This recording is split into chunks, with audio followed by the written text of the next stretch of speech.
You know, the real mystery tonight is how long is it going to take for me to make a complete idiot of myself trying to solve these puzzles? I suppose there's only one way to find out. Greetings and felicitations, assorted children of the internet. I am the Logician, and it has been a veritable hot minute since I touched a point-and-click adventure game. 5 minutes? Nice to know you have that much faith in me, Koshe. Alright. But, really, you think I'm gonna games journalist myself on this one? On the narrative-driven game? Who am I kidding? There's always the opportunity. But, like I said, it's been a while since I touched a point-and-click adventure game, namely because, outside of a few, educational ones I played when I was a child, it's largely not been my bag. I know that there are a lot of people who hold a fair number of point-and-click games very near and dear to their hearts, such as King's Quest, Monkey Island, all that jazz. But it's never really been one of my preferred methods of gaming, I suppose. So, honestly, I was going to be content to simply play a NES classic, something like, I don't know, Mega Man, or maybe even something SNES related like Earthbound or whatever. But then I noticed, and by noticed I mean it was pointed out to me by my roommate M. Lorelei, that the Wadget Games Blackwell collection is now on sale on Steam. And for the uninitiated, Wadget Eye Games, rather, if I'm going to be plugging them, I might as well plug them properly. Wadget Eye Games has produced a cult classic series of point-and-click already looking great. Point-and-click adventure games, starting off with the subject of tonight's stream, known as the Blackwell Legacy. Now, I'm going to be completely transparent with you. I know a little bit about the first game, at least, namely because I've seen Lore play it a number of different times. So I know a little bit about what I'm going to be getting into, so this is not a completely blind run. However, I have never seen the end of this game, and I guarantee you that I have long since forgotten all of the solutions to all of the puzzles. So, it will be interesting. Like I said, these Friday streams are dedicated to games that have large cult followings or otherwise just fairly popular regardless of whether it's mainstream or what have you. But, I mean, no one's stopping you, Augustus. This is a free chat. But, yeah, I am going to be, no, you're absolutely fine, Koshe, I promise. But, this is going to be interesting for me, because, again, this game series does not hold the legacy, no pun intended, of nostalgia that it holds for others like Lore, for me at least, but I am curious to see how well I progress through this game, and if I enjoy it enough, I may end up going through the rest of the titles. I did buy the bundle, so hey, why not? I'm sorry to hear that, Augustus, so hopefully we will be able to take your mind off of that. But in any event, let us go ahead and commence forth with the Blackwell Legacy. Would you like to activate the in-game instructions? I mean, knowing how long it's going to take for me to get through this, for those of you who tuned in to last week's Saturday stream, I'm probably going to need all the help I can get. In addition to on-screen instructions, you can view the instructions by clicking the help button. Okay. Day 1.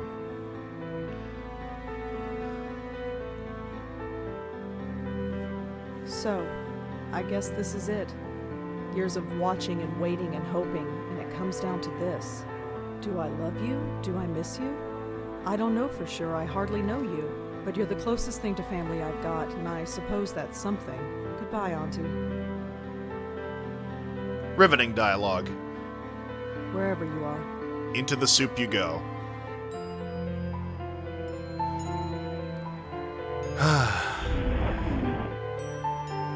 Also, as always, do let me know how the volume is sounding between myself and the game proper.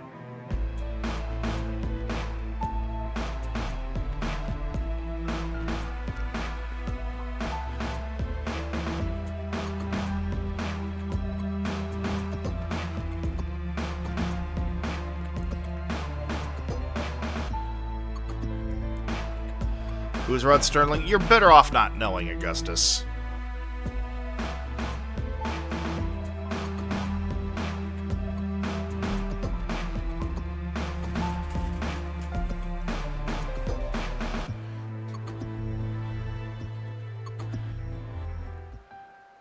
What a morning. At least I'm home now. Alright, so I can absolutely accommodate for that, Cochet, so let me go ahead and just turn the volume down a smidge. Let's see, I think that should probably do it.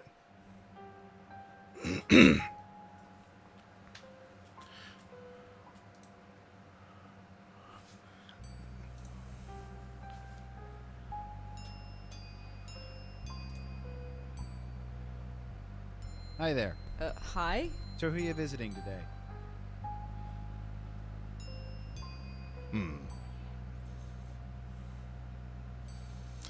Let's see here. Because I know at least exactly what all is going into this situation here, but I might as well play it with the illusion of having seen the situation for the first time. Oh, ha ha. Seriously, who are you here to see? Can't let you in unless you tell me. I live here? No, you don't. I know everybody in the building. I don't know you.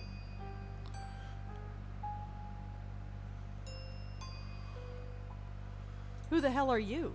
Jim Burdo. All right. Jim, where's the regular doorman? Jeez, where have you been? He's on strike. He's what?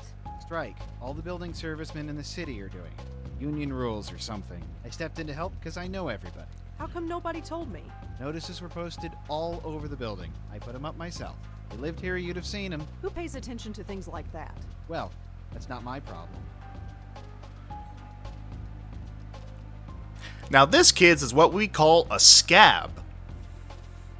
We don't like scabs in this chat, do we?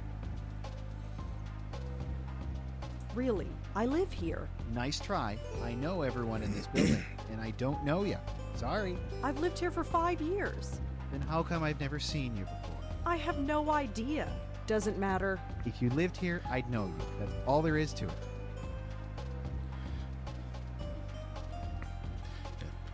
Also, I appreciate you actually giving the facts there, Cochet, because I think I was mixing Rod Sterling up with Ron Sterling. Like that one radio talk show host. How I confuse those two with one another, I have no feasible explanation. The dude with the frizzy hair.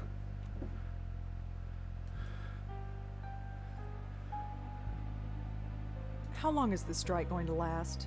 I don't know. Could be a couple hours or a couple days, depending on whether they reach a settlement or not. I don't know the details. Howard Stern, thank you. That's the guy. Sterling Stern. You can see at least vaguely where my... You know, I don't have to justify myself. Listen, I really live here. 4th floor, number 4E. 4E. Isn't that apartment empty? No, I live there, and I want to go there. Thank you very much. Oh, Maybe you're telling the truth. He sees reason, thank God. Do you have any ID? A driver's license or something? Yes, I have a driver's license. It's upstairs. In my desk drawer. Crap. Come on, this is New York. Who actually drives? True, but I still can't let you in unless you prove you live here. I have my apartment key. Will that do? Sorry, no. That could be any key. Well, let's go upstairs and see if it works. And leave the door unattended? Can't do it. Sorry.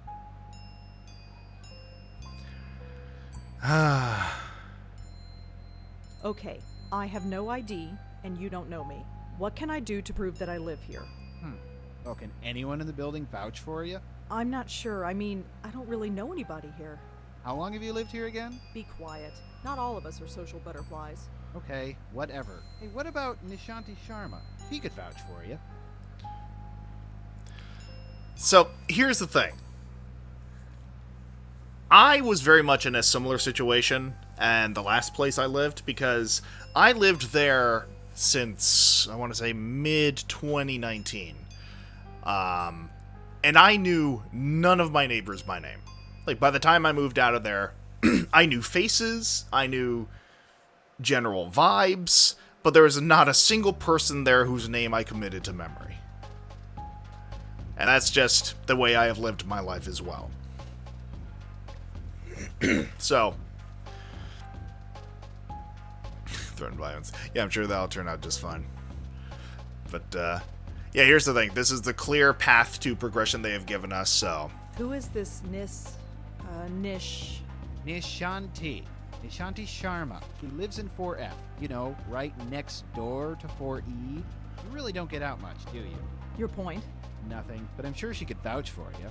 Great, call her up. She's not here. Of course she isn't. So I gotta wait here all day for her. You might have to. Although, she usually goes to Washington Square Park in the morning. You could look for her there. So what I love about this, by the way, the immediate hypocrisy about this guy claiming to be looking out for the safety of everyone else. He has just given the approximate location of a confirmed resident of this building to this woman that he is assuming is a stranger. What is stopping this stranger from inflicting harm upon this other person, or at the very least threatening violence, if she does not comply with the affirmation of her residency here? I'll be back. See you around. Activating inventory bar, roses, carrying something. Let's see what it is. To activate the inventory bar, move your mouse cursor to the top of the screen. Alright, so. Oh, I probably have to drag. Do I? What? Okay, click. And then I move. Hello again. I'll be back. See you around. So apparently I cannot... What if I right-click? Okay. Miss Blackwell, my name is Dr. Donald Quentin, and I was your aunt's primary care physician here at Bellevue Hospital. I've seen to your aunt's needs since she arrived here 25 years ago. Please accept my heartfelt condolences for your loss. Feel free to visit my office at any time. I'm sure we have much to discuss. Okay. So, we've established that. Now let's fuck right off. Can I not? There are bars over the windows. I'm not getting in that way. That was not my question there, friend. Okay, so I just have to exit. At Washington Square Park. Interesting that not all the words in that title Square. It's been a while since I've been here. were capitalized. Still looks the same, I guess. Although the dog park is empty. I wonder why. Probably because of the lack of dogs there. Let's see.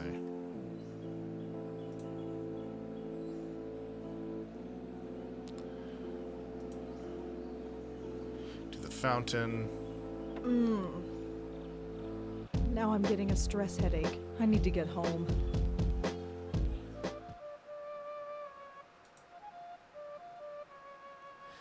Ah, yes. I don't think so. You're a cat person too, huh? I'm not untying the dog's leash. Nishanti would kill me. I suppose this means we instantly recognize this is Nishanti's dog? That's her. I recognize her from my building. Nishanti Sharma, was it? This is gonna be awkward.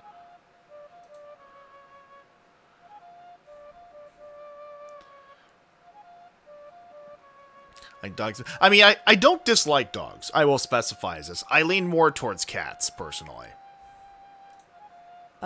Excuse? I can't do it. I can't just barge up to her. Not in front of all those people. They're all staring. You know, social anxiety be like. So, this is actually interesting timing, because, yesterday I was watching, a friend play through a Rule of Rose, and, that also features a player character who deals with, a metric fuck ton of, social anxiety and trauma, which, limits her ability to, progress, through certain obstacles in certain ways.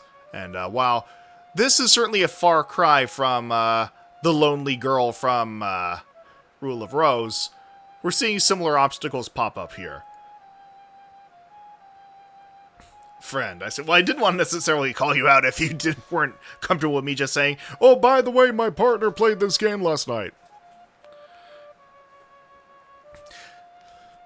Alright, let's see. Well, I don't think so. I'm not untying the dogs. oh. Let's see, if I can't talk to her. All right, here I go. Oh, okay. Hello? No. Okay, that didn't go so well. I just need to work myself up to it. I've the distinct impression brute forcing it won't be the solution. Okay, you can do this. Right. Crap. Calm down. Need to calm down. Alright, so, yeah. I feel... Oh, wait. Oh, I think I understand. Yeah. Oh, for heaven's sake. Don't worry, Moti. I'm coming. So instead of being a social creature, you'd rather the dog strangle itself. There, all better. I can't take you anywhere, can I? Oh, it's you. The lady next door. Yeah, hi. Rhonda, isn't it? No, Rosangela. Well, Rosangela. Rosangela. I hope my friend here hasn't been giving you any trouble. Yes, it is I, Rosangela McLovin.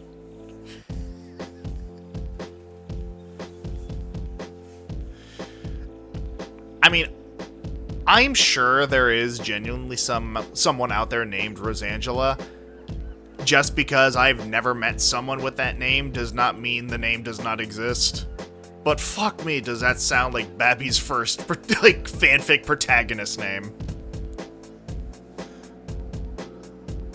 He started following me. I'm not sure why. That's because he recognizes you. He's just being friendly, right, Moti? Just being friendly, See? Right. Anyway, I don't think we've formally met. I'm Nishanti. Rosangela. So you said. Oh, right. Yes? I have a strange favor to ask. Go ahead and ask. What are neighbors for? You know that building servicemen strike? Yes. Jim Burdo is covering, isn't he? Yeah, that's the problem, see. He doesn't recognize me.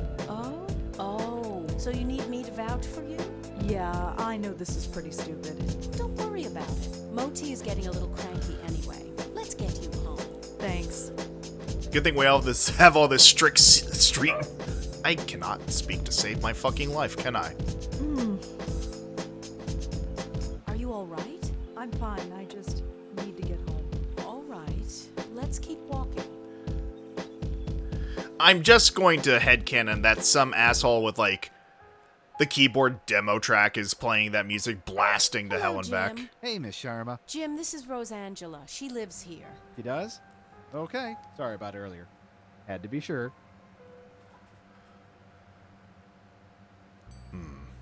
Well, now you're sure. And you must be so proud of yourself. Well, Never mind. Just get out of my way. Honestly, valid crash out. Well, here we are. Yes, finally. That stupid kid. Well, perhaps. But try not to be so hard on him. We're all neighbors after all. Are we? Yeah, I guess. Looks like somebody's hungry. I'd best get this spoiled puppy fed. Feel free to drop in any time you want. I'll think about it. No thinking needed. I know we New Yorkers don't usually talk to our neighbors, but who cares? The city can be a lonely place, especially when you live alone. I've got Moti. Who do you have?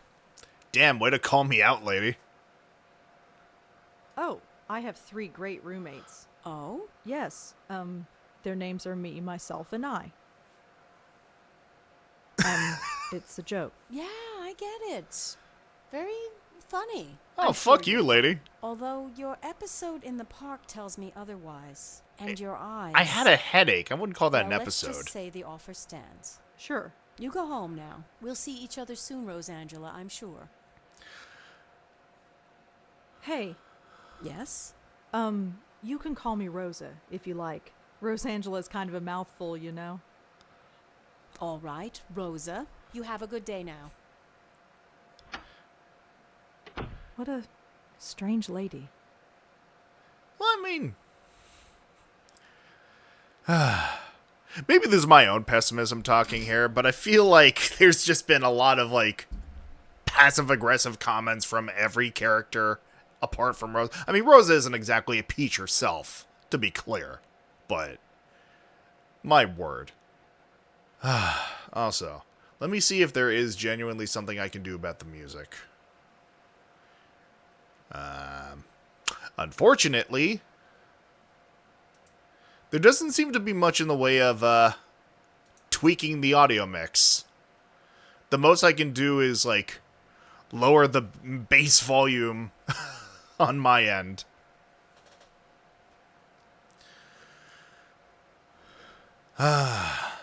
So, I am going to reserve judgment on the overall quality of the game.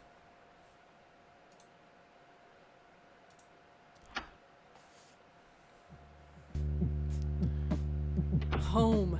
Thank God. I've never been so happy to see a 500 square foot room in my life.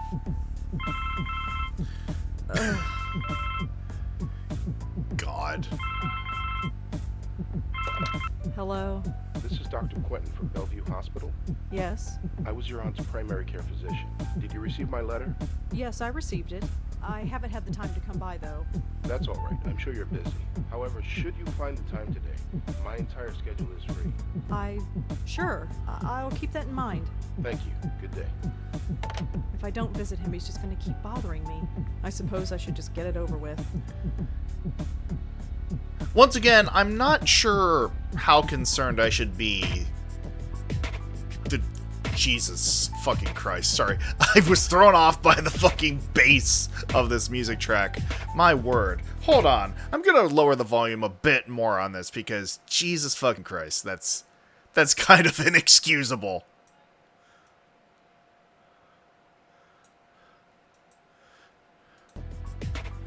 Oh my God.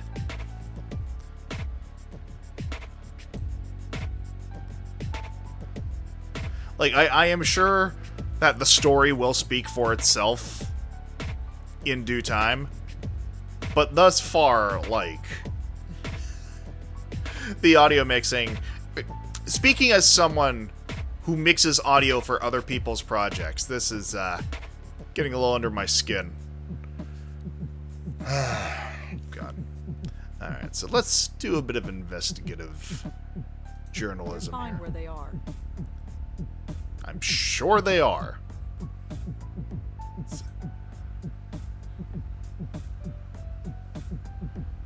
Do some writing. I am just feeling so uninspired today. Maybe tomorrow I'll feel up to it. But today, Oh, God, it's are just you an not author? happening. Mostly the music drowning out the game voices. Yeah, no, it's a bit irritating for me as well. I'm gonna be real. Let's see. I mean, thank fuck for the subtitles, though. There it is again. I need to check the options real quick, just because speech on. I mean, I could always turn the actual voice acting off and just have the the subtitles go by. But I feel like if I did that, it would run the risk of, well, the text rolling by so quickly, we'd have difficulty reading it in time. So, I think it helps to keep the voice on for now. Ah, my goodness. So. I don't need to take the trash out. It's not even full. So already we're getting a clear view of how naturally defensive and confrontational this person is. Which, I mean, mood. Griff is fine where he is. Lady, shut the fuck up. How dare you call me the fuck out twice in a row within the course of 10 fucking seconds.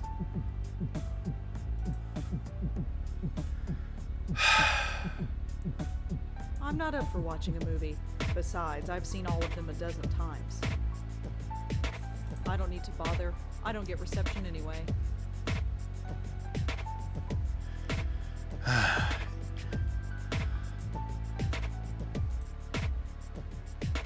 It's a photograph of Auntie Lauren and me. I mean, I suppose a suitable place to dump her ashes. Right there on the chickenpox bridge. Like, I'm sure what they were going for was, like, just freckles or just different lighting textures. But with the pink pixels here, it just looks like both of these people have chickenpox. I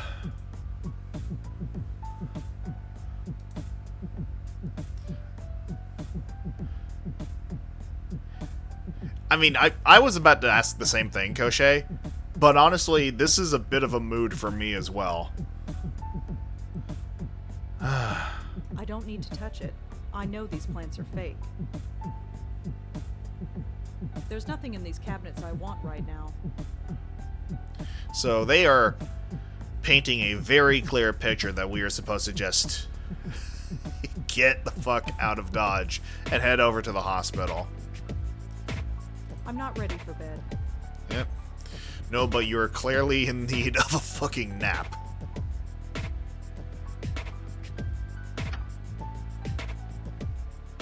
All that effort to get back into your apartment only to be called back out. Bellevue Psychiatric Hospital. Like, once again, like, I'm sure it is largely just an aesthetic thing, but, like, whenever I see something like this, where, like, there's, like, a full name of a location, and only the first word is capitalized, it's a pet peeve for me. I know it is largely inconsequential, but it's just, I don't know. Oh, boy. Let's see.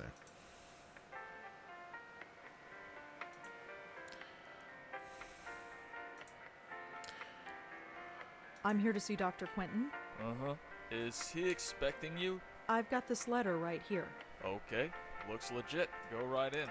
His name's on the door. You can't miss it. Thanks. The fucking lighting. Come in. Dr. Quentin? Yes? I'm Rosangela Blackwell. Oh, hello. Come in. Come in. You got my letter, I trust. Look at this stand Yes, user. I did. Good, good. My condolences on the loss of your mother. Thanks, but she was my aunt, not my mother. Ah, quite right, quite right. So you wanted to talk Mildly to me about concerning. something? Yes, yes, I did. But before we go into that, how are you holding up? Like, sir, you addressed the letter to me, specifically stating that she was my aunt. It seems like somewhat of an oversight to initially say mother. Like, already I am sus of this individual. Like, to the point where I am unsure if this is the actual physician who reached out to us. Also, I am As you implied, Gaucher, fully leaning into responding to each of these questions as though it were me. I'm fine. That's good to hear. You received the ashes? Yes, I scattered them this morning. I imagine you must miss her.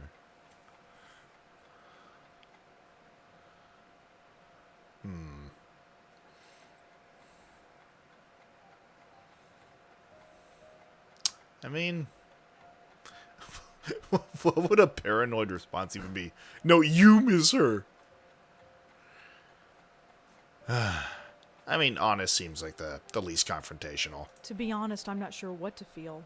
It's not like I knew her, or even remember her from before. She's like a stranger. So why did you make it a point of visiting her all those years? Habit, I guess. It was a place to go every week. And now that you don't have to? What do you want me to say? Auntie's dead, life goes on. So you'll just keep living, is that it? Yes. Keep writing your little book reviews in the paper, right?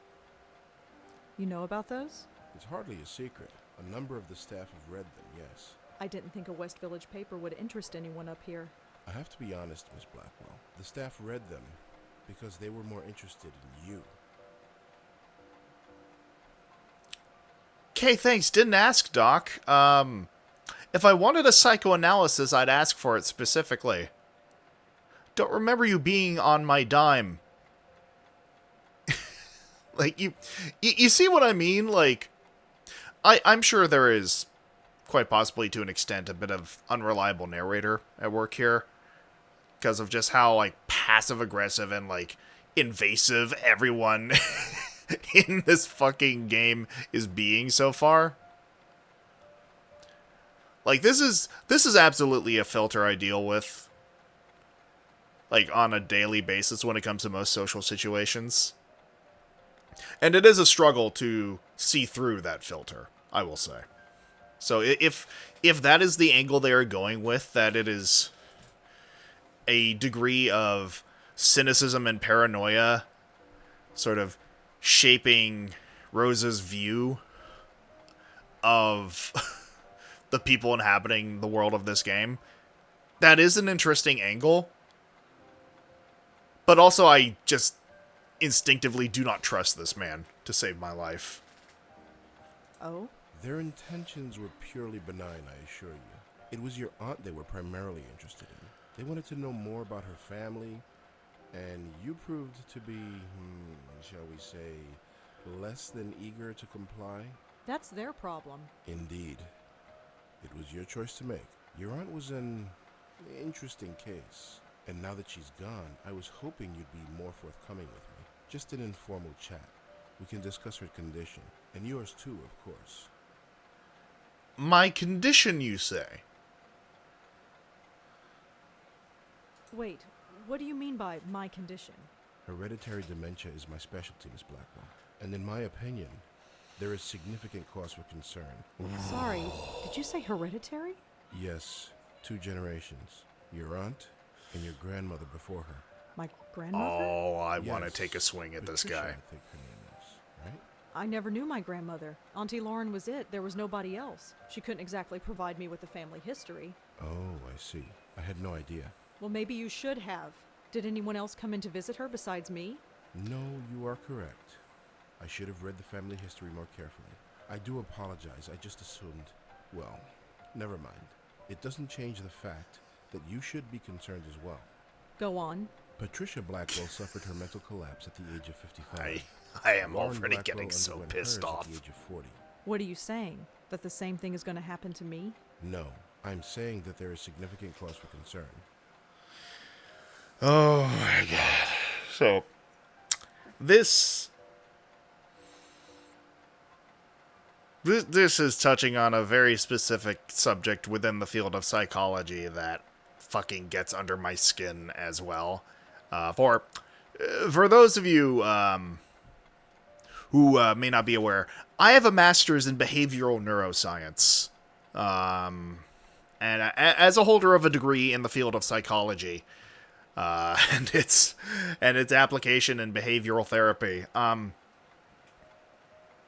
This is the type of shit that pisses me off when it comes to portrayals of mental health regulation and advisory statements in works of fiction. This is the type of shit that makes so many people feel that therapy is taboo.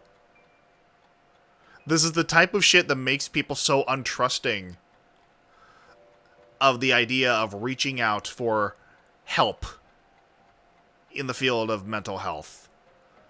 Because of gaslighting, mansplaining motherfuckers like this shit licker. Like, he is using so many manipulative techniques here in how he is approaching this. Like, showing just how uninformed and potentially uneducated this man is. Oh my fucking god. Okay.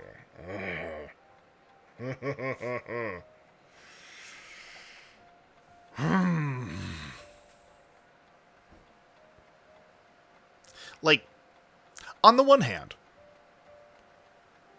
if you are... if you have spent a number of years, like decades even, dealing with a client who dealt with a confirmed case of dementia, you know, we'll say hypothetically that it is a confirmed diagnosis here, then, like, yeah, you can have concerns that there might be a hereditary, like, aspect if you look into the family history, but that does not give you the right to start fear-mongering with a late client's one living relative. To assume that someone has a condition. If that person comes to you at a later date to voice concerns, then yeah, work with them on that. But don't just fucking assume that the one living relative to a late fucking client is going to have similar fucking... He's like, yeah, them crazies running the family, so I hear. Oh, God. Jesus fucking Christ.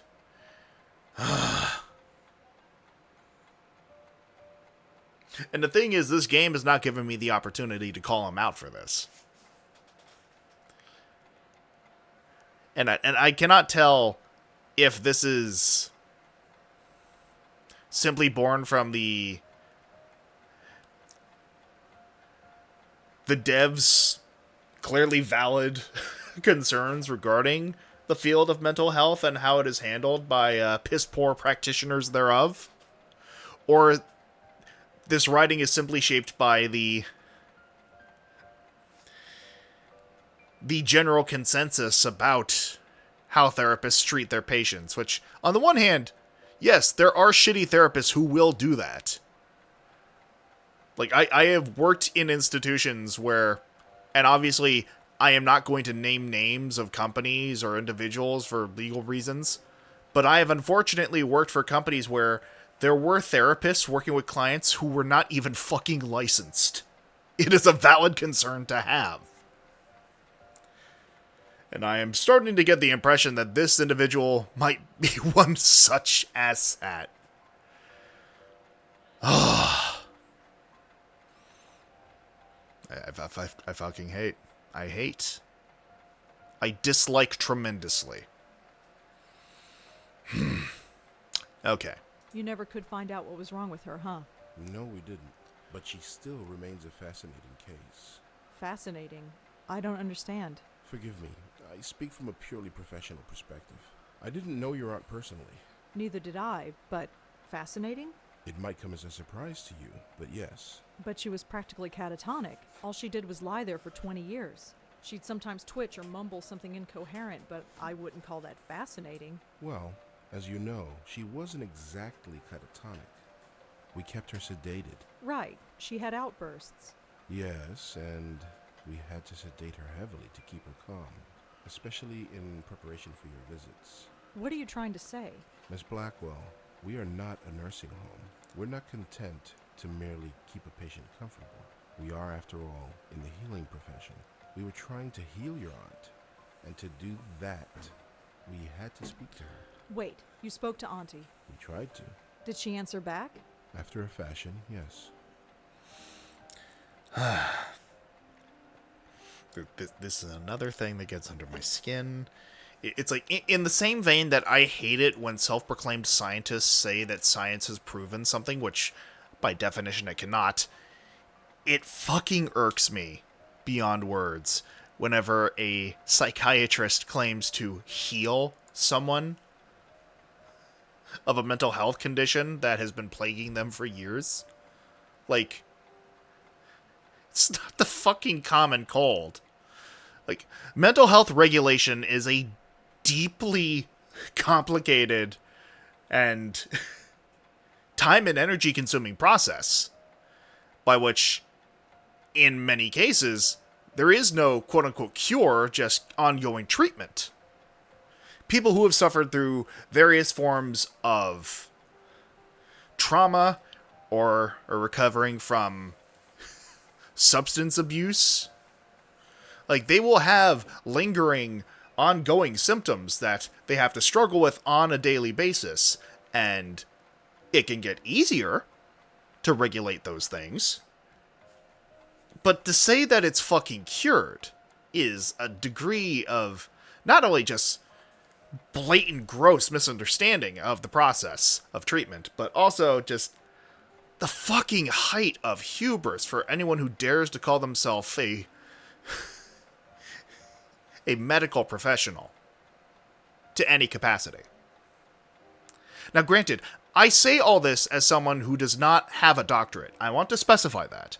So take whatever I say on the matter with a grain of salt, but as the opinion of someone with at least a master's degree in a behavior-based field of psychology, in my opinion, this guy is full of shit. If Auntie spoke, why wasn't I told? Miss Blackwell, do you remember what brought your aunt here in the first place? Her screaming, her hitting herself? I was only 5 years old at the time, but I kind of remember. In order to prevent her from doing harm to herself or to others, we were forced to sedate her. When we limited her medication, she simply reverted to her former state. Her natural state, I'm sorry to add. What did Auntie say? Nothing that made any sense. But one thing was clear. She was in great pain. Pain? What kind of pain? It's difficult to say, but it was immense. How immense? When we reduced her medication, the transformation was dramatic. Her eyes flew open, she thrashed, her screams. Well, we had to gag her eventually. My God. I know. Did she still feel it when she was sedated? We don't know. There's no way of knowing. 25 years. I know. Poor Auntie. I'm stuck on that line, by the way. Nothing that made any sense. Like, as a psychiatrist, as a psychologist, and I do need to specify the difference here. A psychiatrist is an individual who holds a degree in the field of psychology who also has the medical training necessary to prescribe drugs based on each individual client's symptoms. Like, you need to have a firm understanding of the biological effects of different neurotransmitters, be able to at least guesstimate what different aspects of psychopharmacology might be at play when it comes to someone's displayed symptoms. You need to know your shit, basically, both biologically and behaviorally. And when you just say, she was just speaking nonsense, that is such a dismissive fucking statement that shows just how little fucking genuine investment you had in this person's case. Like, it might come across as nonsensical initially, but your job as a psychologist, as a psychiatrist, is to look into all these potentially relevant yet mayhaps initially extraneous variables, these apparently extraneous variables that might have contributing factors as to what is at play here. Like, I'm sorry, I just, this is leaning very much into specific aspects of how psychologists and psychiatrists are portrayed in media that really get under my fucking skin. And, like, the thing is, like, it pisses me off more because there are genuinely people like this in the field. Like, this portrayal of therapists is not without base. It's not without a basis in reality. There are people, like, it is, like, well known, like, established throughout the field of medical psychology that there have been a lot of fucking, I mean, for lack of a better term, con artists who have claimed to have an in-depth understanding of the psyche and have just prescribed the most heinous forms of treatment as a result. I mean, very much like your Nurse Ratchets, your fucking Freuds, and the fucking fanboys who have followed in his wake. My God. And I mean, I am willing to wager, by the way, that the base design of this asshole is, like, based at least in some part on Sigmund Freud. Like, he looks like hipster Freud with that fucking purple ass jacket. How dare you leave the house with a purple jacket, first and foremost? Sorry.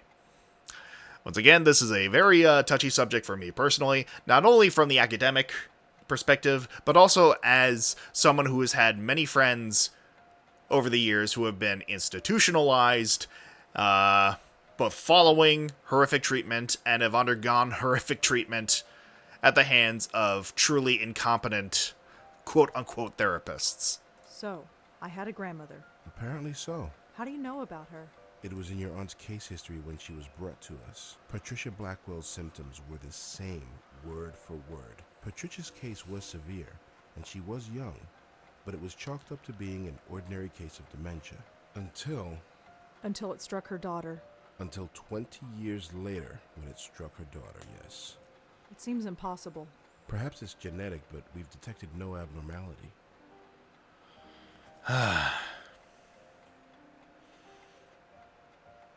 I mean, I will say this also plays into a bit of a niche aspect of biology that I always found fascinating, called epigenetics.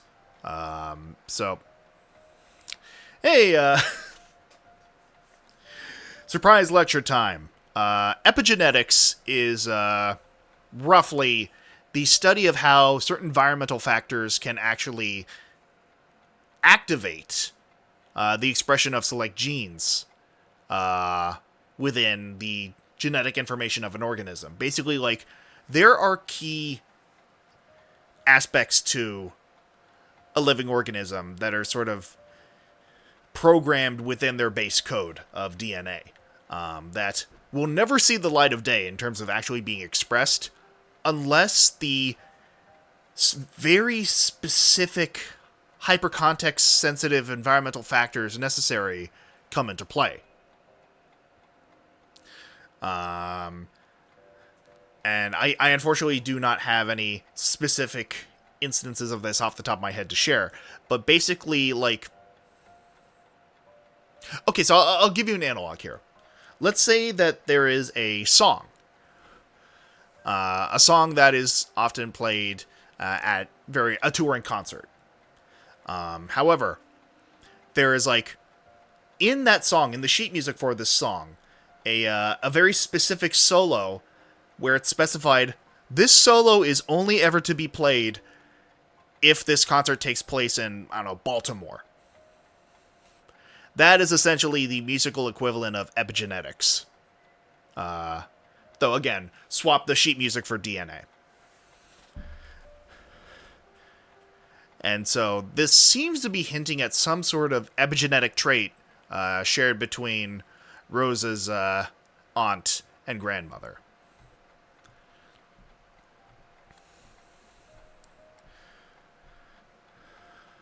You couldn't find any other link between the two cases. None, aside from the family connection. And a name. A name? What name? The documentation we had on your grandmother is minimal, but there was one interesting item noted. During her more lucid moments, she uttered the name Joey. Your aunt, too, would cry out that name on occasion. Joey?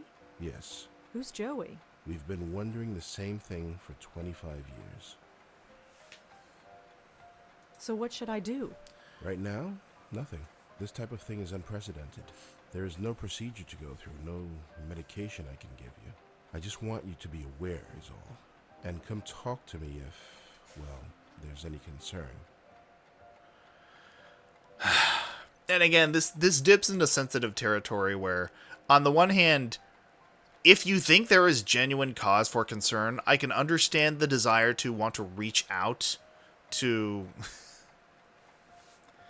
I'm forgetting the terminology here. Next of kin. If you feel like there is a hereditary aspect to this condition. However, just to say, oh, you should be very concerned about this. And then they say, what do I do? Oh, nothing. It might be nothing at all. How fucking dare you, sir? Like, that is just stirring the fucking ashes. I just realized the fucking pun, given how this game began. Anyway. Is there anything else you need to tell me before I go? Your aunt had some personal effects in storage. As the next of kin, you're the beneficiary. It's just a folder, some documents and so on. It's being sent to your address via messenger. Oh, well, thanks for that. It's no problem at all. Goodbye, Miss Blackwell. My schedule is fairly open now, so feel free to drop in anytime. I'm always happy to discuss my favorite patient. Sure. I don't like that implied favoritism there either. Oh my god. Let's see here. First of all, let's save.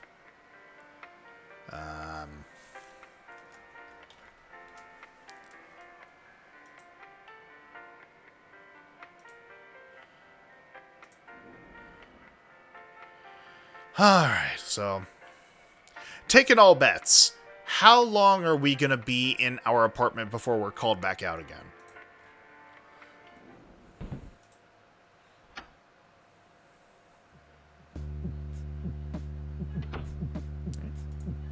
Looks like it's from Bellevue. Alright. Dear Lauren, so you have been at NYU for 2 weeks now and have not called. I'm sure things are busy in the Big Apple, but don't forget the family you left behind. Oh, lovely, starting with some guilt tripping. Now, Lauren, if I remember correctly, I believe Lauren was the name of the aunt in this situation. Things back home are well. Jack starts high school on Monday, so he's a bit nervous. You know how he gets. Be sure to write him a letter. He misses his big sister. I admit I am still a bit nervous about you living in New York all by yourself. You're carrying ID with you when you go out like I asked. You know me, just being a mom. I am going to be honest with you. Because of how fucking bit crushed the text on this is, I'm actually having an easier time reading it in OBS than I am in the game window. Somebody has to keep your head on straight, kid, as your dad would say, and remember that you have a family back home that misses you. Love you, Mom and Dad and Jack. Hello, sis. I'm writing this on my new St. Clara model. I want to say that's 15, if I remember my Roman numerals correctly. Mom says that improving my handwriting is a lost cause, so she got me this. Keen, huh? Okay, I appreciate the typing over. I've already typed up a few stories on it, and this letter can't type for long because Dad says the noise drives him up the friggin' wall. What does he know? So, how is life in the big city? Big bad city. Troy is dead boring as usual. Why do you have to go to college, huh? There's nobody to talk to in this dump anymore. See you at Thanksgiving. Jacko. Dear Lauren, well, Thanksgiving time has come and gone, and so have you. It's just 2 short months. I can already see you evolving into a capable young woman. You have outgrown this small town, Lauren. That much is obvious. Jack will be following in your footsteps soon, I am sure. Visiting you in New York is all he talks about. Speaking of Jack, I know you are worried about him. We all are, but don't feel that is your responsibility. You are his sister, and you love him, but he has got to learn to live without you eventually. You're growing up. Let him grow up too. Till Christmas, love. Alright? Can you keep a secret? I don't want to say this over the phone in case Mom or Dad overhear. Mom's been acting odd lately. So Mom would be the grandma in this case. It started a few days after you went back to New York. She was dragging me shopping when she suddenly screamed and fainted. She was pointing at the corner of the room, but there was nothing there. We brought her to the hospital, and she says she's fine now, but she's been very on edge and paranoid. It's hard to explain. Dad's no help. Can you call and try to cheer her up? She won't listen to me. Just don't tell her about the letter. I just hope she's okay. Jacko. You seem concerned after our last phone call. I just wanted to write and reassure you that everything is fine. Oh, well, if that doesn't fucking cinch it. Yeah, I have the utmost faith. Utmost faith in that. I promise you I can spell. Speak. Jesus fucking Christ. I was a psychology major. Actually, no, I was a psychology minor until grad school. She capitalized it. She must really mean it.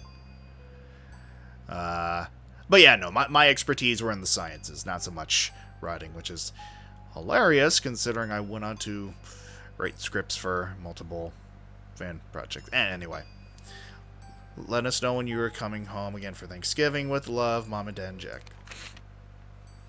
There's this. Mom's getting worse. You said it best during Thanksgiving. It's like somebody is watching over her shoulder. Paranoia. She sits by herself for hours, pretending to read when it's obvious she isn't. Lately, she's been covering her ears as if to keep out a sound, and closing her eyes tight. Dad's losing patience with her. He's convinced she's lost her mind, and I'm starting to agree. She refuses to get any kind of help. Why can't she see that there is a problem? This isn't normal. Not normal at all. Why can't she see that? I hate to admit it, but I'm kind of scared. Scared for her. I don't know what to do. Now, here's the thing. Like, if these letters, these exchanges, are all the medical history you have on a patient to imply a hereditary link, like, I'm not saying that this is insufficient in terms of, like, trying to connect the dots, but, like, you need a legitimate medical history, like doctor's notes, things like that. Lauren, it has a name. Mom locked herself in the bathroom this morning. She sounded like she was talking to herself in there. Well, not to herself. It was like there was somebody else there, but there wasn't. I listened. I couldn't understand, but she did say the name Joey. I asked her later who Joey was, and she got really scared. Then she got angry and said, "If you know what's good for you, never mention that name again. This could be the key. If we find out who Joey is, maybe we can save her." Well, it's done. The final papers have been signed. It hurt a lot, but it had to be done. Mom has now been committed to a mental ward. I have to say, I am relieved. I know how you feel about it. I like the little detail that how and you are not separated there. But you weren't there. You didn't come here to see her screaming and tearing her hair out, running around the house, knocking down everything in her way. Cuts were all over her face, and the house was practically destroyed. I was so shocked, I just closed the door and waited outside for Dad to come home. It was awful. She clawed at him, clawed at his face, and drew blood. It will haunt my dreams for the rest of my life. Thanks for coming out, Lauren. I don't think Dad and I could have handled it on our own. She kind of drained us, you know? Can I come to New York and visit? I need to get away for a while. And this is an unfortunate aspect of when you are dealing with a family member who begins showing symptoms of either declining mental health or, well, I guess not even either. Declining mental health either due to some unknown form of trauma or maybe some degenerative disease. Like, I have a family member who deals with Parkinson's, unfortunately, which is kind of macabrely hilarious considering my research supervisor in grad school specialized in Parkinson's research. And it can always be tough. It can be extremely tough when you're dealing with a family member who initially is someone you are concerned for, but once they start showing more quote-unquote violent symptoms, they can become, well, there can be feelings of that person who you once cared for and respected as an individual becoming somewhat of a burden, quote-unquote. And, like, obviously it's understandable to feel exhausted when you have to deal with someone with declining mental health.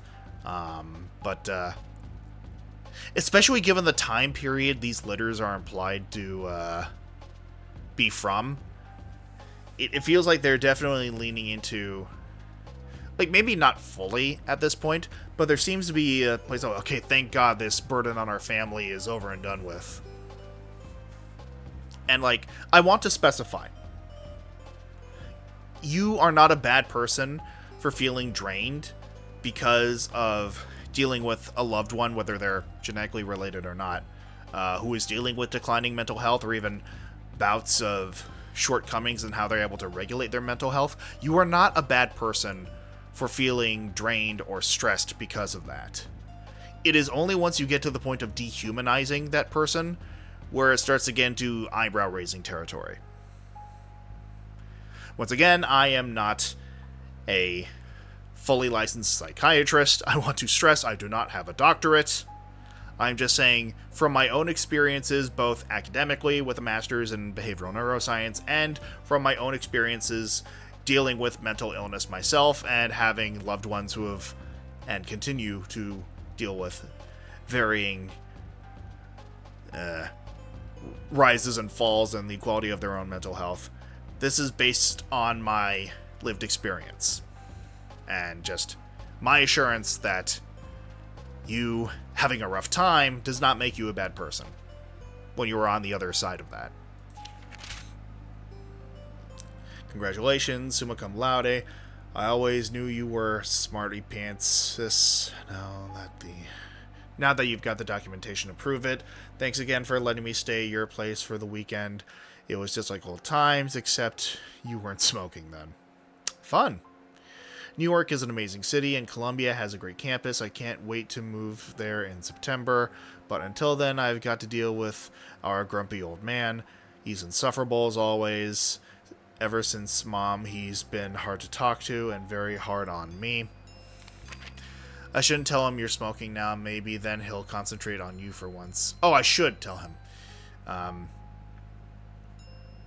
And once again, this sort of goes back to what I was mentioning earlier when it comes to the ripple effects of a family member or some other loved one dealing with mental illness. There can be lasting effects on other members of a family or other groups of friends. Like, for example, clearly this has hit the husband of Rosa's grandma very hard. In fact, I would not be surprised if we see a future letter implying that he has turned to an unhealthy coping mechanism in drinking. It's happened, Laura, just like you eventually said it would. I'm in love. Her name is Maria. She's from Italy, and we met in statistics class. She asked if she could copy my notes because her hand was tired. We ended up having lunch, and we've been inseparable ever since. She's incredible.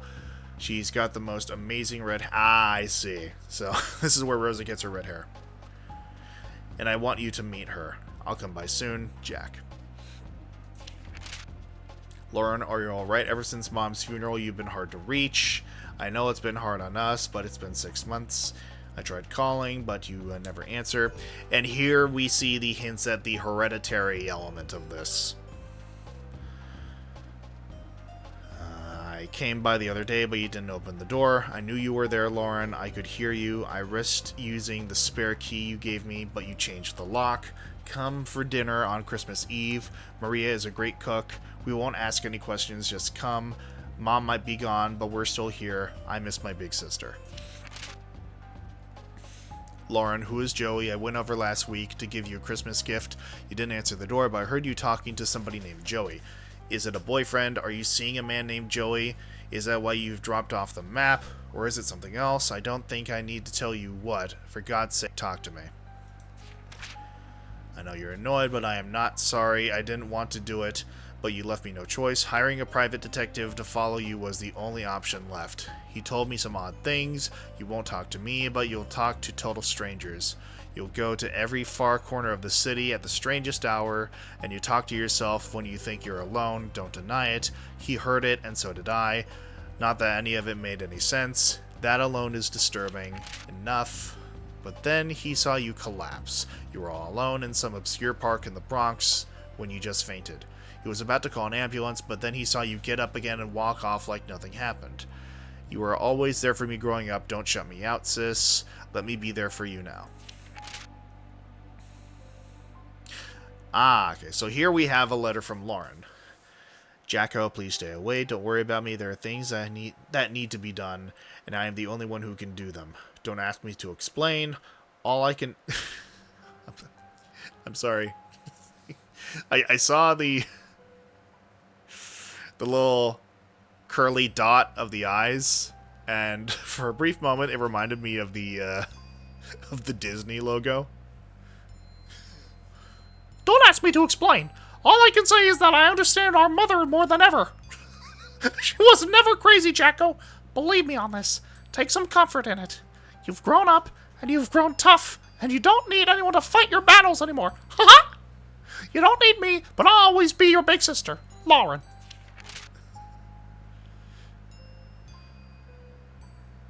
I have the distinct impression Lorelai is angry with me, and she doesn't even know why.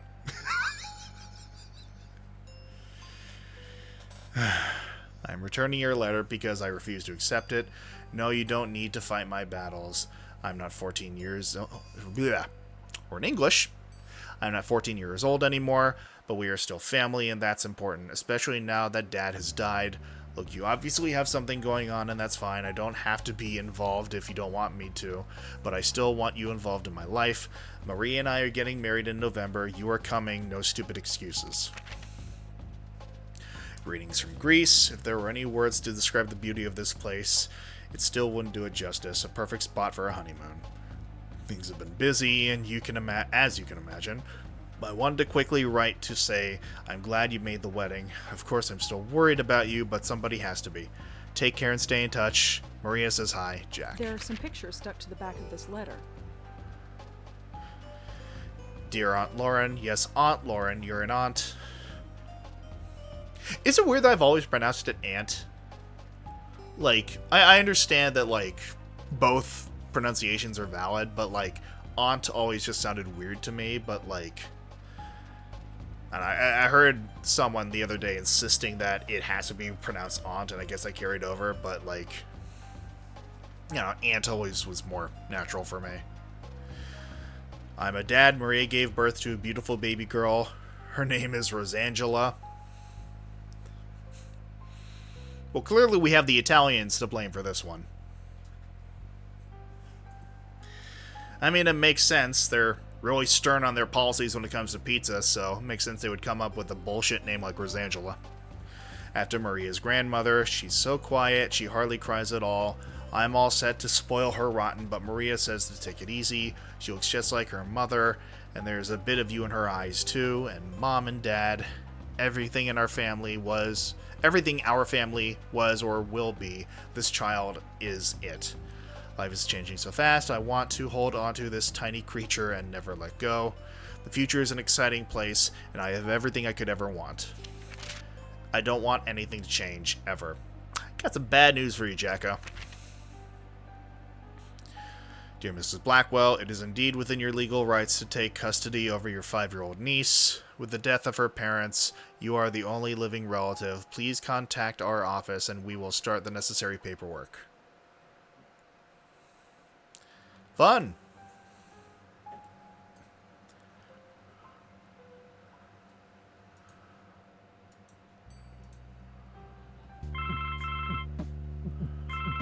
Oh, good. We get to deal with this fucking loud as fuck music again.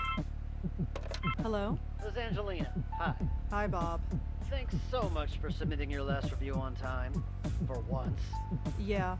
I've got a little assignment for you today. Assignment? Human interest Blackwell. Suicide. College girl named Joanne Sherman. That's awful, but... You know the Brittany house, the NYU dorm? Yes, but... Speak to some people on her floor. Get a word in with the roommate. Listen. Speak to the RA too, and hey, see if you can score a picture of the girl. But I don't do that stuff. I write book reviews. Versatility. Time to get out of your comfort zone. Jeremy's over at City Hall covering that strike, so you are it. Get cracking. I hate him so much. Is freelancing for that stupid paper even worth it? Well, I guess it keeps me writing, but oh, whatever. I'll just go over there and get it done. It's not like I don't have enough death in my life right now. Maybe Well, this isn't a bad thing. It's like being a real reporter, sort of. My old notepad should come in handy for this. I'm not moving her around, by the way, nor am I clicking. It is just progressing the dialogue on its own. Also, hello, Comedrian! We got through talking about how poorly mixed the music is in this game. For the uninitiated, Comedrian is actually the person who composed. Well, he sort of recomposed and remixed my main screen theme. It was originally composed by Unirob, another friend of mine, and both the previous and current version of my main screen theme were put together by the talented Comedrian here. I've been doing alright. I actually recently moved homes, and so I've been dealing with making sure what remains of my stream setup is still holding together with glue and duct tape. Yes, it has been a process, TM. Thank you very much for doing the shout out. Yes, if you're not already following Comedrian, please do so. He's a phenomenally talented singer, musician, composer. He is a tiefling bard VTuber and a old, very dear friend of mine. I could not be prouder to call him a friend and someone who I really need to work on more projects with. Movie is definitely a huge. Oh God, you have no idea. Well, I mean, I'm sure you have an idea. This move was particularly stressful for me for reasons I won't get into. But suffice it to say, I am glad that it is over, at least for the time being. Let's see, the Christmas photograph.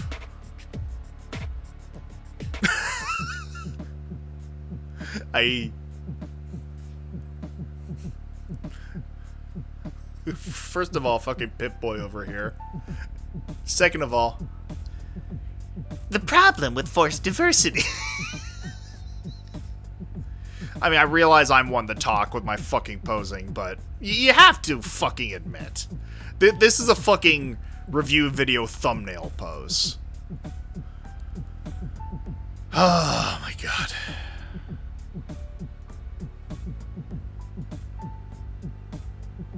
And I believe... yes, the wedding. I'm gonna get you. I'm gonna get you.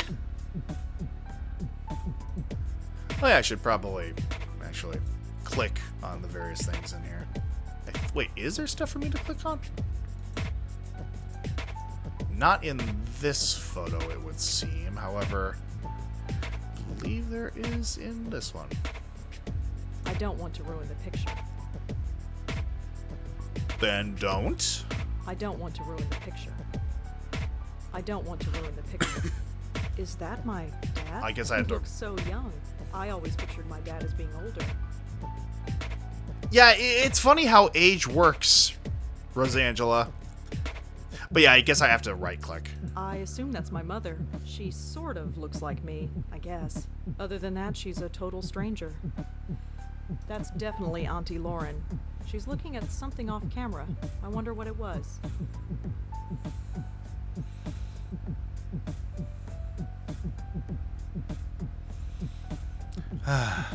Also, this may be a budget cake, but damn does this look good. Now, I wonder if there's more I can access with the picture now. Yep.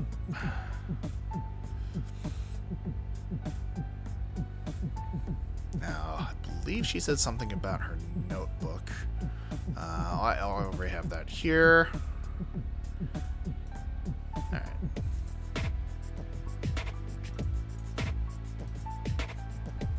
All I know about Joanne is that she was an NYU student who killed herself.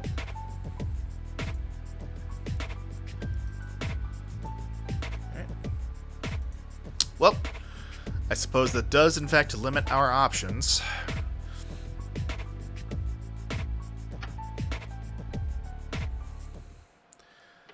Alright. Honestly, it looks like really good cheesecake. I was thinking the exact same thing, Koshe. Like, honestly, if I were at a wedding and I had to choose, like, a smaller scale cake, I would not be the least bit disappointed with a really good cheesecake. Come to think of it, I think it's been a really long time since I've actually had cheesecake. Oh, man. Alright, so Brittany Hall dorm. Ugh. I feel like hell and I have to interview college kids. Hopefully this won't take too long. I mean, once again, that is a mood. Most standard wedding cakes are covered. Ah, yeah. Just a bunch of notices. Guitar lessons, study groups, stuff like that. I'm not stealing stuff from college kids. No one asked you to? Alright, sir. Oh, yeah, we need to talk to the Sign RA. says Adrian Tucker, resident assistant.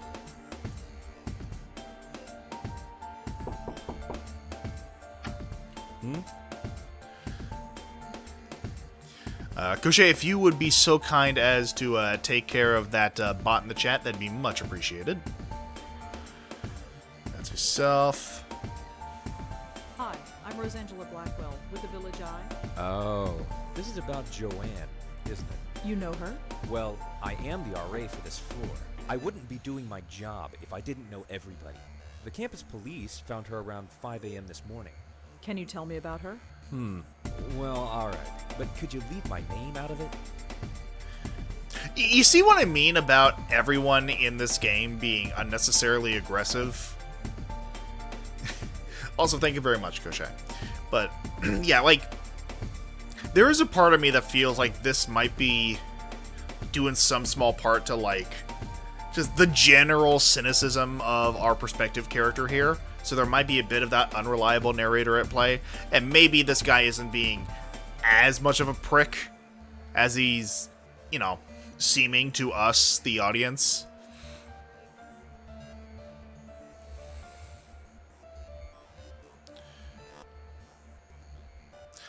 I mean, I don't see why there needs to necessarily be... Well... Because on the one hand, I don't think you need to mention the RA by name, but, like, mentioning that the information came from the RA would put some credibility to it, so... I can't promise anything. That's up to the editor. Look, I'll level with you. My job here is already on the line, thanks to this mess. I won't say a word unless I have your promise. I suppose I can give my editor a false name. That should be fine. What do you want to know? Yeah, no, really stressing how much the death of this student means to the RA here, huh? I don't think... Oh, okay, so that's just him. But, I mean, I suppose we should start first with the actual events. Can you tell me anything about Joanne? She jumped off the roof. She died instantly. It was in the middle of the night. There was no way anybody could have stopped her. Make sure you print that.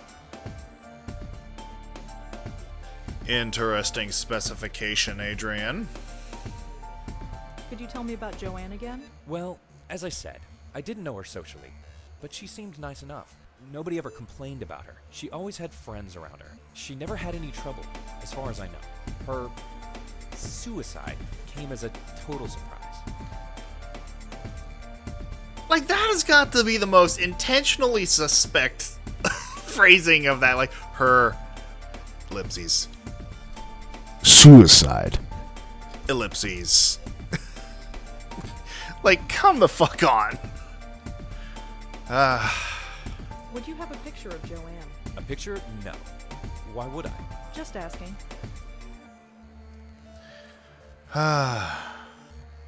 So how did you get to be an RA of this floor? What do you mean? Well, it's a girl's floor, and you, well, Aren't? yes. Well, it's like this. Someone at the registrar thought Adrian was a girl's name. So here I am. None of the girls have complained? Not yet. They seem to prefer it. This sort of thing happens quite frequently. You'd be surprised. Bro, you're not the fucking protagonist in a hentai game, alright? This isn't a fucking My Gym Partner's a Monkey situation. Yeah, I am not... I hate that I'm going with this analogy. I don't trust Adrian nearly as far as the fucking kid could have jumped. Well, that's all for now. Thanks for helping out. Just remember, leave my name out of it.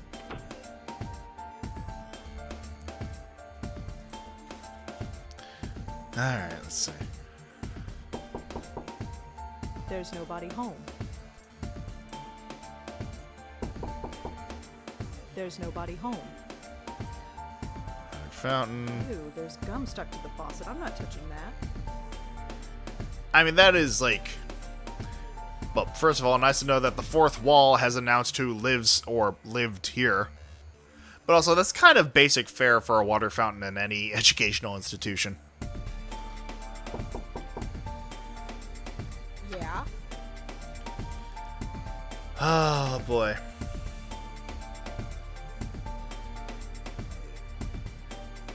Hi, I'm Rosangela Blackwell, with the Village Eye. The village what? The Village Eye, the newspaper. I've never heard of it. It doesn't matter. Well, what do you want then? I'd like to talk to you about your roommate, if that's all right.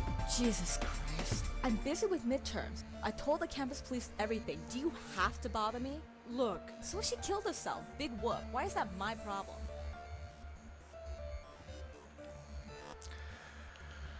You know, it's kind of unfortunate that this is sort of leading into, oh, those woke college student girls, they really have no idea how pressing certain situations are, kind of trope.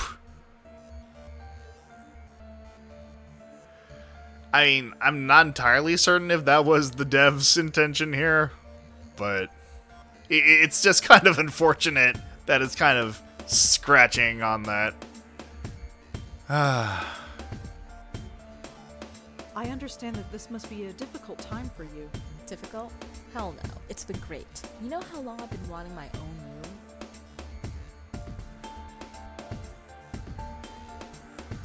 You don't care? Not even a little bit? No, I don't. Why the hell should I? For that matter, why should you?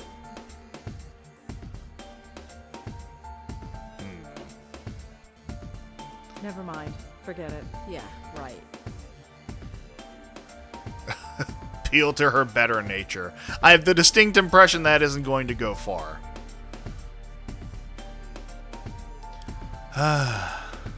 Look, just tell me a little bit about Joanne and I'll leave. Please. Fine. You want to know about Joanne? She's dead. She couldn't take the pressure, so she jumped off the roof. Did Joanne act unusual before she died? Nope. Same old Joanne. Studied at her desk all day and slept all night, as usual. Quiet as a little mouse. Alright. Slept all night. Alright, so we have a name to Kelly. Lives in a dorm room. So Joanne was a good student. Yeah, sure. Whatever. Joanne never had trouble sleeping. How would I know? You lived with her. Like I pay attention. Once again, I feel like this is obviously suspect, the way this is being addressed. But I feel like the way this is phrased, especially in contrast with Adrian, this is meant to be somewhat of a red herring.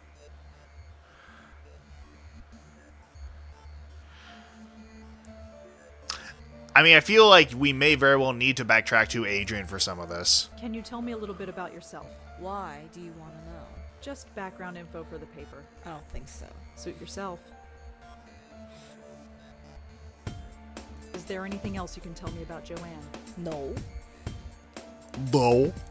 Do you have any thoughts on why Joanne would kill herself? Nope. Just another kid who couldn't hack.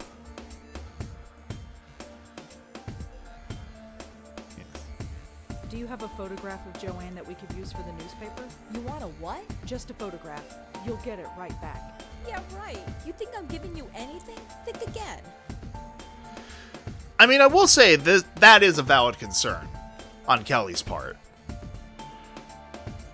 Like, if you have, like, a journalist dropping by before the corpse is even cold, and you already have them asking for bits and pieces of the deceased's belongings, then yeah, you should understandably be pissed off about that. Can you tell me anything about Adrian? The RA? He's okay. He helps us out when we need it and keeps out of our way when we don't. It's the way it should be.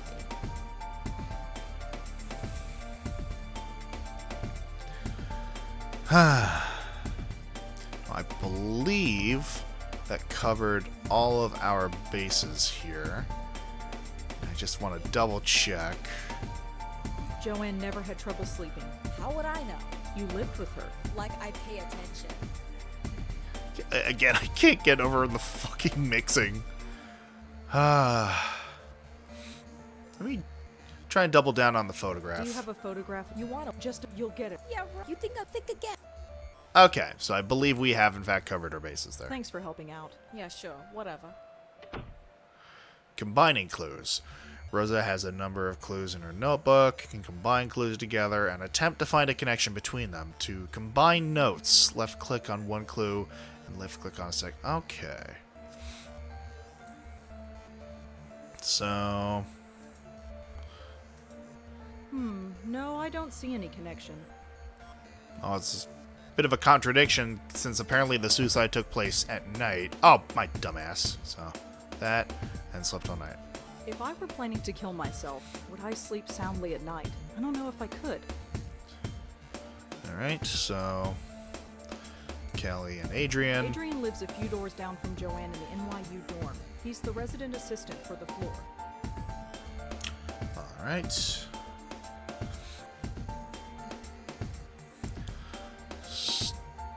Studied all day, and Kelly mentioned having to study. Kelly told me that Joanne studied all day, and nothing else.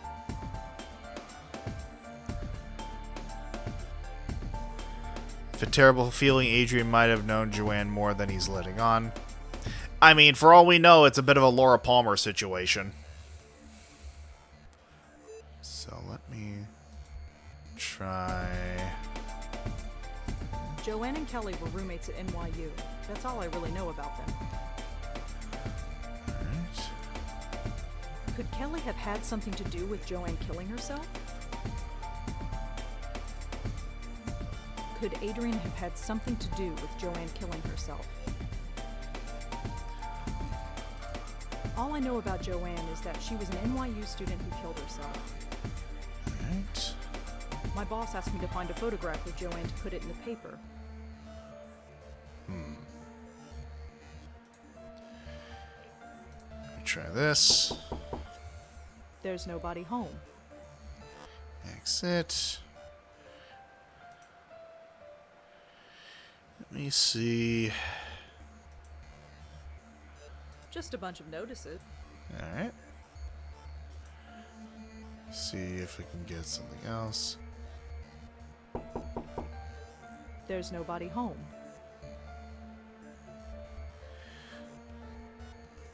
I want to save first, because I have an idea.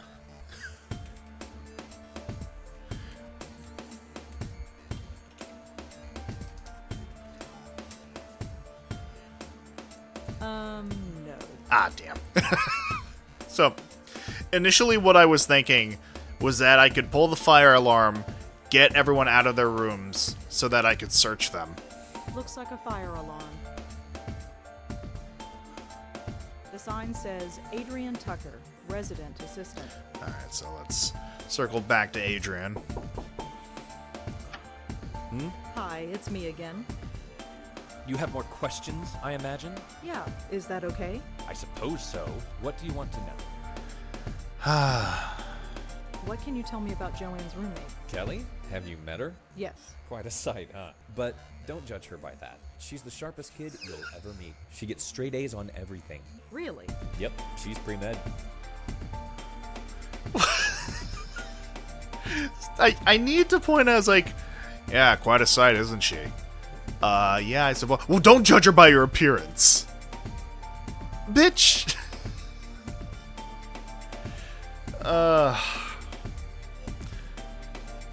The fucking performative...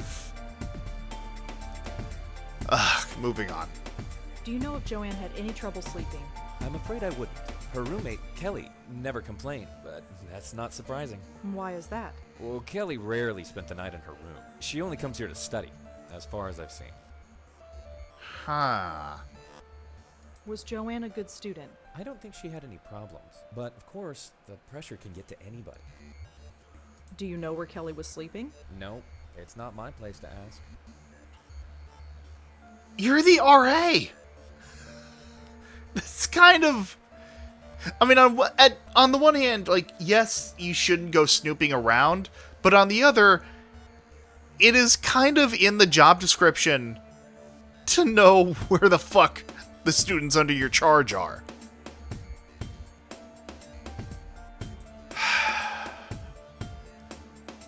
Let's see. So I think... Do you know where... Alright, did that. Well, that's all for now. Thanks for helping out. Just remember, leave my name out of it. I will say something that like gets under my skin when it comes to these types of point and click games is how much fucking back and forth bullshit you have to do to fill all the gaps. So now I have to go to Kelly Yeah? and ask about this. So, you've been sleeping somewhere else lately?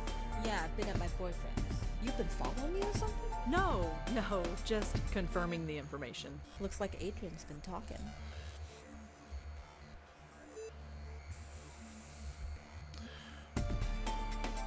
Let's see here.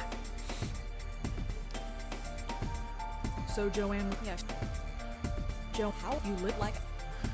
So I don't think there's any new information I can get, Thanks for helping out. Yeah, sure. but now I need to start combining stuff again. So... I wonder where Kelly goes to sleep at night.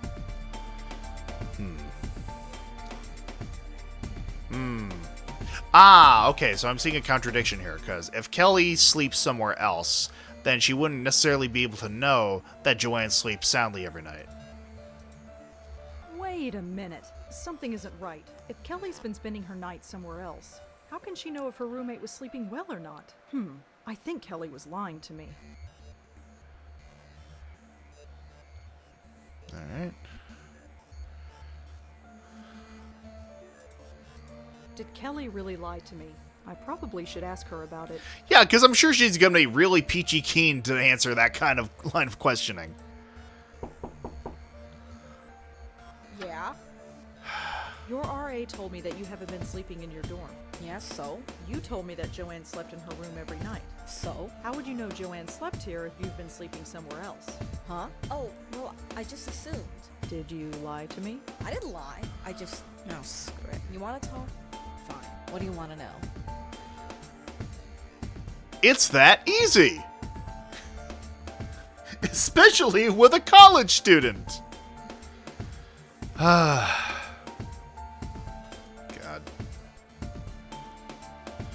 Let's see here. So what was Joanne really like? To be honest, there's nothing to say. She was studying political science, which is kind of cool, I guess. She was so vanilla. Vanilla? You know, sweet, but not much there. Just a typical college kid. Acted just like everybody else. She seemed proud of it. I mean, there are benefits to not sticking out, depending on the social climate, especially in school. Did Joanne act unusual before she died? Well, no. Although the last few weeks she's been talking in her sleep. What did she say? No idea. Couldn't understand her. She swore up and down that she wasn't doing it. She looked a bit scared though. Scared? How so? Just scared. I didn't need the drama, so I've been sleeping at my boyfriend's place. So you weren't here when she... Killed herself? No, I wasn't here. Not that it would have made much of a difference. Are we done? Okay, so I think the timeline of events here is Joanne was talking to herself in her sleep. Kelly inquired about it, got nothing, and decided, fuck this, I don't need this drama, and then started sleeping at her boyfriend's place. Okay, so that all checks out. Can you tell me anything about Adrian? The RA? He's okay. He helps us out with the witch. Can you tell me a little bit about yourself? Why do you want to know? Just back I don't think so. suit yourself. Alright, so now we can ask about the photograph. I could really use a photo of Joanne, if you have one. Alright, just a sec. This was hers. It was on her desk. She won't be needing it anymore. Joanne's the girl on the left. Thanks. Alright.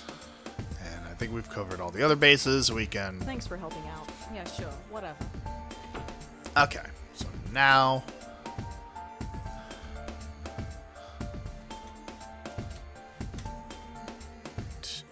So, wedding photograph, Christmas photograph, Joanne's photograph.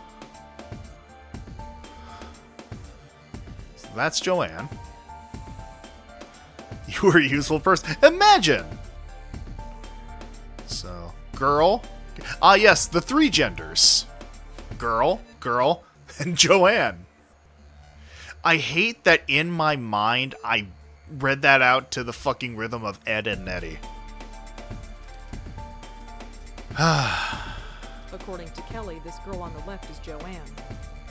I assume that this is a friend of Joanne, but I have no idea who she is. I assume that this... Alright. Trying to see if there's anything else. And yeah, it might help to actually talk to Adrian one more time, just to make sure we've covered our bases. Or maybe even... Just a bunch of notices. I'm not... Alright. The sign said...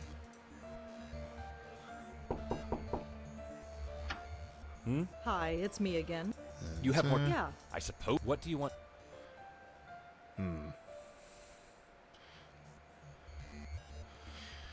So it doesn't look like I can show him the photo. Could you tell me about Jo... Well, as I said, nobody ever. She never had any trouble. Can you tell me... She jumped off. She died. It was in. There was. Make sure. Alright. Can you tell... If you want. Okay. Well, that's all. Thanks for helping. Just remember. So now... Let's see here. Can I combine anything else? I don't think so. I mean, I can try, but I don't think... Yeah, no, unfortunately, I cannot drag things from my inventory into the real world in this game, which is a function that you see in literally every other point-and-click adventure game, but apparently it does not apply here.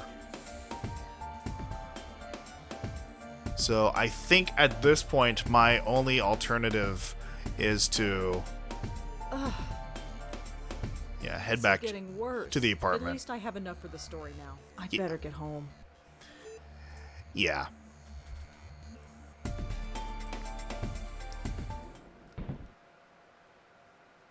This is getting bad. I mean, migraines are a bitch.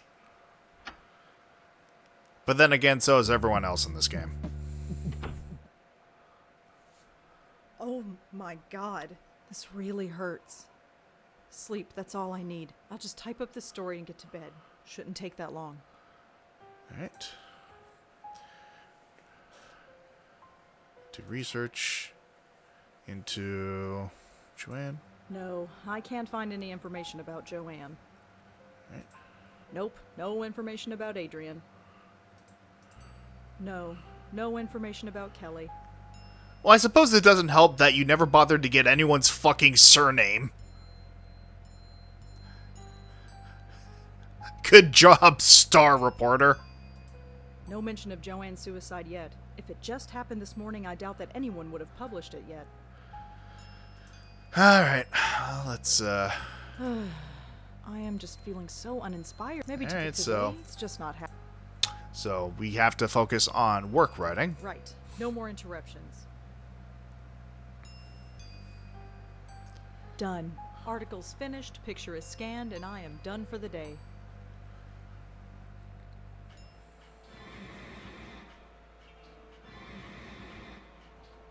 No. What's... I need fresh air. I've got to get out of here. The What fucking is sting. happening?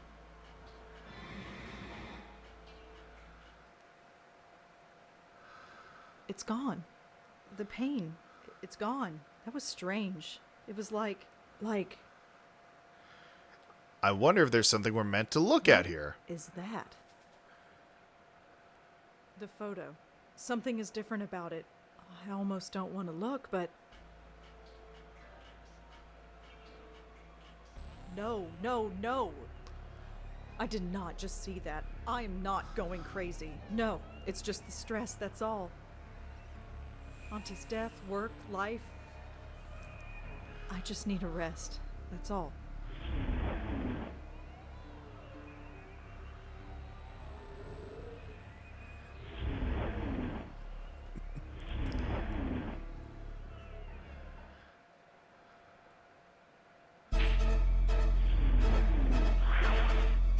Hello, bright eyes.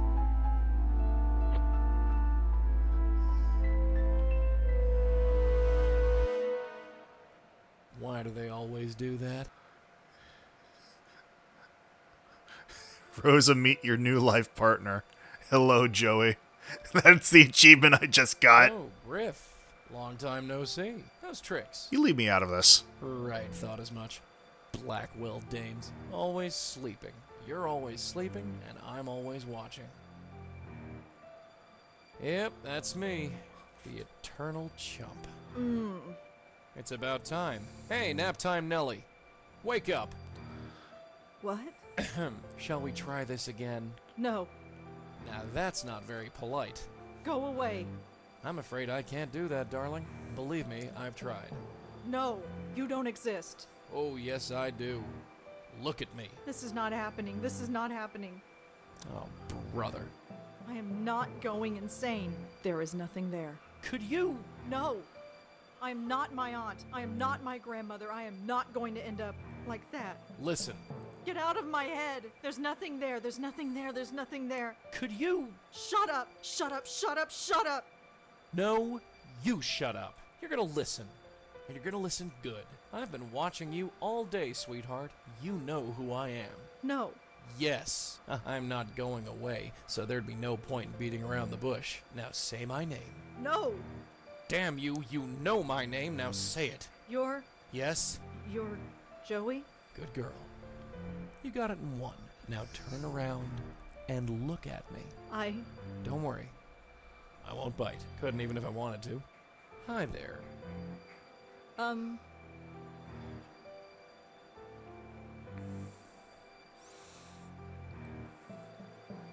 Grandpa Joey's from another era, folks. So you'll quote-unquote have to forgive the blatant misogyny. So yes, say hello to Joey. The plague upon the Blackwell family for 3 generations now.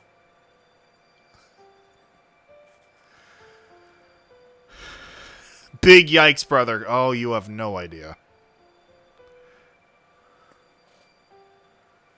I mean, I feel like if there were ever a time for Rosa to lose any sense of social tact and be her usual confrontational self, now would be the time. Who are you, and what the hell do you want with me? Huh, you don't waste any time. You're a Blackwell, all right. So who are you? I'm Joey Malone. and I'm the family spirit guide. What? Think of me as the Blackwell legacy, darling. I'm passed down from... Hey! He said the thing, everyone! He said the fucking thing! Where's the button? Where's the button? There it is! Blackwell legacy. Family heirloom. First your grandmother got stuck with me, then your aunt, and now you.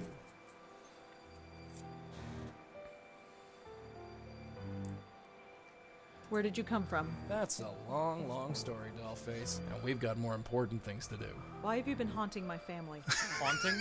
Joey's scaring the That's a hose. real ugly word. Answer Once me, again, why are you here? You got me, sweetheart. for Tell me nearly why 100 years me, now. Why your family since this whole gig started. Must be some kind of gift your family has. A gift? You're a medium. A medium with a direct connection with the spirit world. And I, my dear, have the unique pleasure of being that connection. I don't understand any of this. Oh, you will, babe, you will. Took your aunt a while, but she got the hang of it. Your grandmother never really caught on. That's probably why Why what? she didn't last long. But that's something we can talk about later. You felt something today, didn't you? Felt Wait, something? third time's a charm. You felt sick to your stomach, I saw you. I've been feeling sick all day. And where did it start?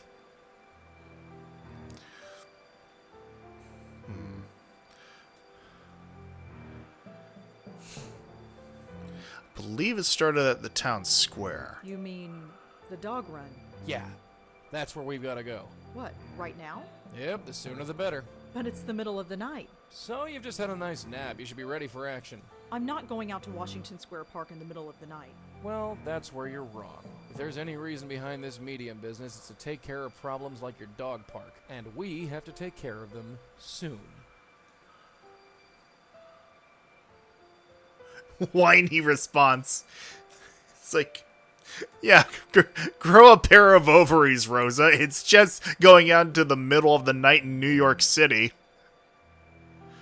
What could possibly go wrong?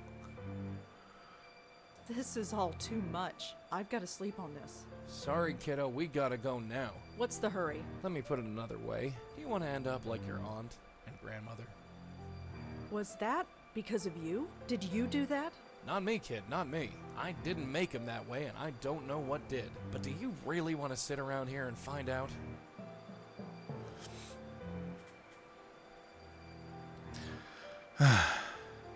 Well, once again, to move things along. Fine, let's go. That's the spirit. No, you're the spirit. After you.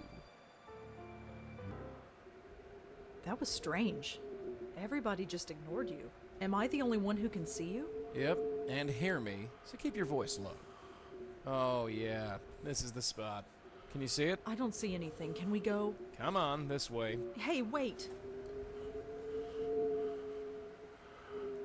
Don't worry, I can't travel far from you. Goes against the rules, whatever they are. Now look inside there, and look close.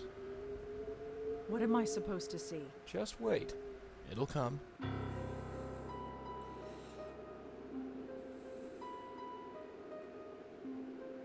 Wait, I see something. Who is that? That's what we're here to find out. I'll talk to the spook. You can stay here. Okay. Joey, it's 2026. You can't say that. Now watch and learn. Why so down, beautiful? Ah, I'm a bit out of practice. How should I handle this?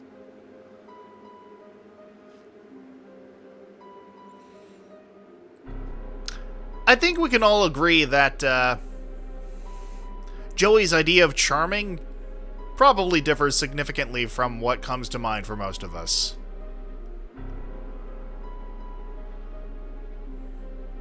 Though I also have the distinct impression we're going to have to go down the line here anyway, so... I want you to listen to me, girlie. Your tears won't win any sympathy from me. So tell me what the story is so we can both get out of here.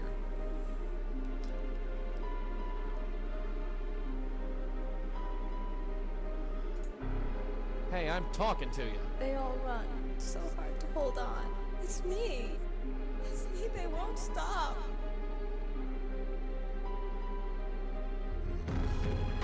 Who won't stop, kid?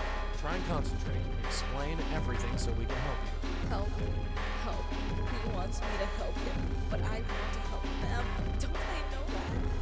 Who? Can't run away. We won't run away. No, we're sick. He poisoned us. Got into our head and poisoned us. Whatever happened, darling, it's over. You do know that, don't you? No, I'm poisoned. Stay away or I'll poison you. Run. Run away like all the others. So first of all, not helping my impression of Adrian. Second of all, we're absolutely seeing some maladaptive coping strategies from trauma here. Associating the actual source of trauma with some non-existent inherent quality of the victim. Like, again, I probably do not need to explain how many people who have been victims of one form of trauma or another will often walk away with the conclusion that it was something that they did which brought on the form of trauma. Like something they had coming, or it's something they deserved, which, again, I hope I don't need to express this, that it should go without saying. That is absolutely not the fucking case.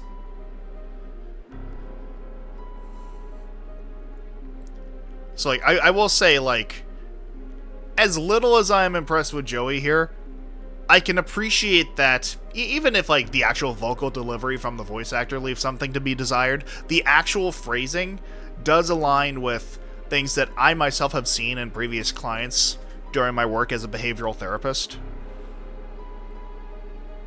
Charm her out of it. I don't think that's going to ride nearly as far as you think, Joey. Yeah, keep talking like that, sister, and you'll be doing the running. Now why don't you shut your yap and calm the hell down? You. Yeah? I know it's you. Who? You're him. No, look, darling, sweetheart. Leave me. Hey, Leave. all right. You're going. Look, just sit tight. We'll figure this out, and we'll be back.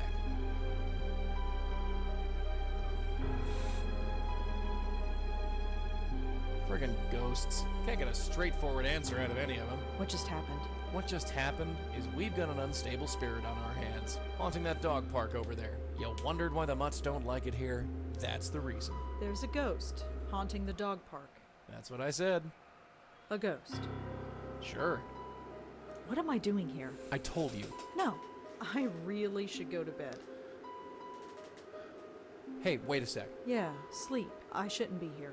For the love of Pete. Well, you love him so much, why don't you marry him? And we're back here again. I hate that I see that font and it just reminds me of fucking Frasier. What an odd dream. Good morning, Bright Eyes. You're still here. Wouldn't be anywhere else. Has anybody told you that you snore? If it bothers you so much, you can always leave. I wish I could, dear. I told you, I couldn't leave even if I wanted to. So this is going to be my life from now on. Pretty much, yeah. You're going to follow me around for the rest of my life. That's how it works, as far as I can tell. Great. Just great. Hey, it ain't all a bed of roses for me either, dollface. You think I chose to be shackled to your family for the last 40 years? Your grandmother refused to accept 40 it. Look years. what happened to her. And Auntie? She made a mistake. What kind of mistake? Hey, what is this, 20 questions? What's with the third degree? I have a right to know. No, you want to know. There's a difference. I don't have to tell you squat. Look, this isn't easy, you know. You're a ghost? Fine. I'm a medium? Fine. My whole life is turned upside down? Fine. But you could at least meet me halfway. You've accepted it, you say. So far, yes. You've only seen a taste of it. Are you ready to go all the way? What do you mean? Ready to see what's out there. Ready to see what this is all about. I mean, somehow I think any prospects of positivity flew out the window years ago, so that leaves this option. It's not like I have a choice, right? No. You don't. So what is it? I don't have to tell you. It's best if I show you. Here, take a hold of this. I can touch it? Yeah, the only part of me you can touch, unfortunately. It Don't like kinda that. tingles. What is it? The stuff of life. Or death. I've never quite worked it out. What now? Now you pull. Pull the tie? Yeah, pull. Okay. She got TN'd. Oh my god. Where have you taken me? Relax. Take your time. It's a lot to take in at once. What is this place? It's the doorway to infinity, darling. Out there, in the distance, the next world. The next plane of existence. The gossamer threads that separate this world from the next. Whatever you want to call it. It's all out there. How did we get here? We're inside your head. You mean I'm dreaming? No, I mean we're literally inside your head. Remember those headaches you had yesterday? Yeah? That was your power awakening. Or to be more specific, it was this place, forcing its way into your mind. I mean, I feel like it's in character for her to ask for specifics, but I think we know that Joey isn't going to deliver. So what does that mean? It means that you've got a spiritual way station in your head. I'm not sure I like this. Well, like it or not, we're here. So what does this place actually do? It's sort of a transfer point, or node. It connects the mortal world with the next. You bring spirits into this place, and then send them on their merry way. That's it. Well, there's a bit more to it than that. I thought as much. You see, many ghosts aren't as lucid as myself. Most can barely tell you their own names, let alone tell you what's wrong. Near as I can figure, they have to come to terms with their departure before they can actually depart. You dig me so far? I think so. The ghosts don't know they're dead. Yeah, right. So, we have to help them accept it. Once they accept their death, they are much more willing to move on. That's my job, see? I talk to the spooks. They trust me more because I'm one of them. You do the legwork. See? Anyway, I know you have some questions about this place, so go ahead and ask them. I hate that with Joey's phrasing here, it almost comes across like a Dead Like Me situation. Well, not... I guess it is literally a Dead Like Me. I meant to invoke Black Like Me, but... I mean, you know, I have already... You know what I mean. It just sounds wrong. Inherently. Let's see. What about you? Can you go through that hole and move on? I wish, darling, but I can't. I've tried before, but it just spits me back out. I'm stuck here, whether I like it or not. You're wearing your tie again. How did that happen? Not sure. Near as your aunt and me figured, the tie is just an extension of whatever power brought us here. It's not a real physical tie, no more than I am a real physical person. But that makes no sense. Look, just accept it, dollface. Forget logic. For you, logic went out the window the day I appeared in your bedroom. There ain't no instruction manual for this. Your aunt and me just figured it out as we went along. Or in other words, we had to reuse the assets and didn't want to alter them. Just go with it. Also, this feels more and more like my life ever since cryptids wormed their way into it. Are you okay, Joey? Me? I'm dandy. You don't look all right. It's just this place. I don't like it. Probably because I don't belong. Maybe someday, but not now. What about that ghost in the park? The one from last night. Why didn't we bring her here? First of all, I didn't think you were ready. And secondly, that ghost was too lost and confused. When a ghost is like that, I can't just force the tie into their hands. It won't work, don't ask me why. They have to know they're dead first. Your aunt called it, being spiritually ready. I think I've learned enough. You sure? Yeah. All right, let's get out of here.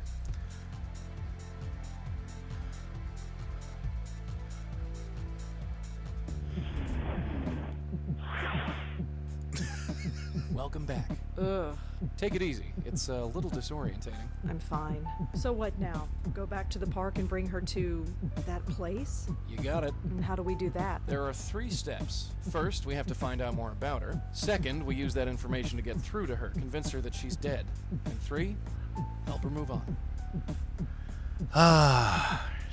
Man's edition. I mean, listen, you weren't you and your ilk were not exactly the first cryptids to make my life, well, such as it is, something out of a fucking anime.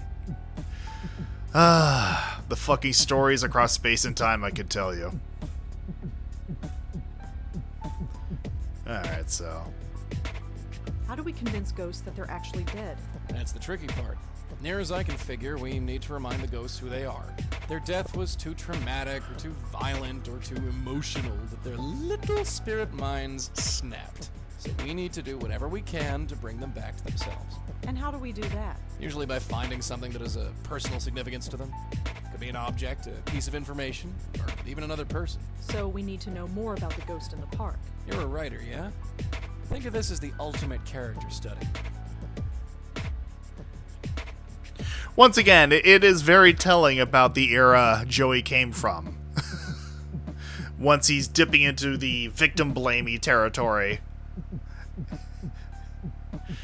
To say nothing of how highly dismissive he is of the fucking associated trauma. But then again, I suppose, for someone who has been stuck in this particular situation for over 40 years, I can imagine someone from this era having their sensibilities about mental health that have already not aged well, jaded further still by the existential crisis that is being a perpetual dead man linked to an entire lineage of people who don't like you. Because identity. How do we find out more about her? She could be anybody. Not necessarily. That picture you got, the one of the three girls? That blonde girl is either the ghost in the park or her twin sister. You sure? She's a dead ringer. No pun intended.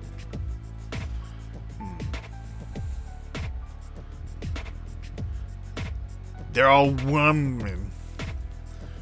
The blonde girl is dead. Looks like it. And this other girl, Joanne, she's dead too. Yep. What's going on? That, my dear, is our bread and butter. What else can we do to learn more about the ghost in the park? The photo, dear, it's the biggest clue we have. How do we help a ghost move on? With my magic tie, dear. I give one end to the spook, the other end to you. You pull the Please ghost stop phrasing it like send them that, on Joey. You don't come in with me? No, sorry. That's your job. I think I've heard enough. Yeah, let's get going. Alright, so first and foremost,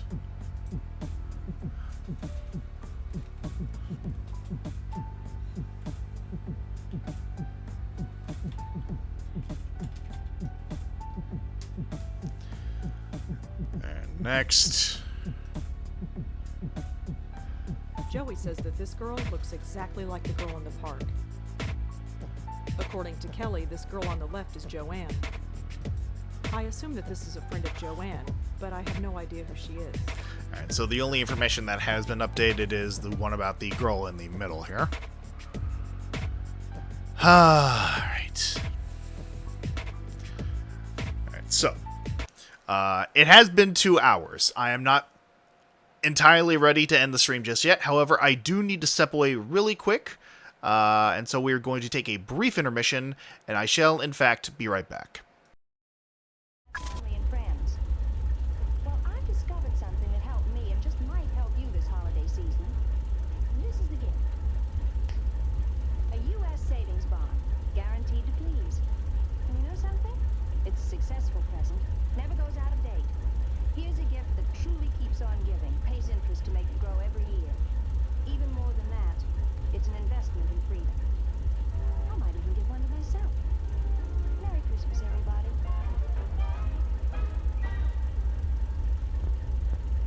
This is Harry Hambone, and his pet anteater Schnoz. They love each other. Harry does some marvelous impersonations. And this is his impression of the American Cancer Society, which, as everybody knows, is leading the fight against cancer. Anyone can join the fight.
Hello again, I am back, and I do believe it is time for us to head over to the university. You coming? Yeah, sure.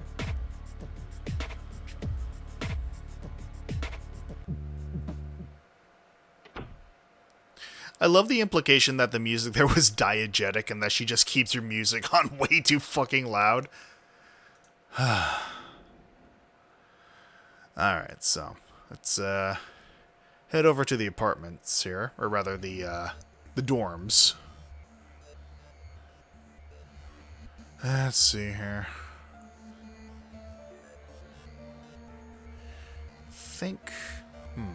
Well, girls in photo. Well, we should probably start. According to Kelly, this girl on the left is Joanne. I wonder who the others are. 2 of the 3 girls in the photograph are dead. I wonder about the third. Alright, so... Kelly gave me the photograph in the first place. I probably should return it to her. It's probably a good start, but I think we should also talk to Adrian.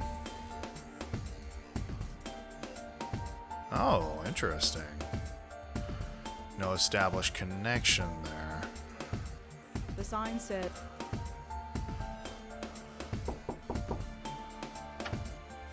Hi, it's me again.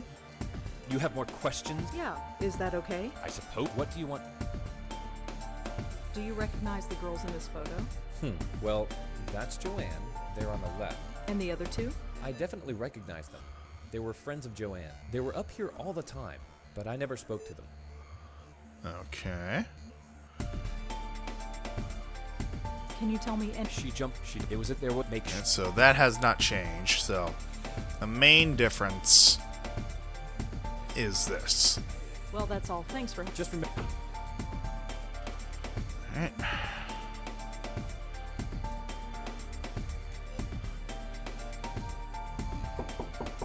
Yeah, open. After you. Yeah. Could I ask you some follow-up questions, Kelly? Fine. Make it quick.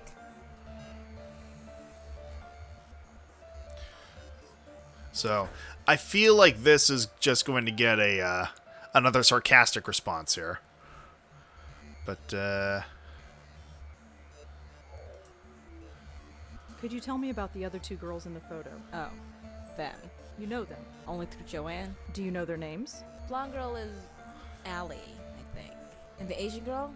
She's Susan. Tried to avoid them when they were here. Really? Why? Look, I need my space. Joanne needed her friends around her. So whenever Joanne turned this place into social central, I had to split. They didn't care for me, and I didn't much care for them. okay. Do you know anything about Joanne's friend Allie? You mean Miss Blondie? Yeah. I know enough, which isn't much. She was over here all the time visiting Joanne. She was kinda sweet, I guess. Laughed all the time. Oh, that was annoying. It was usually my cue to get out of here. What do you want to know about her? I'm having difficulty finding her. Would you know where she is? I don't know. She could be anywhere. Studying, partying. Pushing up daisies. Shh. Huh? Nothing. Right. Alright, and then... I don't suppose you know anything about Susan. Not much. Quiet, I guess. Maybe she just didn't talk around me. I never stuck around long enough to get to know her. And I hate that with that one fucking comment from Joey, now I want to rewatch fucking Pushing Daisies, or Pushing Up Daisies, as well as Dead Like Me. Alright, let's see, any new things here? Can you tell me why? Just suit yourself. And... Did you? Although, what did she say? No idea. She swore up and she looked a bit scared. Just, I didn't eat. So you killed her? No, not. Are we done? Alright, so I think that's Thanks that. for helping out. Yeah, sure. Whatever. I mean, I have the impression I know where this is going to go, but... Can I take a look around? What for? Just to see if I can find anything else about Joanne. What? You're a detective now? Well, forget it. Thanks again for lending me that photograph. No big deal. It was just sitting there on her desk. Alright. I mean, just eliminating the options here. How are you holding up? I'm fine. Midterms are a bitch, but I'm handling it. Or I would be handling it if you didn't keep bugging me. Please let me look around. It would really help me out. I've helped you out enough. You can ask your stupid questions, but you touch nothing. Let's see. Was there anything else? Can you tell? The RA. Right. So these all seem to be the same. Thanks for helping. Yeah, sure. Thanks again. Whatever. Alright.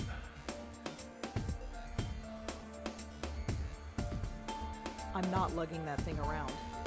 Once again, no one asked. Can you just look at the pinboard? Let's see. Okay.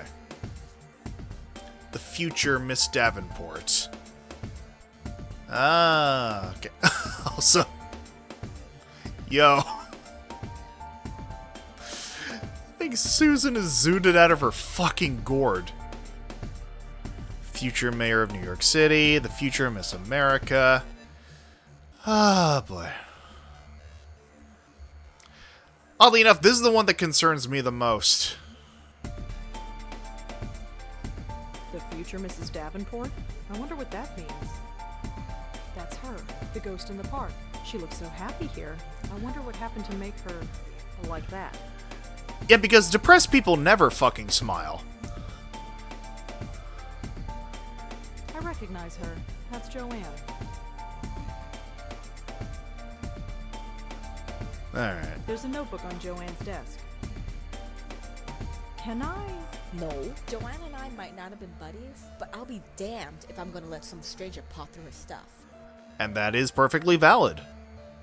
Have we heard of a Davenport? That's a good question. Because I'm trying to remember. The name Mrs. Davenport was written under a picture of Susan. The word Davenport was written on Joanne's bulletin board underneath Susan's picture. I wonder if this Davenport person has any connection to Joanne's suicide. Yeah, because I'm not sure. No, I don't see any connection. Yeah, I didn't think we got anyone's last name.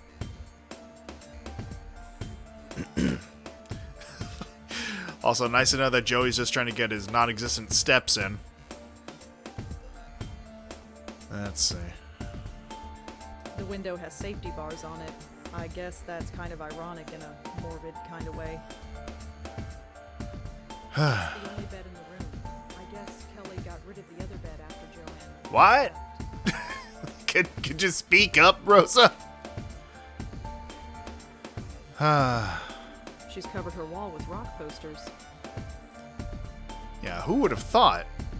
Who would have thought that the girl dressed up in counterculture clothing would have potentially counterculture paraphernalia on her walls? Can I use your phone? What? It'll only take a second. Fine, just hurry up. Who do you think you're calling? Oh. Hello, could I speak to Joey, please? Hi, Joey? Yes, I had some questions for you. Not bad, kid, not bad. If you got something to say, say it quick. Lady Pincushion here is starting to look a little hot under the collar.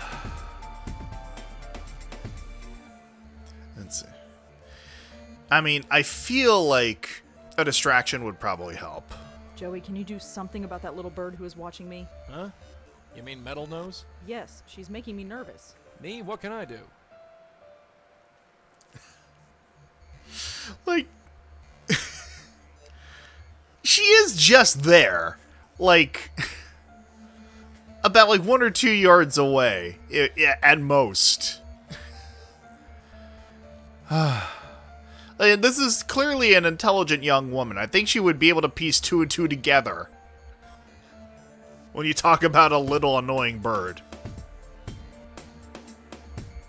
And yet, I will admit that is a clever solution to the issue of talking to yourself. Just pull out your fucking phone. Because I imagine this option would not have been available to either Rose's aunt or grandmother. But in an age where you can just see people talking to themselves, see a fucking piece of plastic in their ear and realize, oh, okay, yeah, no, that makes sense. I mean, this honestly, as cursed as the situation is, Rosa could not have been more fortunate to have been born within the 21st fucking century. Joey, I'm not sure I can do what you asked me to do. This is stupid. Kid, you have to. Don't back out now. Yes, hello. Could you tell me what I'm supposed to do now, please? Do. Look around, check for clues. We need all the information we can get our hands on. Thank you, Joey. I'll talk to you later. Yeah, sure. Thanks again, Kelly. Yeah, sure.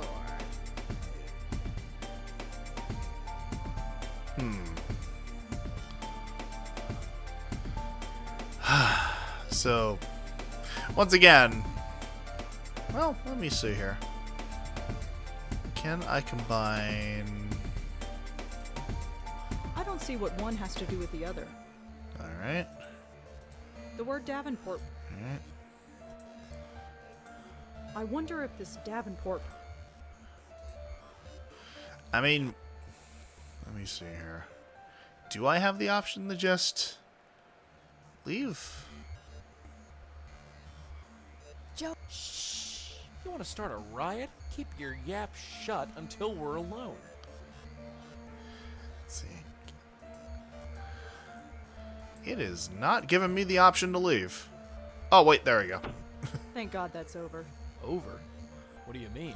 We got what we came for, didn't we? What exactly do we know? Well... Exactly. That'll get us far. We gotta get back in there and search for more clues.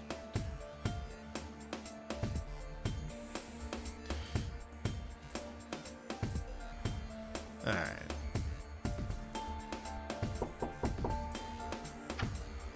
Hi. You Yeah. I said, what do you... Do you know anyone named Davenport? Davenport? No. Nobody named Davenport on this floor. Thanks anyway. Alright. Well, that's... Thanks for... Just... I mean, well, once again... It is very much in character for Joey as the fucking... After you. Yeah? walking detective cliche that he is to be totally unhelpful. Could I ask... Make it quick. Let's see. Do you know anyone named Davenport? No, but it's a stupid name. It's written right over here on Joanne's bulletin board. You think I care what she does? I mean, what she did? I mean, I don't know anyone with that name. Sorry.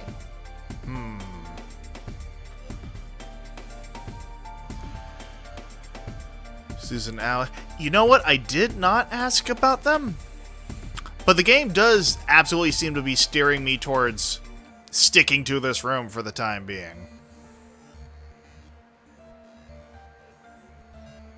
I don't Not much. Quiet. Maybe she just didn't talk around. I never stuck around long enough. Do you know? You made miss. Yeah. I know. She was what do you want? Would you... I don't stuck. Pushing it. Huh? Nothing. Right. Alright, let's see. Thanks for helping. Yeah. I mean, this does tend to be one of the big reasons why I don't play many point-and-click adventure games, because they're fairly cryptic about, like, the solutions. And oftentimes in a lot of very traditional point-and-click adventure games, it'll be as simple as find the magic pixel. I have the distinct impression this will remain the same. Yep. Thanks. Whatever. And again, it sucks that, like, it is genuinely a matter of, like, go back and forth until you find the solution. It's just a waste of fucking time. It is a waste of time with these types of games. You have more. Yeah. I said, what? Do you know anything about Joanne's friend Allie? I'm afraid not. Who is Allie? She's... Never mind. It's not important. Alright. Alright, and then... Did you ever meet Joanne's friend Susan? The name doesn't ring a bell, I'm afraid. And we already established that he doesn't know a Davenport. Thanks. Just... So, yeah, no, our only option is to fuck around more and find out in Kelly's room. So I think I need to go back to the phone. Can I use... It'll all...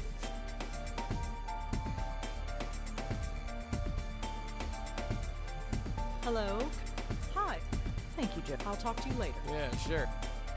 Thanks again, Kelly. Yeah. I guess that eliminated our options. Ah. Apparently that's... Apparently that is Joey. Let's see. Can you mess with the fire alarm now? Also a good question. What do you... I'm...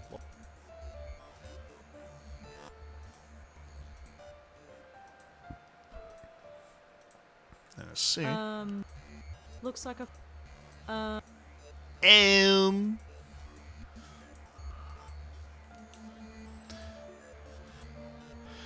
Like, it's one of those things where, like, I feel like in this situation it would be the easiest actual solution, but unfortunately it is not the narrative solution. And once again, just in case...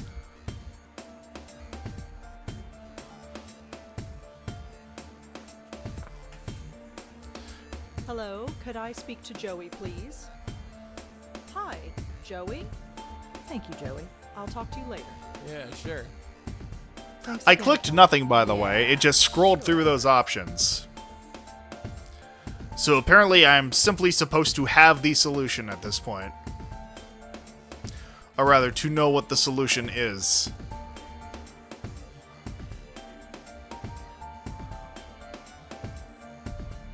I'm not taking Kelly. She's covered her... I'm not getting into... Let's see here. I'm not...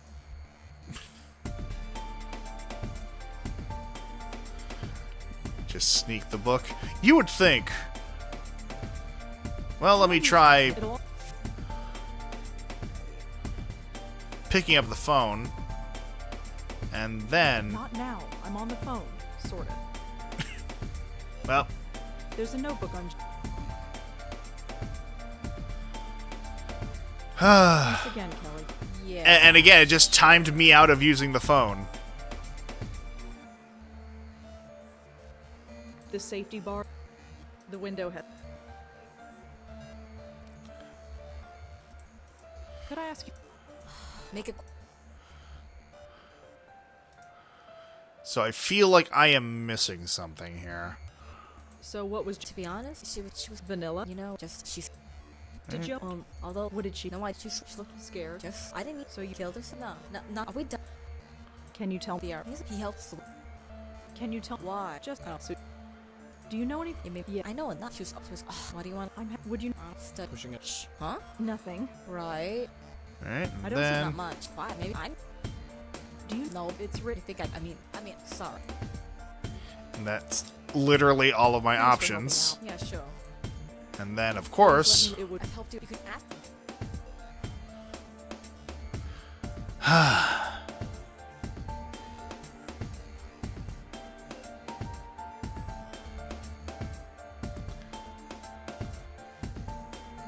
Thanks again. Whatever.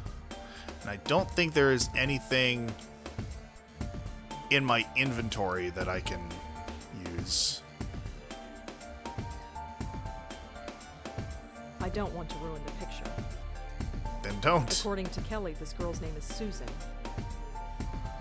Joey says that this girl looks exactly like the girl in the park. And according to Kelly, her name is Allie. Alright, so I think I'll just have to go back to the notes. I get the impression that Kelly didn't care much for Allie. Judging from the photo Kelly gave me, Susan and Allie were close friends. The name Mrs. Davenport was written under a picture of Susan. Allie was one of Joanne's friends, and just like Joanne, Allie is dead. Susan was one of Joanne's friends. Judging from the photo Kelly gave me. Alright.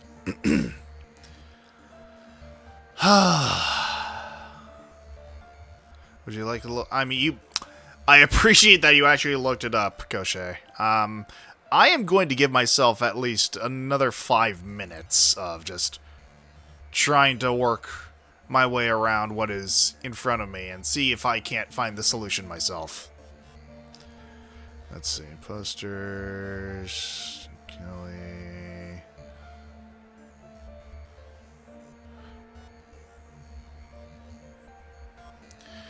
Because once again...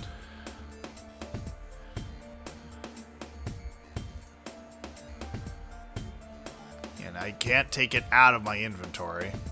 For whatever reason.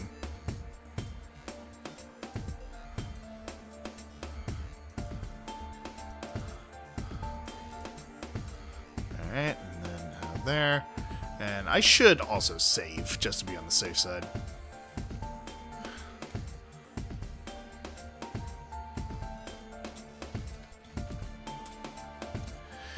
Alright.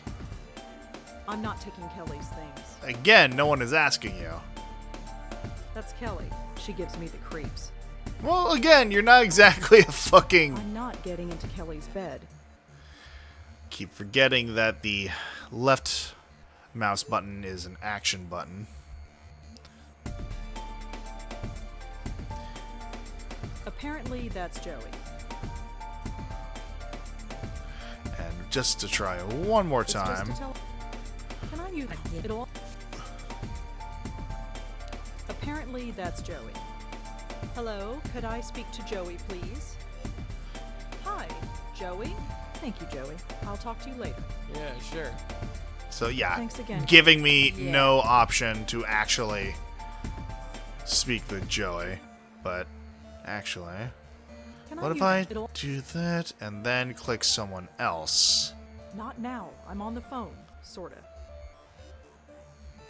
Not now. I'm on the phone. Sorta. Hello, could I speak to Joey, please? Hi, Joey. Thank you, Joey. I'll talk to you later. Yeah, sure. Thanks again. Alright, well, let's get out of here for now. This is really, really hard. You think you've got it bad? I've got to watch. It's pretty painful, let me tell you. You're not helping. You want help? Get your little butt back in there. And unfortunately, Apparently that... Joe. Shall we go someplace where you don't look like a crazy homeless person? backtracking to a different fucking...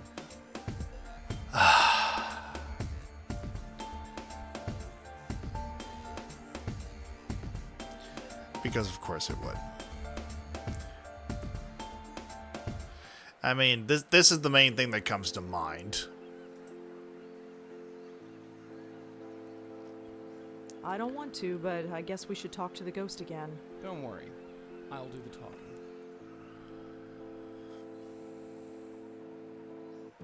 Hey there. Remember me? No. Maybe.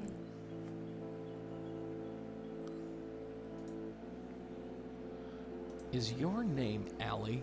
Yes, that's me. Allie Montego, story and song. She uses the voice, but not for long. Cute. Well, Allie Montego. At least we've confirmed who you are. Alright.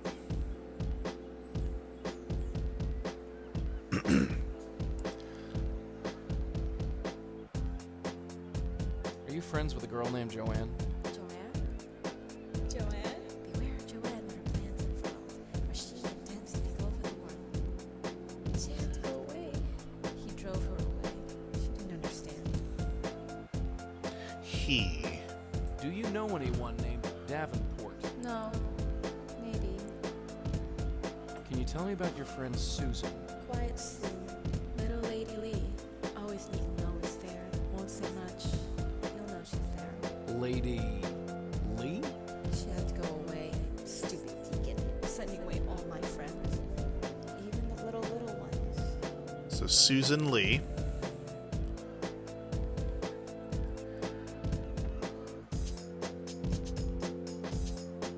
Do you know Kelly? Kelly, crazy Kelly, native ice jelly. We all drove her away. But that was okay. It wasn't the deacon's fault. It was hers. So we keep hearing about a deacon. So obviously this is the next thing we need to cover, but I want to try and cover my bases here. How about Adrian? Do you know him? Adrian the man. The man with the plan. This, I imagine, might spice things up a bit. Do you know why Joanne killed herself? Joanne? She can't be dead. She's going to change the world. She's not dead. Even though she had to go away. They all had to go away because of the deacon. Gee, I wonder who we should ask. All right. Can you tell me? The deacon? Oh, damn. It's the deacon. We called him and he came. He got into my head. He's scared. He's diseased. He's made me diseased too. Now everyone goes away. All right.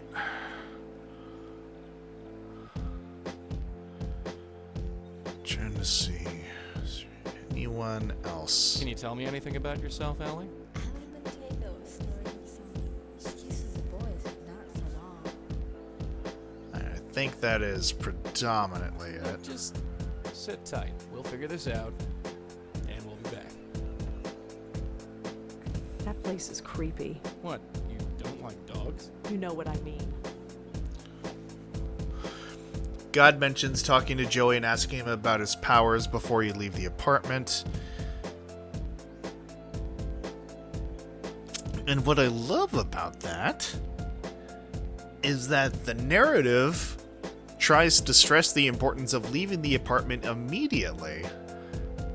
So it's kind of antithetical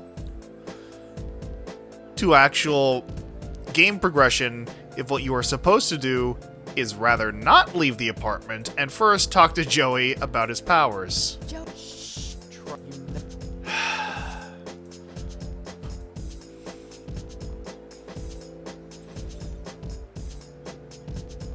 Like, once again, I am sure that in the long run, the story will be worth it, but fuck me, man. It's just certain elements of point-and-click adventure games like this that really deter me from wanting to pursue them in my free time.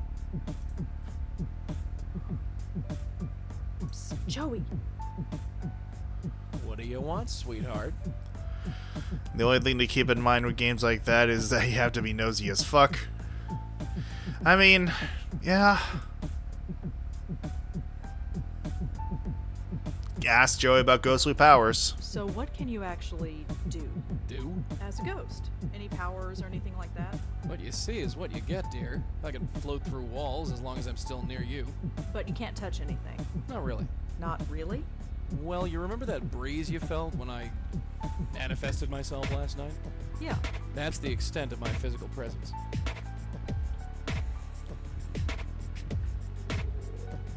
Neat trick, huh? Not really. Everyone's a critic.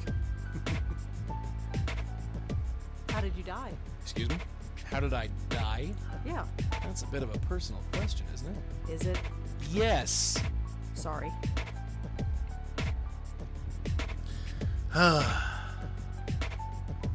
So what can you do again? You want a repeat performance? All right. Evildoers beware. I'm Joey Malone, and I command the power of light breezes. I think I... Yeah. I will say, if that was literally all it took to get the plot to progress, then that is Yeah, sure. absolute fucking horseshit. Because again, at no point did the game give me any sort of indication that I needed to stay behind and further discuss things with Joey. It stressed the immediacy of the situation and encouraged me to leave as soon as humanly possible. So yeah, no, I would have been permanently stuck there without any sort of indication to the contrary. Can I use it'll? God. Fucking point-and-click adventure games. Hello, could I? Hi. Cresta performance. God, that's fucking goddamn it.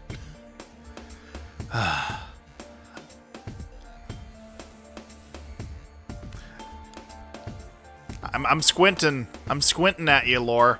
I'm just saying, if you're watching this, I'm waiting for a fucking defense for this horrendous shit. You performed a little trick for me earlier. I'd like you to repeat it for me. Trick?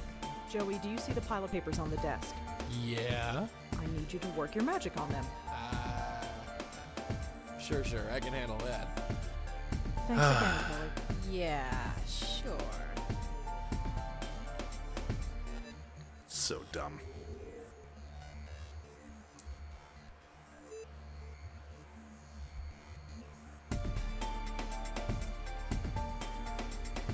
Okay.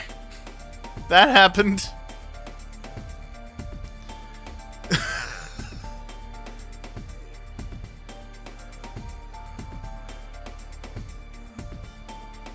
You have to steal the... Oh, for fucking quick time bullshit. Wow. Can I use your it'll... Hello? Hi. Joey, could you... Alright. Thanks again, Kel. Yeah, sure. Nice one. God, it's so dumb.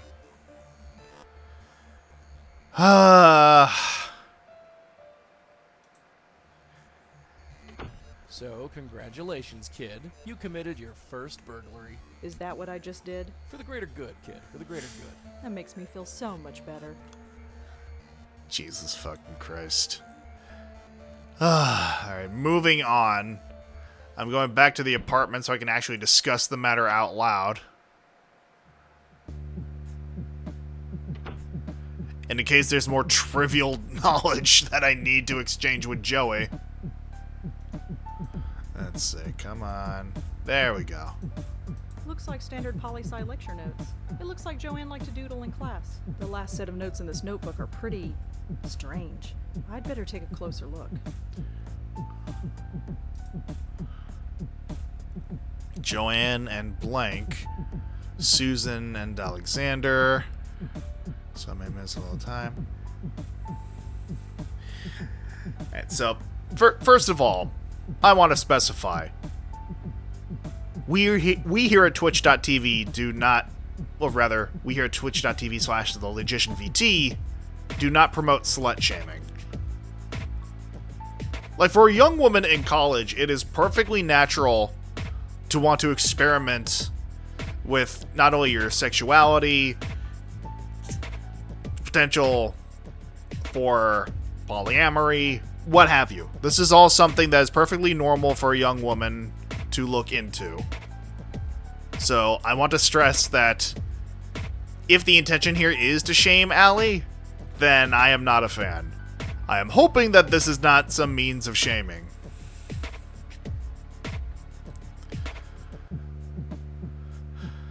Allie kind of has the makings of I was molested and don't know how to deal with it, so I have risky sex with multiple people. I mean, there's also that potential as well. Like, that sort of thing can be born from past trauma.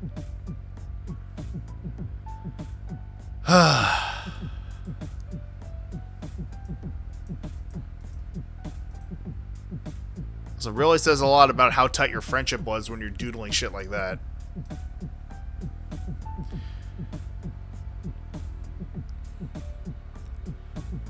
He's diseased, it made me diseased too. Yeah. Can't hear the professor, I no longer care. He won't leave me alone. Can't connect. Or can't concentrate. Allison is gone. He made her go. Susan is gone too. They won't let me see her. I am the only one left. Have to hold on. What do you want? What do you want? Oh, is this game kind of heavy? I thought it was a pixel art point. There's a number of heavy subjects in this game. Yes, Alex. This is the Blackwell Legacy. The first in a series of point-and-click adventure games involving, I've already forgotten her fucking name. Rosa Blackwell and her, ghostly companion, Joey. Yes, you are essentially a ghost therapist.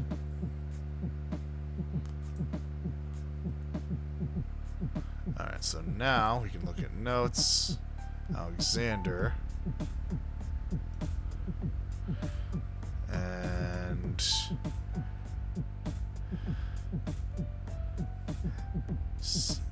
Susan.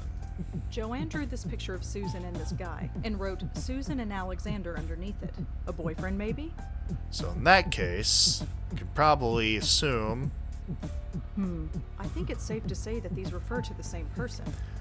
Alexander Davenport. His name is Alexander Davenport. I don't see what one has to do with the other.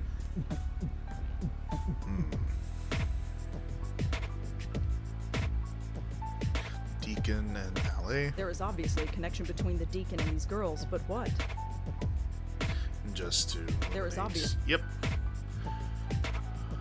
Maybe there's a connection, but I can't see it. Alright. So in that case, let's do research on Alexander Davenport. And Alexander Davenport was listed as being on the hockey team at NYU. It doesn't say anything else about him, though. That's too common a word. Whoever the Deacon is, I don't think I'll find him this way. Probably. Lee is a pretty common name, but it should narrow things down. I think I got her. Susan Lee, 18 years old, was admitted to Bellevue Hospital last week after an apparent suicide attempt. I think that's our girl. Alright. Allie Montego. Let's see if I can find her. She apparently spent some time on a spiritual internet forum. She was looking for information about Ouija board? Of fucking Are course. Ouija boards dangerous? She asked. Can they call anything evil? And if so, how do you get rid of it? Oh, jeez. Another bunch of hacks messing with those stupid boards. This has happened before? A few times. Those things are nothing but trouble. You beat me to it, Koshe. Can you burn a Luigi board? No, I can't find any information about Joanne. Alright. There are so many sites about this, and they all contradict each other. There's no way to really tell fact from fiction. Alright, well, I think it's clear that the next step is to visit Susan in the hospital, but if memory serves, Yeah, sure. that is not going to be an easy task.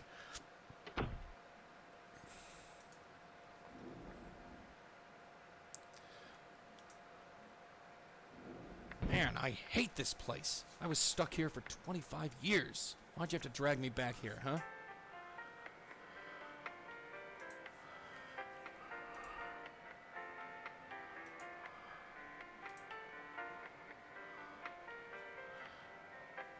Is Susan Lee a patient here? Susan? Yeah, we've got her. She came in about a week ago.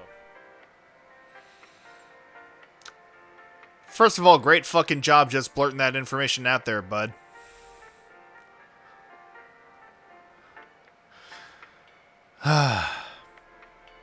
His uncle works here, undoubtedly. Also, I know it's a matter of lighting and shading, but the splotches of pink on his face just make it look like he got a bit too enthusiastic downing a bottle of fucking Pepto.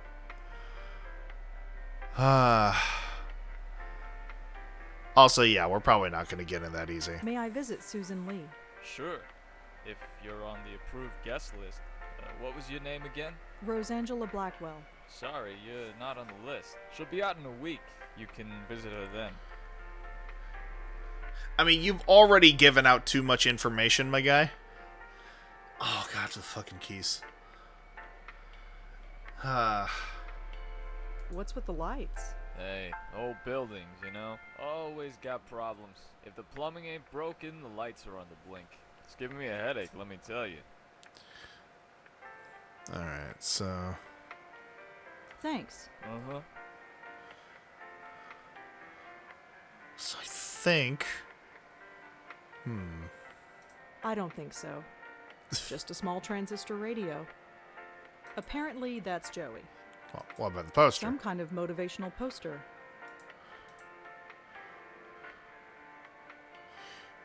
Oh, right. I don't have anyone to call. What about Joey? Looks like an internal phone. For paging doctors or patients, I guess. So I don't have... We're already forgetting? Psst, Joey. What do you want, sweetheart? Let's see. Can you click on the book? It's not a bad idea, but I should also probably get some information about some of these things. How well did you know Dr. Quentin? That quack. He'd come into your aunt's room, poke her, prod her, try to get her to speak. He didn't know from nothing. I'd just as soon never see him again. What was it like, staying here? Like? I was on a different floor, but it's all the same. 25 friggin' years, hovering over your aunt's shoulder, staring at the ceiling. You want to know how many cracks there were in that ceiling? Not really. 54, or maybe 55. I was never sure about that last one. What was Auntie's condition like? She was a rotting vegetable, sweetheart. They kept her so drugged up that she could hardly move, which is probably for the best, come to think of it. Without the drugs, she wasn't pretty. But the doc told you all about that. You don't need to hear it again from me. That's all for now. Right. Alright, so let's try the book. Yeah, unfortunately, no, I can't access the book. But I know. Also, thank you for taking care of that, Koshe. Some small keys. One of them is labeled FB. I assume that means fuse box. I don't think I need any of these keys. It says that this floor is undergoing renovations. That explains a lot. Yep. I'm not stealing.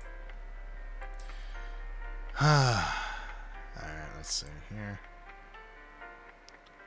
So I feel like this is something I'll probably have to come back to at a later date, maybe. But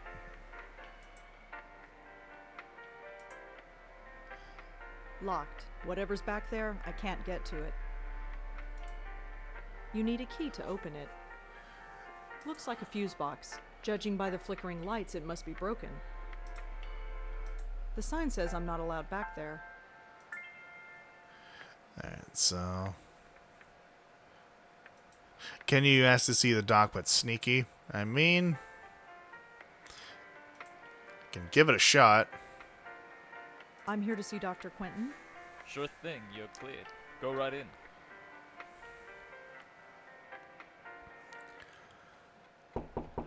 Come in. Kind of nerd to Dr. stop by a Quentin? sign. Oh, hello. The nerdy kind. Come in. Come in.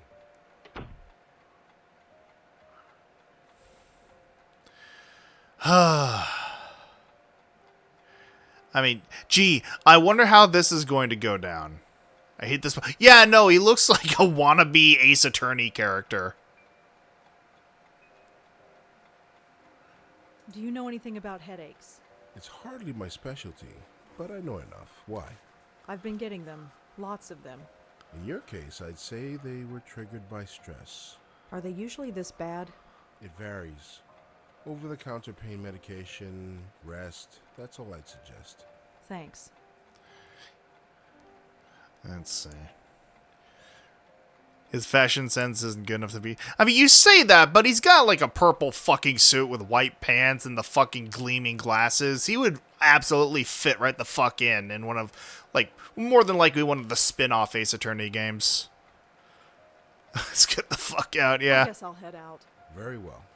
Goodbye, Miss Blackwell. Ah, my word.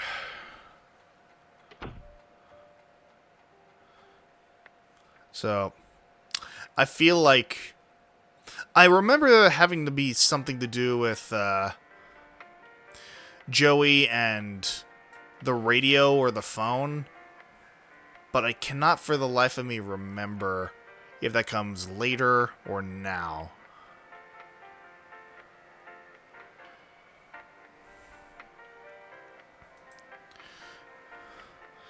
Let me see here. I know Allie was interested in Ouija boards, but what about her friends? That makes no sense. Really? Really? Makes no sense. Kelly, the one representation of goth culture in this game, has no feasible connection to Ouija boards. None.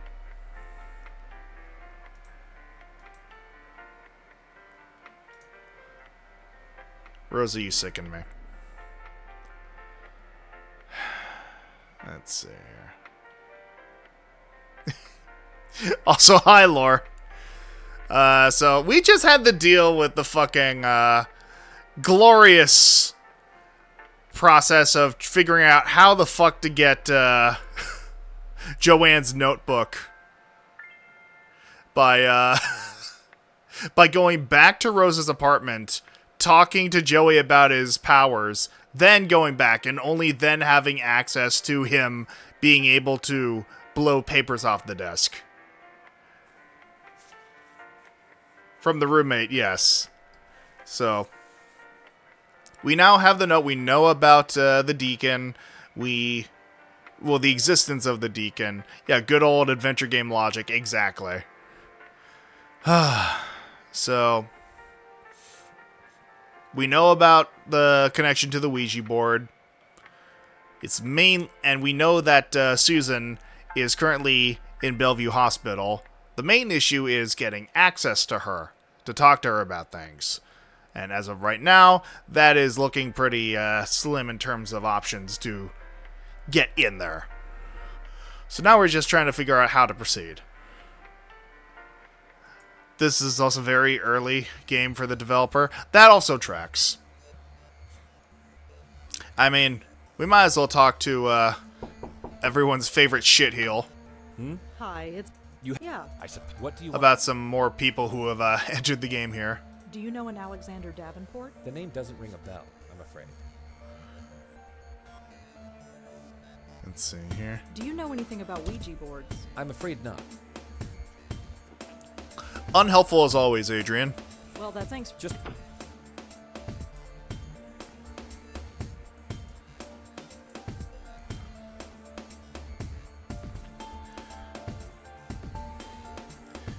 Try asking Allie about... You know what? Honestly, I probably should.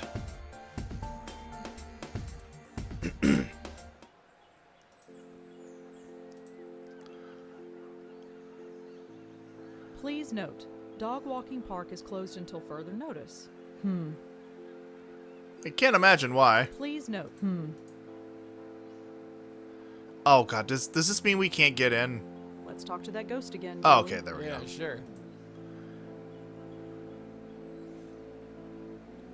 Hey there. Remember me? No. Maybe.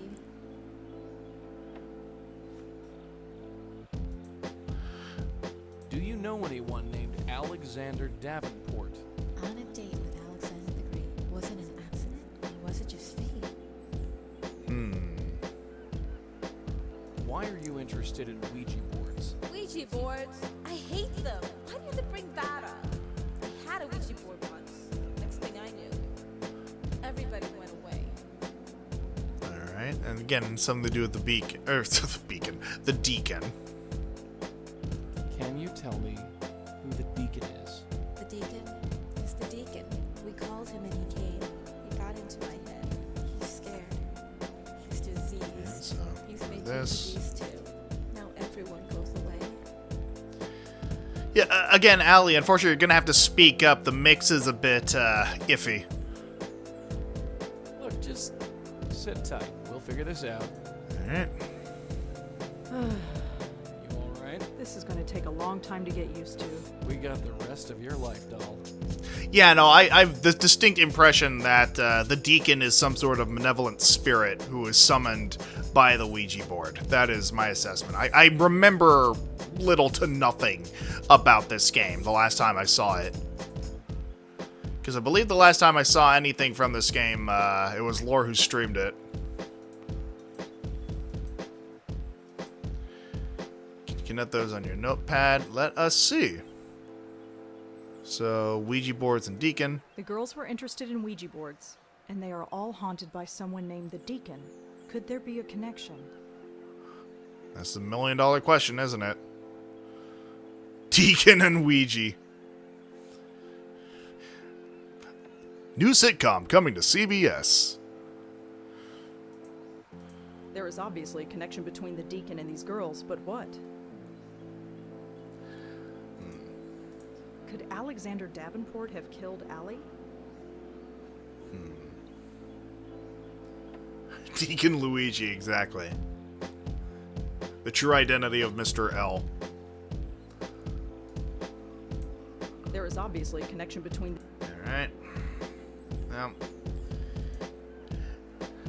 I mean, at this point, I think we have run the course of things we can ascertain from this map, given what information we currently have. We might just need to do some research.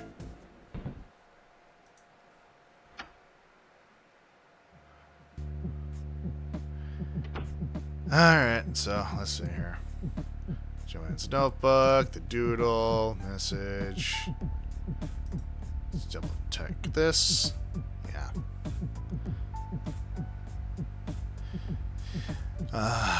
Well, I guess that is technically something I did not do. Yeah, sure. I mean, something that has always rubbed me the wrong way about point-click games of this nature is that it involves so much backtracking. And so much trial and error. Like, every time some new piece of information comes out. I addressed it during the college campus scene, where I had to go back and forth, back and forth between Adrian and Kelly to get every bit of information. Did you summon something with a Ouija board? Did I? That's why I'm asking you. I hate those things. I'll never use one again. And why is that? Because The Deacon kid, did you get in contact with someone called the Deacon? the Deacon. I hate him so much. I knew it. Damn kids and your damn Ouija boards. Don't worry, we'll clean up this mess. Well, I guess that was what we needed to do. Look, just... She is so strange. Don't you think she's strange? Hey, you're one to talk. Really? I think she's a choice bit of calico myself. Maybe it's a ghost thing. Never say that about a child again. I mean, I guess she's 18, but still. Student.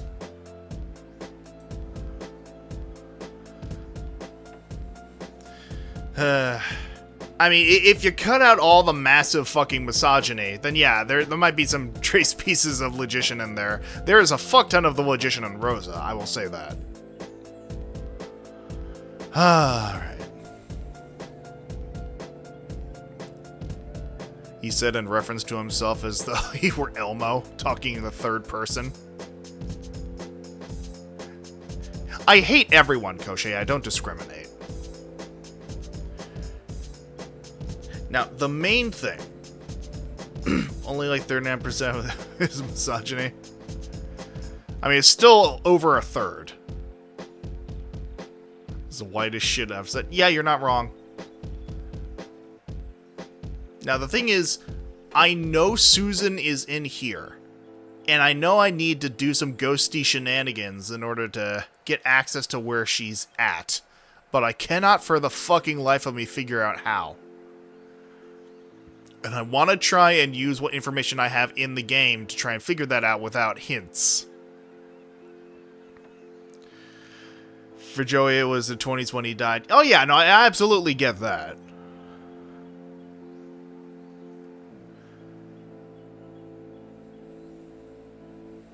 The Susan puzzle, yeah.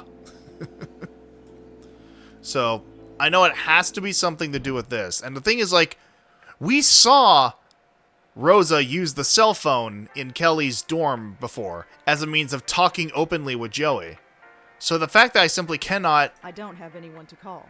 ...pick up the phone with that logic in mind and pretend to talk to Joey that way, it seems like an oversight. Now, I see that there are keys here. Keys that could potentially get me into the fuse box. And with the fuse box, I could potentially shut off all the lights and use that as a means of sneaking into the room where I can talk to Susan. But again, there'd have to be a lot of things I need to do. I am guessing one of Joey's other abilities might have something to do with the radio. But again, I can't figure it out. This guy mentions combining stuff. I'm not seeing where we would get the clue to this. Yeah, no, that's just it. Like, the massive leaps in logic involved in this type of game is kind of astounding. Again, I am not saying this the shit on the game or the genre by any stretch of the imagination. I'm just saying that in this particular instance, there have been moments where it is very difficult to figure out on your own, without any sort of external help, what to do.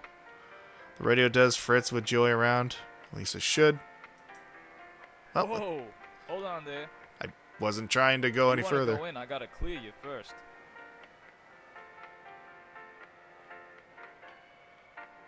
No, it doesn't seem to be on the fritz.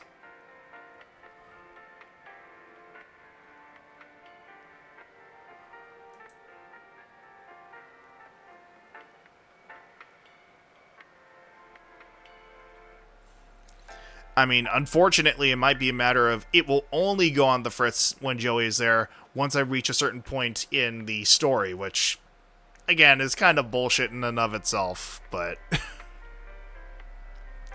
Have you exhausted all the conversation with this guy? I mean, I think it's talk about my aunt, talk to see... I already talked to him. I tried asking to see Susan, that didn't go anywhere. The only other option is the aunt. Did you have contact with Lauren Blackwell while she was here?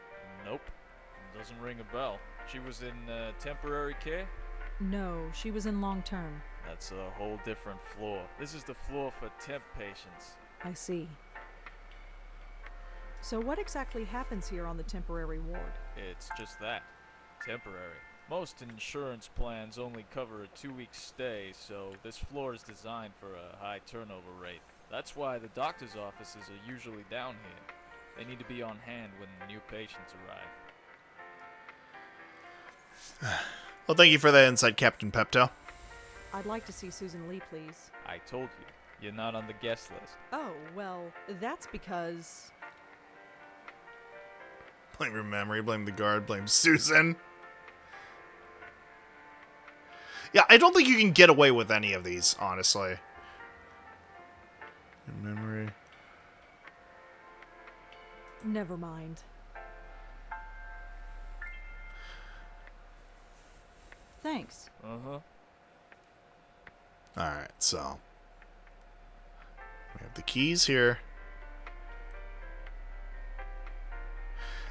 I mean, I'm not even sure how that would work logically. Is like, you're saying the reason your name is not on the guest list is because you forgot something?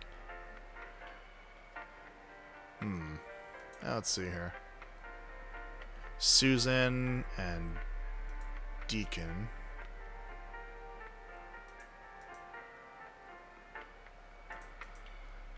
Whoever Alexander Davenport is, Susan must like him a lot. He's either a boyfriend or something close to it.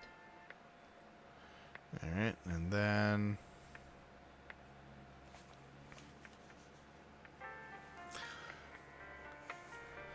and I remember already going to the...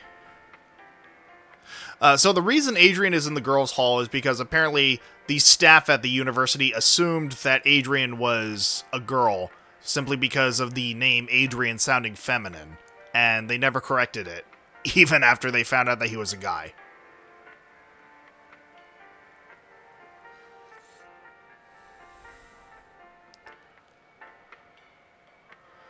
And so...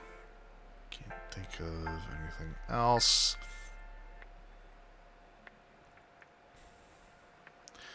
Are there more names that could be more gender neutral? I mean, Joanne is pretty AFAB in presentation, as are Kelly, Allie, and Susan. Alexander is fairly mask presenting.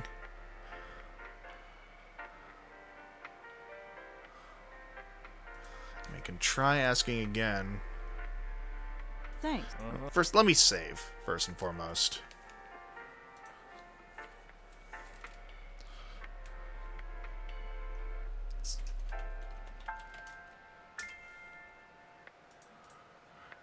I'd like... told that's...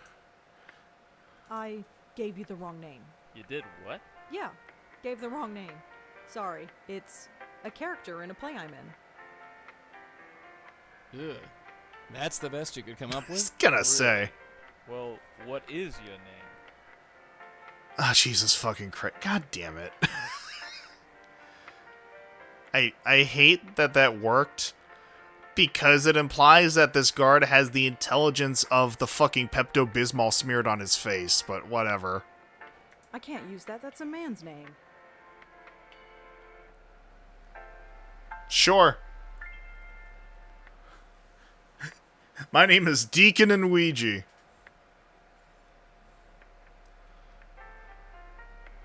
Allie. Well, I mean, Allie's dead. I suppose no one is using that name. My name is Allie. Right. Well, you're still not on the list. I don't think they'd let dead people on the list, sweetheart. But good try. Well, do people know that Allie is dead? Alright, well.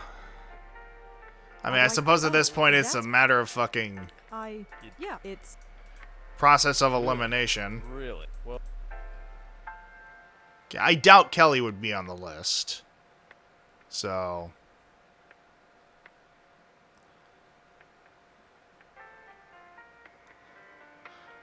Well, sure. Well, Alex isn't an option here, unfortunately. And again, I tried Allie, and it didn't take.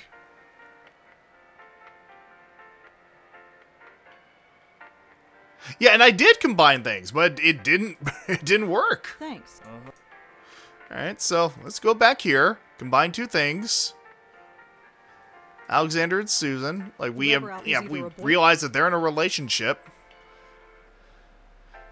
Adrian and Susan. That makes no sense. Yeah, exactly. It makes no sense. Alexander and Adrian. I don't see that working. The school thought that Adrian was a girl because of his name. Alex could also be a girl's name. Oh, fuck off! How the fuck?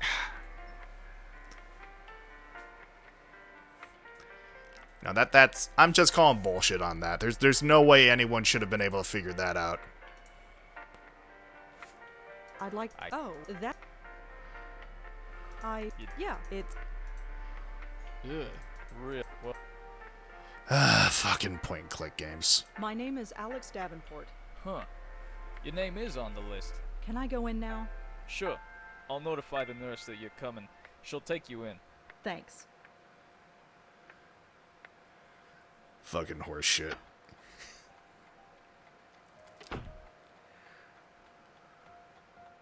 Alexander?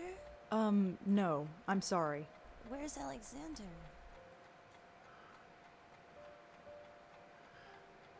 Let's see.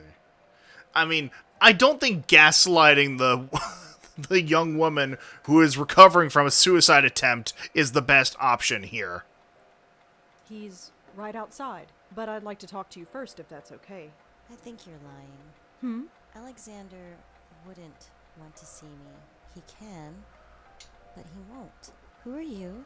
My name is Rosangela. I'd like to talk to you if that's okay. Are you a doctor? Not in the strictest sense. Very on rails adventure game progression. Yeah, no kidding. No, I'm not a doctor, but I'd still like to talk to you if that's okay.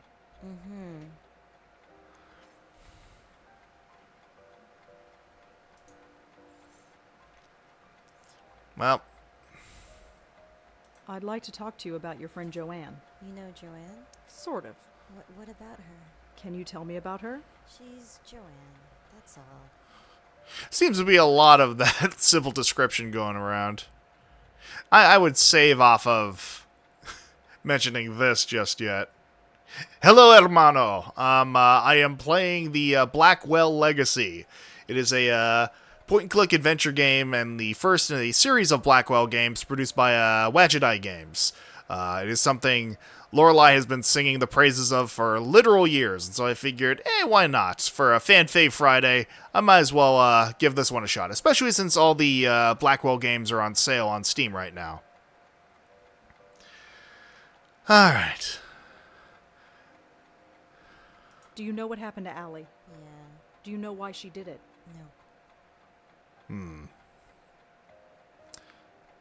The thing is, I am worried that if I mention Joanne dying right here and now, it'll shut her up to any other line of questioning. Can you tell me anything about Alex? I don't know. He's nobody, just some guy.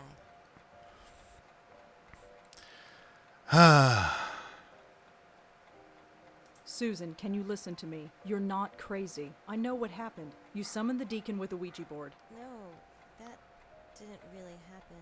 Susan, you don't have to pretend. I believe you. You do? Whatever happened, I believe you. He still comes to me. The drugs keep him away during the day, but when I enters my head and he won't stop screaming. I thought I was crazy, but Joanne and Allie, how could it happen to all three of us? It's impossible. No, it's not. No, it's not. The deacon is real? I believe so, yes. Are you here to help me? I'm going to try. Thank God. I was ready to die here, but... I know. Can I ask you some questions about what happened? Sure. Ask whatever you want. Okay. Do you know why Joanne killed herself? Yes, the deacon. He got in our heads. His voice keeps pleading, babbling. Nothing shuts him up. Just keeps going. I just wanted quiet. Peace and quiet. That's why Joanne jumped off the roof. She was willing to give anything to just keep him quiet. Even her life. All right. Can you tell me anything about Alex? Alex was my boyfriend, I guess. But since I came here, he won't see me anymore. Just as well. The jerk. So I'm guessing the wedding is off, Susan? Can you tell me about Allie? Allie. Oh, I miss her so much. The sweetest, funniest person in the world. You couldn't help but smile with her around. She was always dragging us out on some adventure. She was so different. Every other girl had pictures of boys on their walls. She had pictures of dogs. I'm not like other She loved girls. dogs. She was studying to be a vet to take care of them, and now she can't. She was the first of us to go. Why is that? How come the strongest of us was the first to break down? Funny how that works out, kiddo. Was Kelly involved in any of this? Kelly? Joanne's roommate? Yeah. No. She always left when we came over. She didn't like us much. But that's okay. We didn't like her either. The thing is, I can't even complain about Susan's, like, vocal takes being mixed so low. Because, yeah, someone recovering from attempted suicide would probably have a bit of a weak voice. Can you tell me anything about Joanne? Joanne wanted to save the world, but she couldn't even save her friends. After Allie went, Joanne couldn't take it. She blames herself, but it's not her fault. I don't blame her for it. Any of it. It was only luck that I ended up here and didn't die. Well, that leads us to the inevitable question. We've already established this. I don't need to bring it up again. I'm fine, fuck you. So what happened to you, Susan? What did the deacon do to you? The same thing he did to the others. Got into my head and just wouldn't keep quiet. It was just so noisy inside my head. I had to do something. I saw the speeding taxi, and I just, well, you know, here I am. Were you hurt? No. What do you The driver think? hit the brakes in time. The taxi missed Yeah, me. no, I'm here because I just Stupid cop sprained my dragged me ankle. here. Can't even kill myself right. God. I mean, suppose that is another symptom of, like, point-and-click adventure protagonists asking unnecessary questions. I have to go now, Susan, but I'll come back to check on you again. Mm-hmm.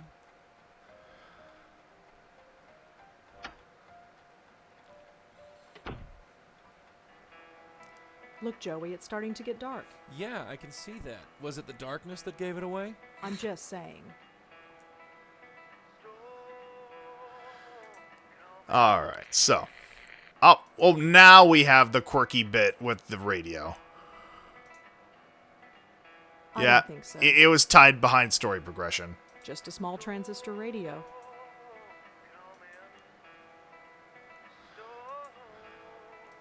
And yeah, no, in all fairness, that was a very me core comment about the darkness. But yeah, I'm guessing now might be a good time to talk to Allie.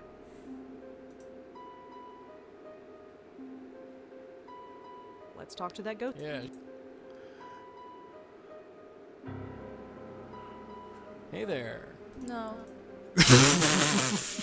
Now, honestly, valid reaction to Joey. I don't blame you, kid. Alright, let's see here. Did you summon something with a Ouija board? Did I? That's why I'm asking. I And almost what? already had this line of reasoning. The deacon. Damn kids and your damn Ouija boards. Don't worry. Can you tell me anything about yourself, Allie? Alright.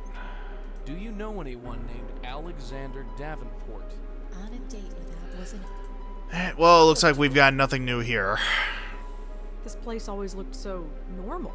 It's the same as ever, babe. Just instead of a living person in there, there is a dead one. The sooner you think of us ghosts as normal, the better. Alright, let's see here.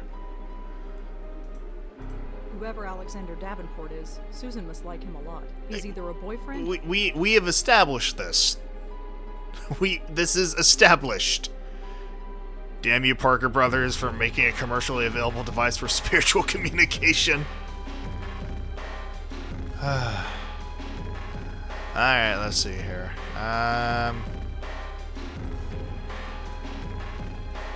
There is obviously a connection between... Try to keep up, Rosa. Oh, please do try to keep up with the information that has been presented to us. I guess the darkness is our cue to get back to our own apartment.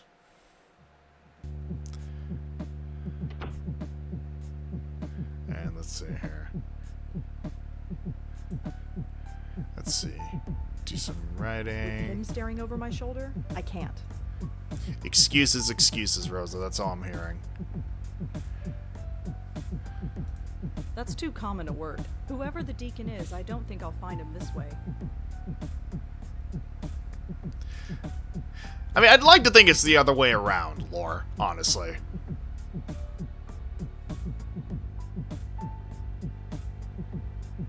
Actually, no, hold on. No, I think you... Well, again, really driving home the fucking applied misogyny here, which I'm not entirely certain I appreciate. And then the beat drops. I'm not ready for bed. Alright, well... Joey, come here a sec. What do you want, sweetheart? Do we have any new things to talk about? Any idea who the deacon might be? No idea. Although, he must be a pretty formidable fellow, considering what's been going on. Who do you think Alexander is? Well, judging from that silly doodle you're carrying around, I'd say he was Susan's boyfriend. You think he's involved? Anything's possible. Alright, so not getting anything, all that... I think I've heard enough. Yeah, let's get going. Going where? Fucking... Alright, let's see here. Well, first of all...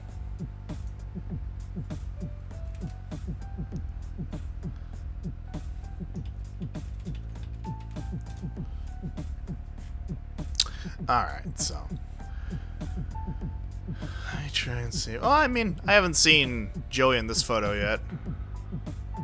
Joey crashes yet another photograph.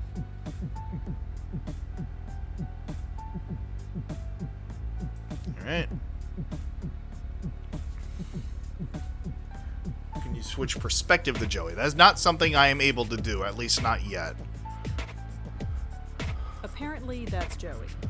I can speak with Joey, but my the perspective character has thus far exclusively been everyone's favorite character, TV. Let's see. I don't need to take the trash out. It's not even full. So, at this point, let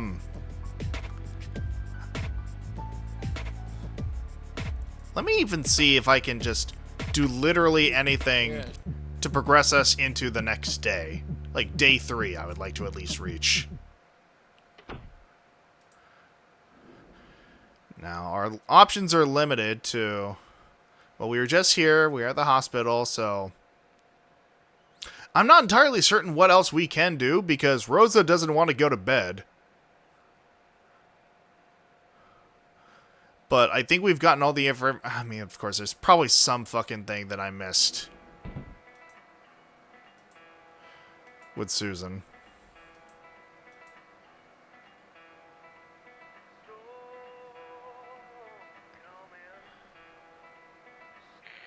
Oh, now he's doing it. Joe, shh. You want to start a riot? Keep your yap shut until we're alone. I don't think so. Just a small transistor radio. Right, and we are not allowed to comment on the fact that it's on the fritz. I'd like to see... Sure, go right.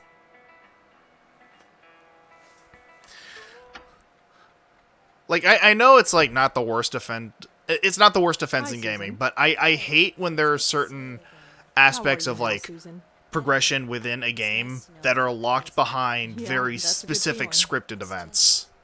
These drugs, the meds help keep the deacon's voice low, and that's good. But they also cause water retention, and I have to take a diuretic pill to fix that. And I'm just sick of peeing all the time. Now that I know I'm just haunted and not really crazy, I don't see why I have to take it. I don't care if I retain water and get fat. I just want to stop peeing. Is she for real? I've been palming the pill. Is that bad? I can't answer that. Well, I was hoping you could do me a favor. What? Can you take the pills out of here? I'm scared the orderly will find them. Please? Fine, give them to me. You are such a chump. Thanks so much. I mean, I'm not sure what's so difficult to process about us doing a favor to get more information there, detective. Inquire about his... What the fuck do you think her state of mind is? Try to relate to her? Rosa, there are layers to this dialogue option of just how thoroughly fucked it is. Ah, yeah, trying to recover emotionally and psychologically after a suicide attempt brought about by a haunting. Yeah, no, I can relate. I work for the newspaper, and whew, boy, is that stressful.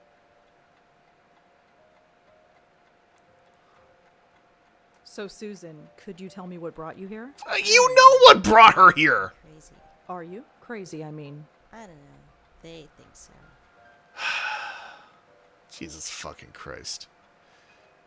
And so I'm trying to think if I have missed... I think I asked about all of these different subjects.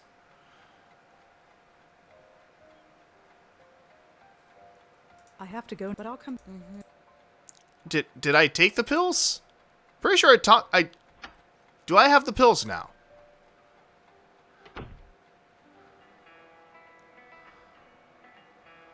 Alright, do I have the pills? Yes, I have the pills.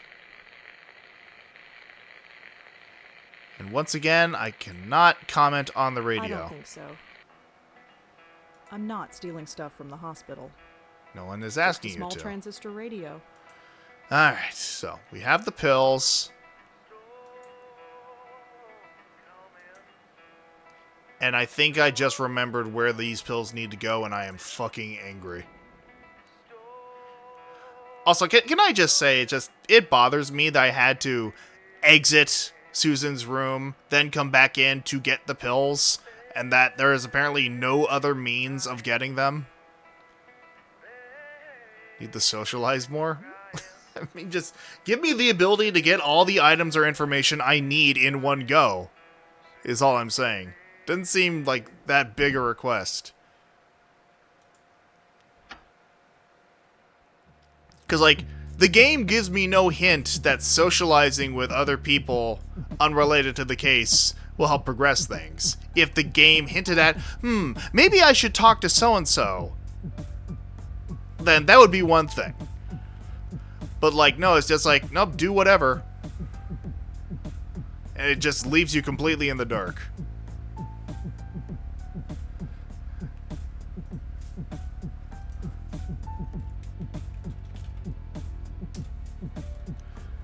Alright, let's see here.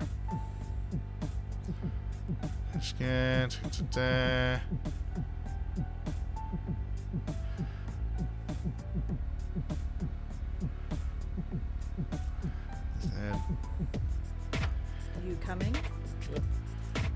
So, again, I think I just randomly remembered, and again, The game gives you no reason to do this. However, Come in.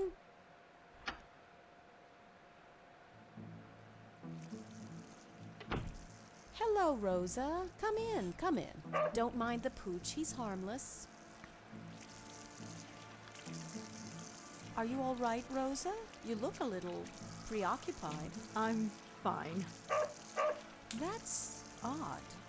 Moti never acts like that. Oh, jeez. In case you haven't noticed, some animals can sense me. Are you getting a good look, Mutt? Boo! What's gotten into you, Moti? I'm sorry, he must be sick or something. It's all right. so I don't know why, but I have the sneaking suspicion I need to drug this dog.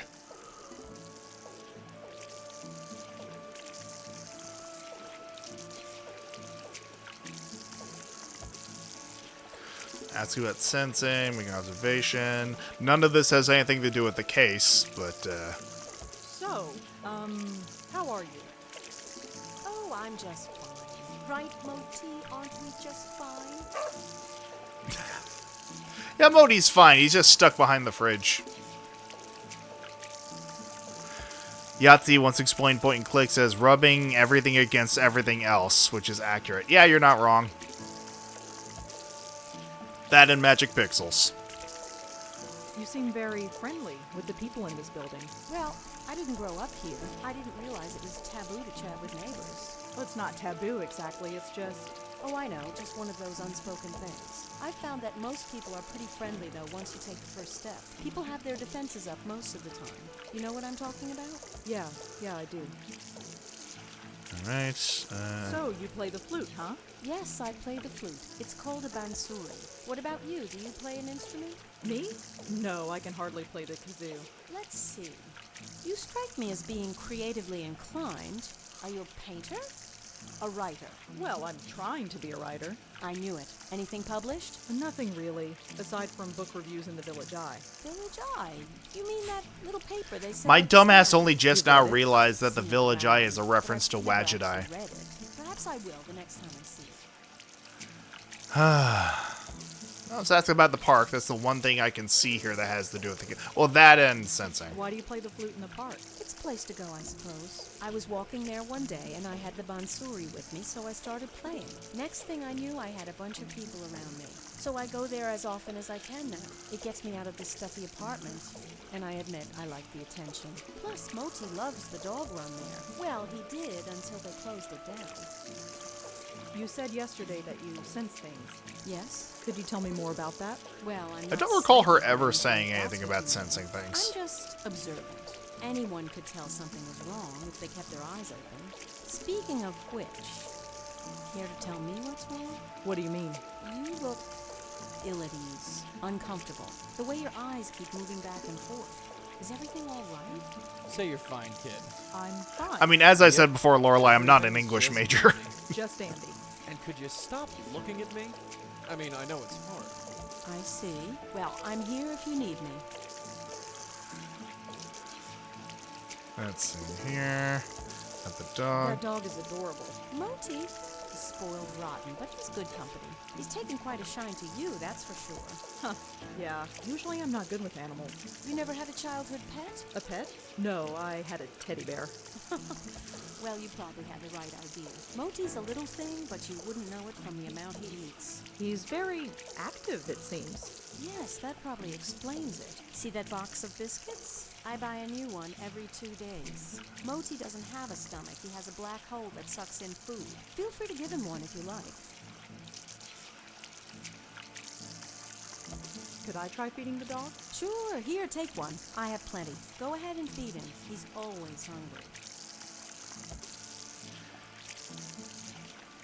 Well, I'd better go. Take care, Rosa. Come back whenever you'd like. Alright, so... I think she gave me a biscuit. Not sure how that will benefit me right now.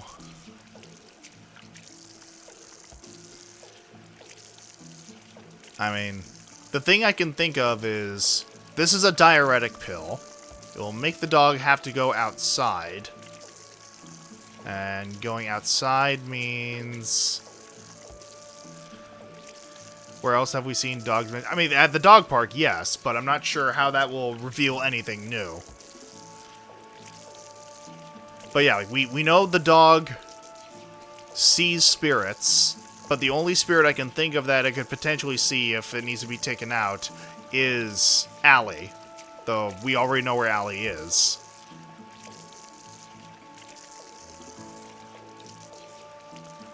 Susan mentioned something. I don't recall Susan mentioning anything about dogs except that Allie liked them. Oh, okay, I get it. Yeah, no, fine. So, in that case, I still have not These pills, according to Susan, are a mild diuretic. So I think seal a picture of her dog. Ah, God. Well, fortunately, I do not have that option. But, yeah, no, I feel like...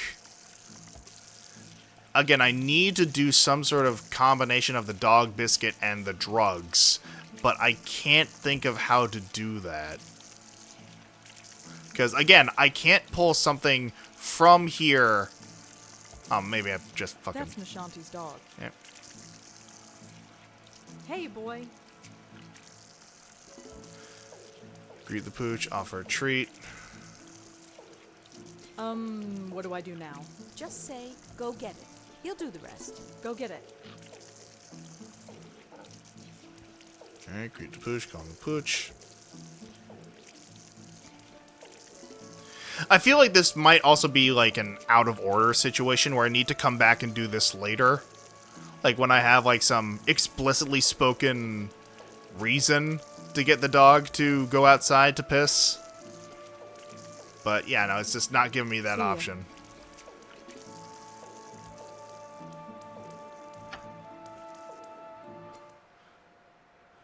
Maybe Joey has some thoughts. So, dogs can see you, huh?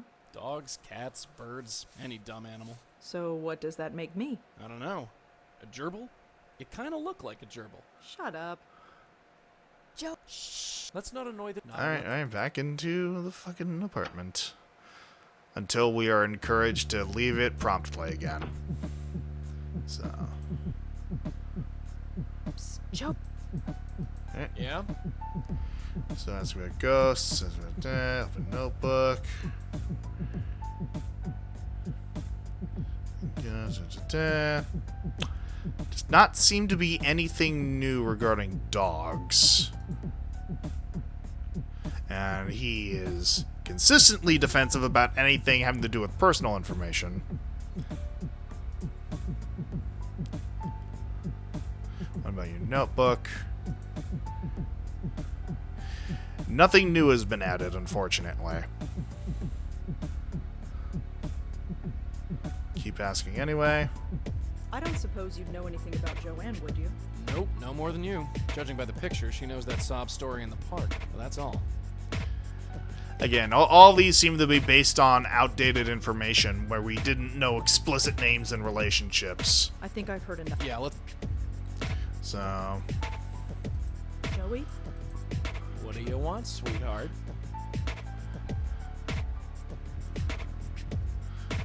Just pause again. So, what can you do again? You want to repeat?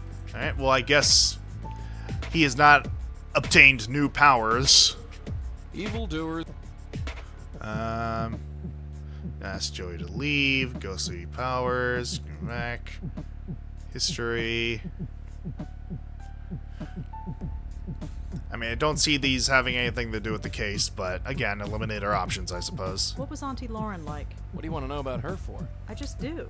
Can't you tell me anything? Hey, we've got lots to do. Ask me later. Once again. What was my grandmother like?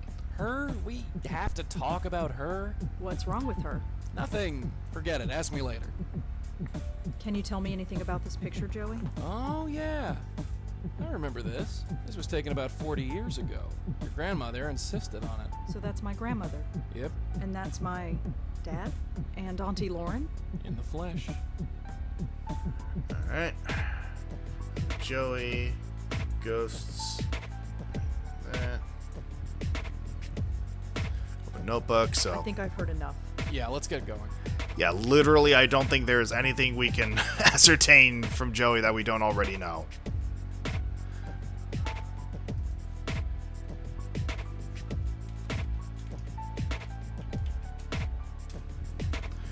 And I did ask about I history. want to talk. Yes, Daryl? So, history about auntie, grandmother, Christmas photograph. And then about Joey. Can't you stay still? Huh? The way you float all over the room like that, you're making me dizzy. You sound like my mother. You're just gonna have to get used to it, babe. Can you ever leave? Leave? What do you mean, leave? Leave. Get out of my apartment. Go somewhere else. What, don't you like me? It's not that. It's just, well, what about privacy? I'll turn my back when you're in the shower, don't worry. And what about personal space? I'm a ghost. It's not like I take up any space. You know what I mean. Sorry, darling, no can do. I told you I can't travel far from my posts. I can go maybe 30 feet before something stops me. That must be annoying. It's not so bad now. After 25 years watching your aunt drool, this is like staying at the Ritz. Yeah, no, I imagine that issue's probably come up once or twice. And again, ghostly powers, I think we've seen this before. So what? You want?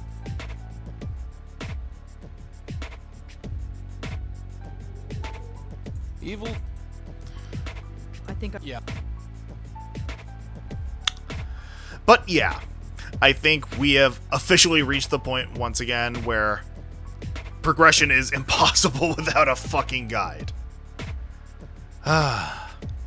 With that in mind, you looked at a picture of your grandma and she had some... Did it?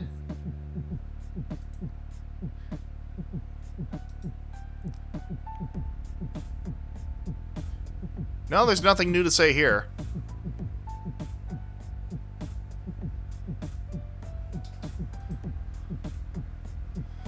Joey? Yes, darling? History, grandmother. What was my grandmother like? Old Patty Cake was a real bundle of laughs. Patty cake? Yeah, your grandmother. Her name was Patricia, right? So you get Pat, Patty, Patty Cake. You really called her patty cake? Yeah, that really hacked her off. Come to think of it, just about everything I did hacked her off. Like what? Like... forget it. Ask me later. Okay. So I guess just randomly now we can talk about grandma. Can you tell me more about Auntie Lauren? I guess. She was a tough lady. Stubborn. Smoked like a chimney. Anything else? Later, kid, later. Let's get through this first. Yeah, whatever this may be. What were you doing in this picture? Being ignored, as usual. Real strong believer in denial, that way. Do you remember anything else about that day? It was over 40 years ago, doll. Stupid hair and ugly sweaters, that's all I remember. And pictures help unlock new dialogue. Okay. Can you tell me more? Your aunt was... She was tough. Always ready to pick a fight. Wouldn't take guff from nobody. We got on famously.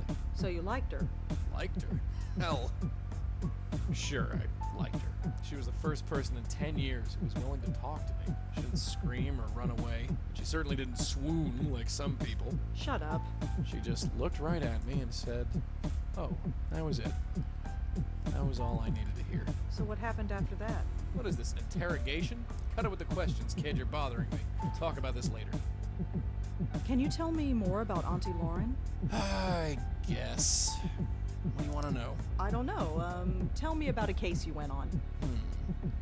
It was a long time ago, but I do remember one. There was this brownstone down in Brooklyn, one of those fancy houses that got converted into apartments. The residents kept complaining of weird noises and bad dreams. Your aunt and I heard about it and went over there.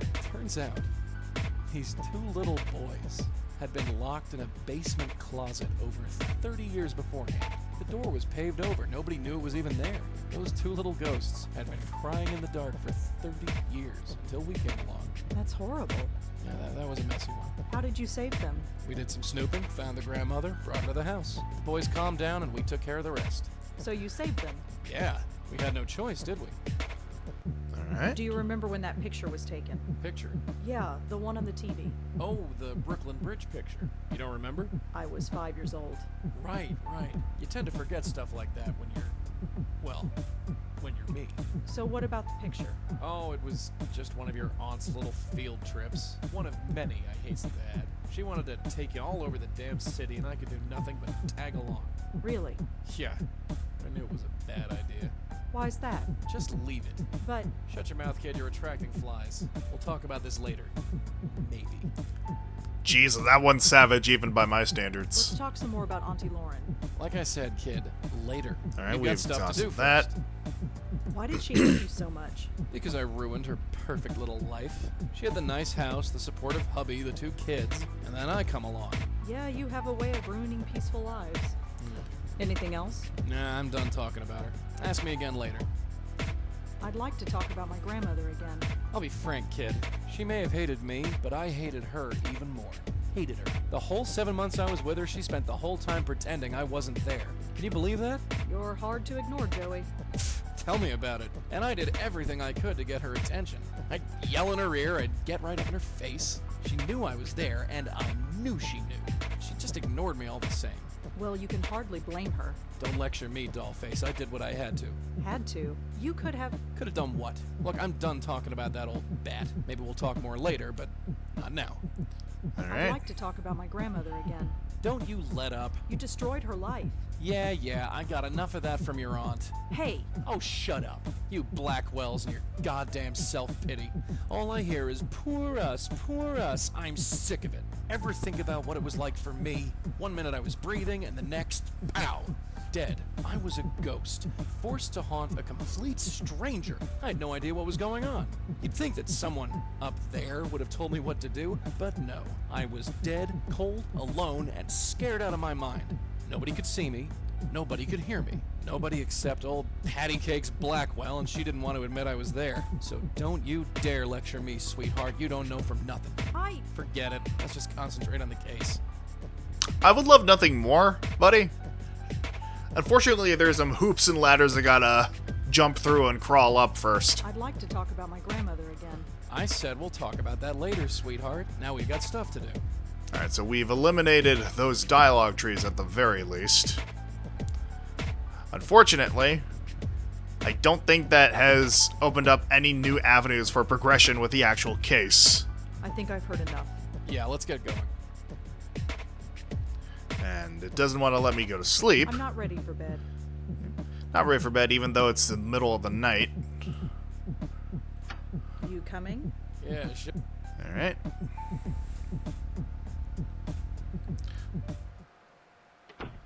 So now let's head out here. And yeah, our only options are once again just the psychiatric hospital and the park. And I don't think we have any new information pertaining to the case with Allie. And the only thing I can think of is that there might have been something left unasked to Susan. I don't have anyone to call.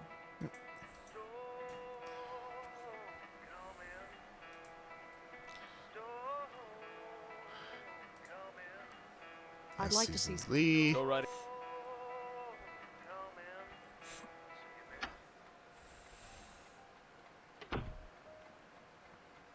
Hi, Susan. Grandmother state of mind. So how are you feeling? Fine. That's all. Yeah, I'm fine. Whatever. Okay, so... Again, I have eliminated all of these options, so I am admittedly at a loss. But let's go down the mall once again. Can you tell me anything about Joanne? Not really. Her door was always open. She wrote poems about us. Alright. Can you tell me again why Joanne killed her? For quiet. The deacon's voice inside her head. In the Alright. So Kelly has nothing to do with this? No. We've already established this. I don't need to bring it up again. I agree. Can you tell me anything about Alex? Nothing important. He's just some guy. He had a thing. Can you tell me again what happened to you? Same thing that happened to my friends. I tried to kill myself, and now I'm here. Right? Can you tell me anything else about Allie? No. Only that wherever she is, I hope there are dogs around. So again, not really telling us anything we don't already know. I have to go now, Susan, but I'll come. Mm-hmm.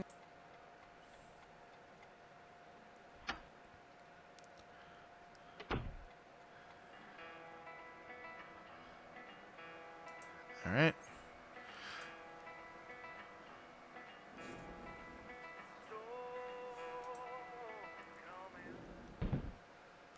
Maybe now that you've given the dog his first treat, you can give him another.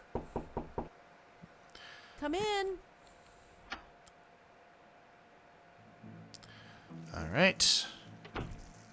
Look, you've got him all excited. Come in, come in.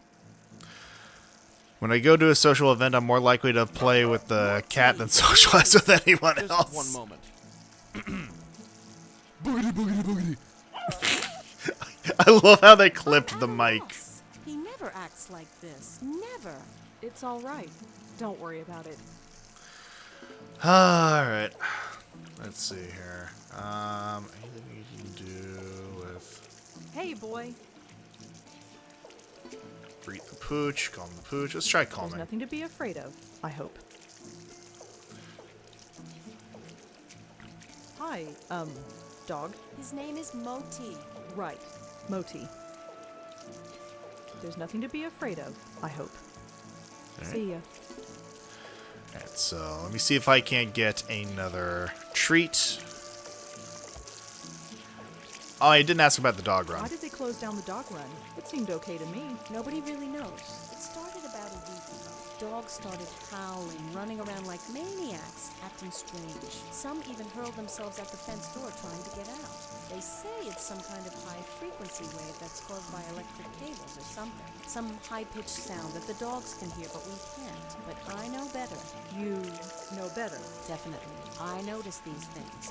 I could tell that things weren't quite right. Something in the air. It's not a high-pitched noise. That would only cause a dog pain. This was more than pain. The dogs were scared. What was there to be scared of? I have no idea, but I know what I sensed, just like you did. Me? You sensed it. Don't think I didn't notice. I didn't sense anything. Well, perhaps. Maybe I'm just spouting nonsense. Could I feed Moti another treat? Sure. Here, take another. I have plenty. Alright. Well, I'd better go. Take care, Rosa. Come back whenever you'd like. And that eliminates the dialogue, at the very least. Hey, boy. Calm the pooch, offer a treat. Again, I'm not seeing logically how this progresses things further by just feeding the dog.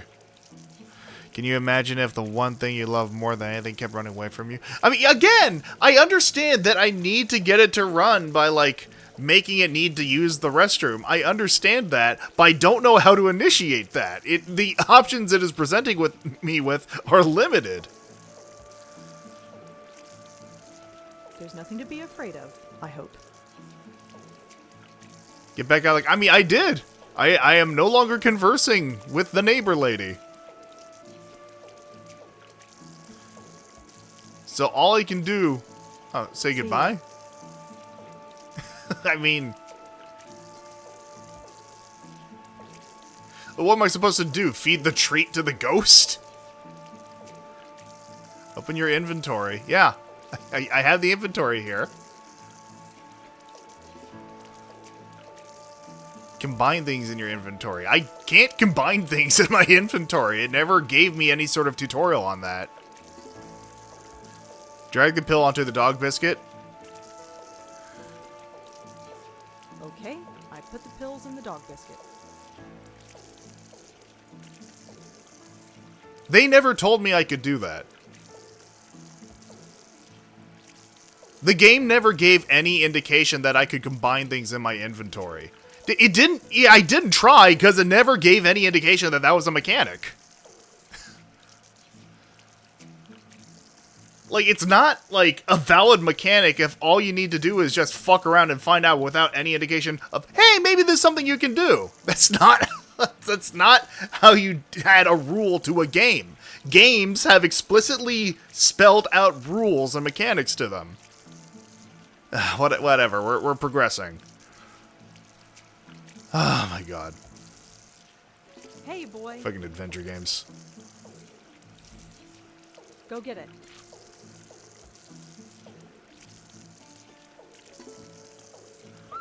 Oh, Moti, now? I just took you out an hour ago. Well, you're going to have to wait. I have my hands totally full. Unless... Rosa, would you mind taking Moti for a walk? If you're going to be friends, this is a good opportunity for you to bond. Oh, sure. Ah, my word. Thank you so much. Moti gets cranky when he doesn't get his way. Just take Yeah, I can relate. until he goes. It shouldn't take long. Right. Here you go, boy. Yeah, I was playing the game as it was explained to me, but you can't reasonably get upset with me for not trying something that the game didn't even once hint at was a It's only a possibility. mild diuretic. It won't hurt him. And you're the one in such a damn hurry. All right, point taken. Oh my god. I will say I appreciate the implementation of dog therapy It's here. me again. Are you him? No, I'm not, but I've brought some friends. Say hi to the kids, sweetheart. Hi. I don't think she wants to see me. Sure she does. Go on, kid. Tell Ellie how much you want to see her.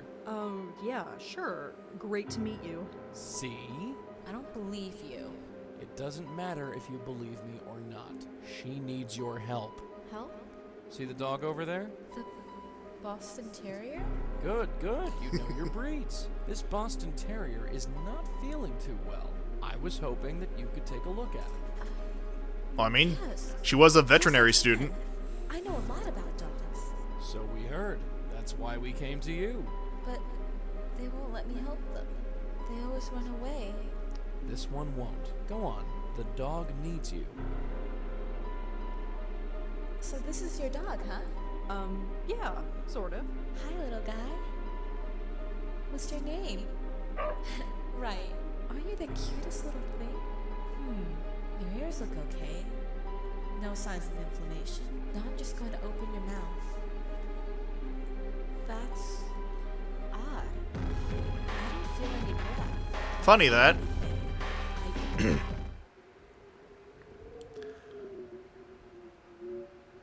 Oh, I'm sorry. I remember. I'm dead. Yep. I killed myself. I had no choice. Can you tell us what happened? My friends and I, we played a game. A Ouija board. We thought it would be fun. And you called something. Yes. He called himself the Deacon. It's kind of hazy now. But I remember his voice in my head, screaming. What did he say? I don't know. It didn't make any sense. He just kept asking me to help him. But he wouldn't say how. I tried ignoring him. But he just got louder and louder until I took the pills and... Shh. It's over now. I know. So what now? Now? Now, we're going to send you where you need to go. Here. Take this. And hold on tight. You ready? I guess so. Good. Now pull. Choo choo. Yeah, you and me both. Fucking crunch. Ah.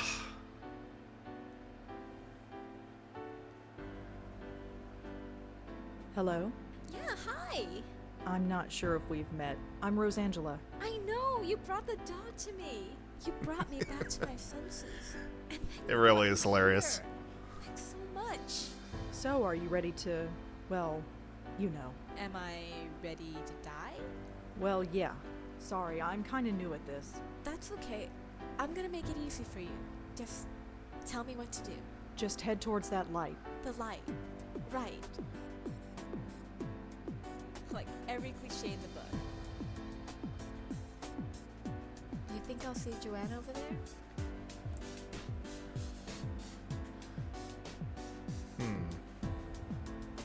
I'm sure you'll find whatever it is you want to find.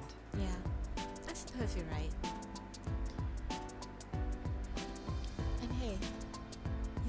Susan's okay, right? Sure. Well, here goes. Sure. See ya. Again, I know your social tact is lacking, Rosa, but, well, yeah, we'll get you there. You're awake. That didn't take too long. She just went. She seemed happy about it. Yeah, sometimes you'll get easy ones. The ones who are all too happy to move on. Others, well, you'll see. Anyway, let's get this dog back before your neighbor calls the police. Our work is not over yet. She is so going to kill me. Just a minute. Oh, there you are. I was just about to go to bed. I'm sorry we took so long. Not to worry. Did you have fun, Moti? Did you have fun? Fun's a strong word. Well, good night, Rosa. Thanks again for helping me out. Strange lady. Again, hello, Kettle. Have you met Pot?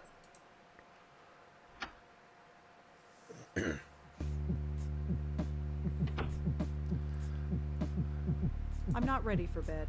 Of course not. Just as soon as we arrive back in, we have to head back out.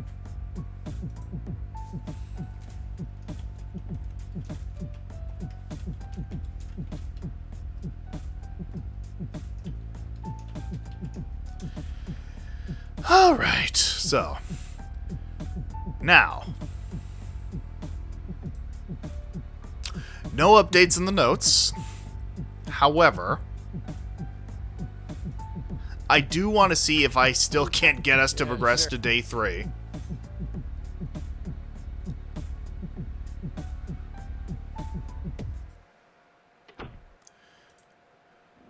And I feel like that may involve talking to Susan again. Please be advised that visiting hours are now over. Well. Oh well, looks like we have to wait until tomorrow.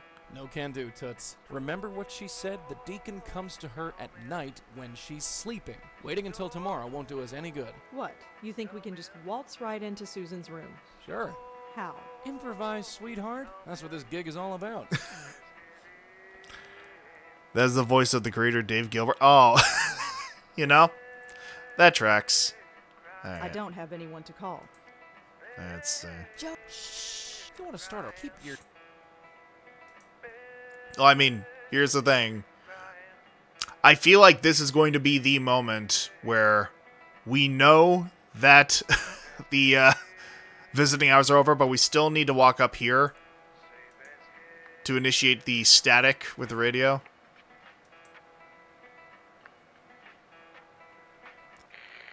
Yep. I don't think so. Just a small transistor radio. It's the security guard for the hospital. I need to speak to Susan Lee. Can I see her? Visiting hours are over, miss. She's probably sleeping by now. Telling us what we already know. Thanks.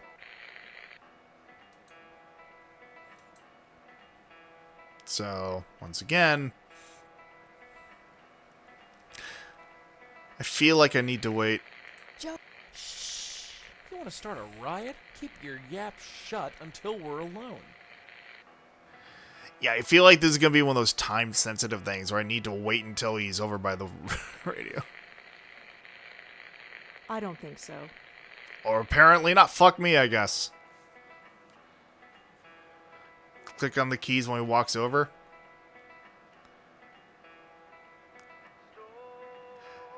See, once again, there was no indication that the keys were a part of this equation.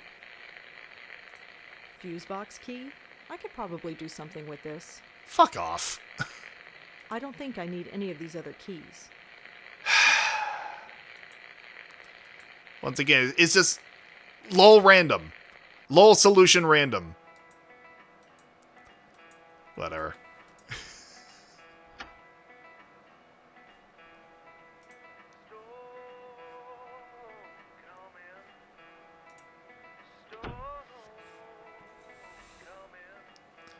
Now you've done it. You better find a place to hide quick. Oh. Locked. Whatever's back there, I can't get to it. Hide in the alcove. I don't have anyone to call. Well, That was literally the only place I could go.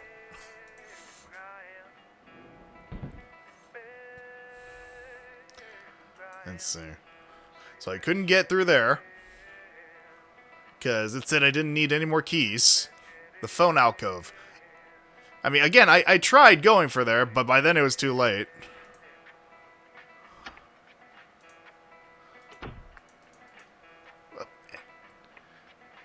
You better find. Yeah, I tried to bum rush it. I don't have any.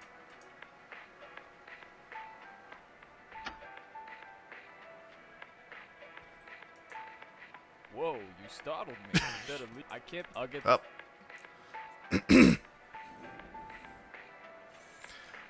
Ah.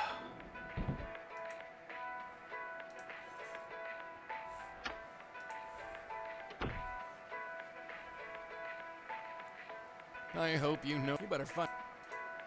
Alright. So you have to wait until he's further away from me, I guess.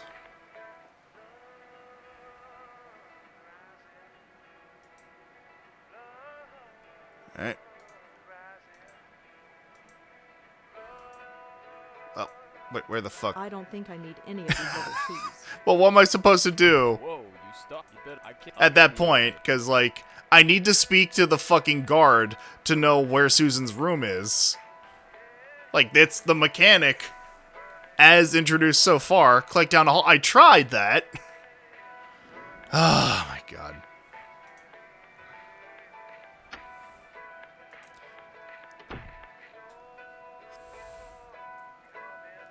I hope you better. Yeah.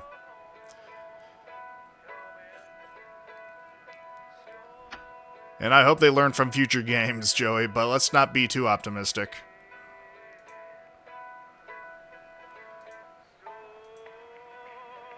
Around the corner.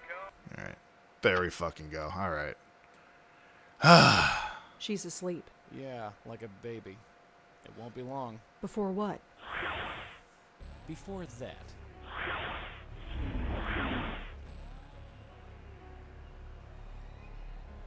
Please. Please. Can't you help me? Please. I don't know what to do. I don't want to burn. Please. The others are gone. You're the only one. Please. You can't hear me here, but you can hear me in your dreams. Please. Wake up and help me.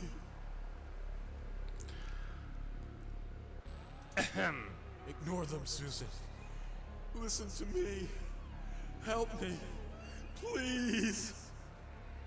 Well, subtle didn't do it. Hey! Ignore them, Susan. Listen to me. Help me. Please. I'm talking to you, clown shoes. You're talking to me? Yeah, so can you calm down long enough to tell me what's going on? I can't. You're like me. What do you mean? Dead. Like me. Wait a minute. Just a goddamn minute. You know you're dead? Yes. Well, that certainly saves time. We can help you. Here, grab a hold of this. No. Get that away from me. What the hell is wrong with you? You need saving. We're here to save you. What's the problem? I can't. What are you so scared of? You're stuck, right? We can help you move on. No. I don't want to. You don't want to? No, I'm afraid. Oh, you're afraid, are you? You believe this guy? Yeah, once again, Joey, for all your experience, I feel as though you're overlooking some crucial elements here. Case in point, him invoking the burning. The clearly, avidly religious man. Clearly concerned with his, bottle of hooch here. That, he's not gonna end up any place pleasant. What do you want? Safety. Sanctuary. It's following me. Waiting. Watching. trying to take me, but it hasn't caught me yet. Not yet. Yeah, whatever. This guy's off his nut. Let me handle this, baby doll. I know how to speak to spooks like this. Again, I don't like the 1920s guy going around calling people spooks. What hasn't caught you? It. I see it everywhere. In every shadow. In every corner. Why is it after me? Why? The soft touch ain't gonna cut it, sweetheart. You're too green. Let me show you how it's done. Oh, by all means. Let's see. Who is after you? It. Haven't you? Forget it. Where he knows he's. Let me take a. Sure. Do it your way. All right, Mac. Spill. You've scared these girls literally to death, and I want to know why. What are you so afraid of? I don't want to burn. Burn? Oh, I get it. You think you're going to hell. The devil himself. He told me, please don't make me go. He does kind of sound like Balp. Oh my god. Yes. Yeah, well, I don't see any devil. There's just you and me. And you know what? I'm worse than any devil you'll ever see. Hey! I've been doing this for 40 years, bucko. Every ghost I meet goes to their final rest, one way or the other. You're scared? I don't give a rat's ass. 2 people are dead because of you. So take the damn tie and let's get this over with. No! You can't make me. Don't make me burn, please! Damn. Hurts, don't it? Ghosts aren't supposed to feel pain, but I've learned some tricks. Now take the damn tie. Joey, stop it.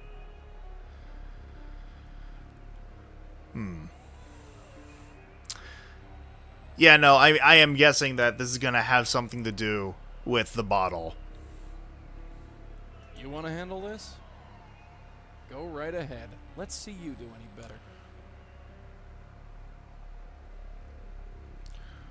Talk about running. You can't keep going on like this. It's better than burning. Uh-huh, yeah, you had your shot. Now it's my turn. So, are we gonna do this the easy way? Or the hard way? Please. No! What are you gonna do to me? Please don't make it get me. I don't want to go to hell. Hell, schmel. You wanna stop talking crap? Hey, stop. Let me talk to him, okay?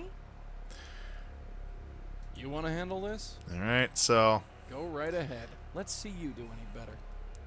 Because once again, I feel like the guilt card is only going to exacerbate things. Like, the hope thing...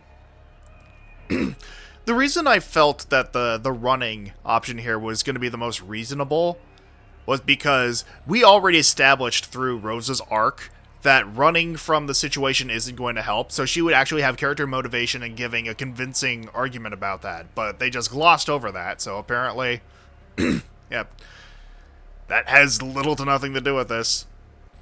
The guilt card is already what Joey's been doing, so I don't see that working at all, because he's just been emphasizing the guilt about the deacon having, inadvertently murdered 2 young women. And the hope just feels really fucking, I don't know, like, on the nose, like, schmaltzy. And maybe that's where this is going, but I see the guilt card as being, like, the least likely of these options. I know a safe place. You can hide there. Really? Where is it? Not far, but you'll have to trust us. Trust you? Why should I trust you? Because of your great experience. I mean,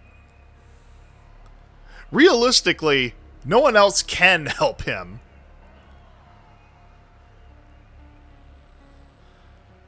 Because nobody else has offered to help you before, right? Yeah. You ask and ask for help, but nobody answers, right? No. Nobody answers. Well, we have.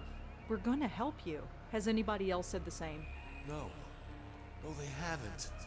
I think... Oh, I'm so tired of running. Yeah, and again, that's why I thought the running option would be the most viable. I believe you. What needs to be done? Just listen to my friend. Here, just take the tie. You know what to do. I feel like this may involve a quick time event with the fucking bottle. Because I think there are two endings here. You were right. I feel safe. Are you ready? Yes, I really think so. It's really nice out here. Almost like... I don't think I can save. I think it's too late. At last, I have found you. No! You lied to me! What? It's here! You lied! What's that? Oh, Joey? Joey, get me out of here! Stay away. Stay away! There is nowhere to go. You cannot return to the mortal world. You can only go through me. Accept the punishments for your sins and come with me. Help me. Please. You brought me here. You have to save me. You have to. Fool, no one can save you now. I'll give you a moment to prepare for the eternity to come. But then, you are mine. Alright, maybe I can save. I mean, again, I was trying to click on the rock, but, like, it wouldn't let me. Helpless response, straight denial, confused response.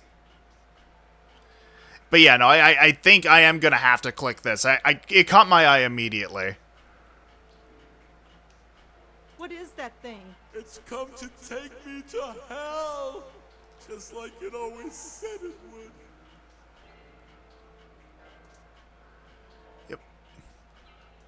Excuse me? Converse with me not. I shall give him time to prepare himself for the eternity to come. But then, he is mine.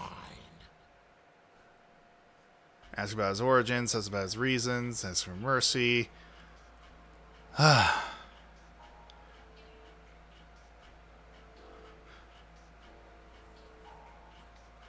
mean, all things considered, given that he's apparently been chasing this motherfucker all across the afterlife, or at least the precipice thereof. His origins,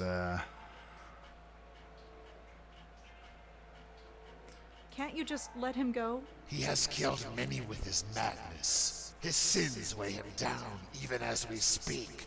Ask yourself, does he deserve mercy? Yes? You may think so, but your heart does not believe it. You have witnessed the results of his actions with your own eyes.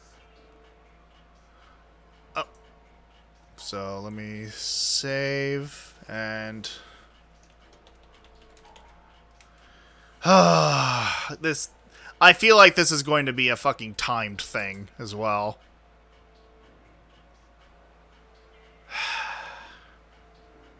So, let's save this here.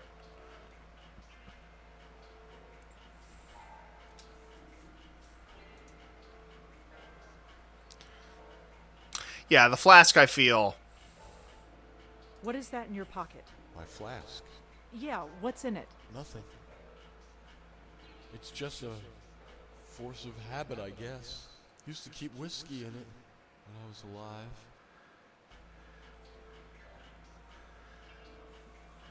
Ask about sins. What are your sins? What have you done? I don't know. Please, God, I don't know. I didn't mean to kill those people. It's just I've been so scared and I don't know why. Please help.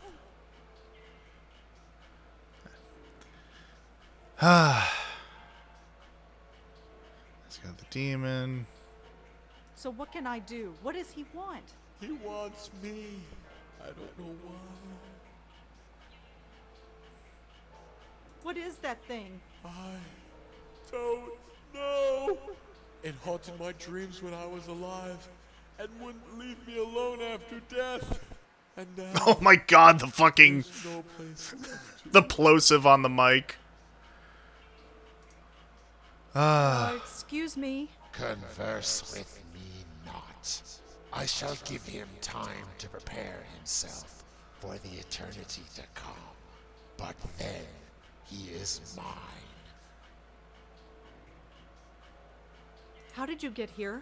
What is here? It is but an abstract concept to one such as I. I move at the power of thought. Is there a Mrs. Demon at home? Speed of death. Once my business is concluded, I shall trouble you no more. Why are you after this man? For his sins. All this time, he has not renounced them. Even after these many years of death, he still carries them with him.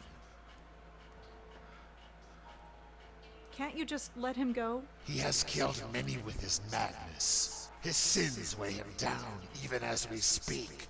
Ask yourself, does he deserve mercy? I mean, I said yes before, but I don't think no is going to be helpful. Yes? You may think so, but your heart does not believe it. You have witnessed the results of his actions with your own eyes. I shall but... Can't you I mean, I guess it's literally the last thing I've done. No, you might be right. What? She speaks wisdom, worm. You are totally without redemption. I mean, I did save beforehand. Collect yourself, for the time draws near. Like, again, I feel like this rock... Excuse me. Converse with me not. I shall give him time to prepare himself for the eternity. Because again, like, one of the most irritating things about this is I can't just drag something from my inventory and put it over a person or an object.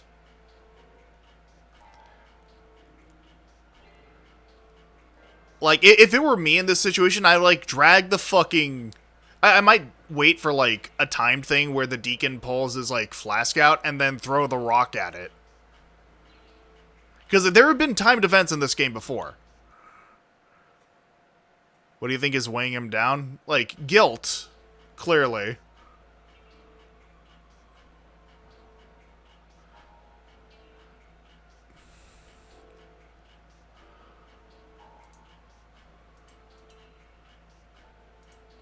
I'm trying to speak with him, but it won't let me. Literally will not let me.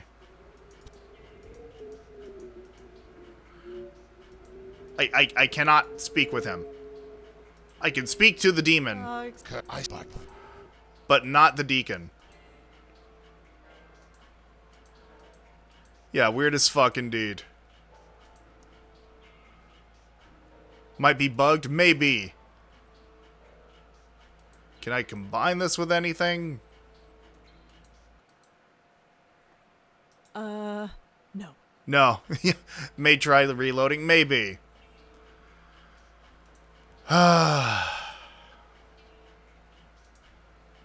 Restore.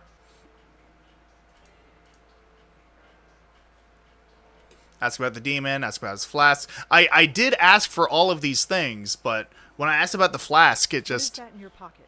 My flask. Yeah, what's in it? Nothing. It's just a force of habit, I guess.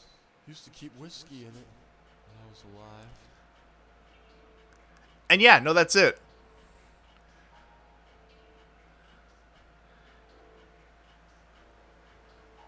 Need to do the no option. Jesus fucking Christ. Excuse me. I shall but... Can't you... Mercy. No. What? She's... You collect...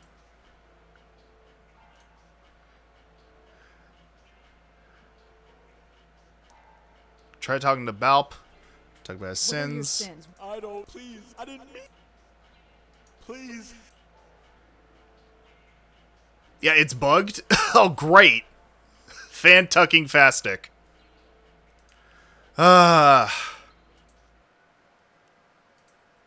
Let me try the autosave.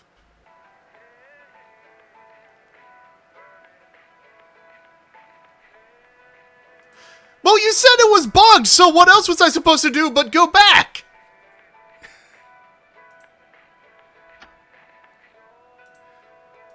Like, don't blame me. Blame the game for being a hunk of shit.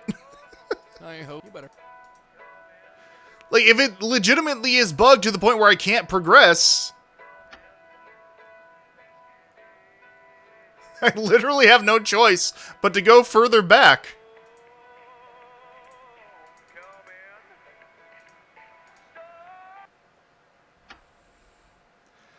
Oh my god. She's asleep. Before that.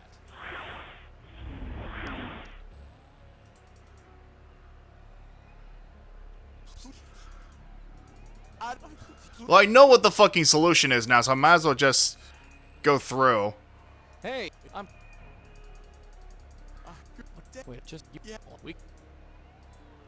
Here, no. What? No, you don't. Oh.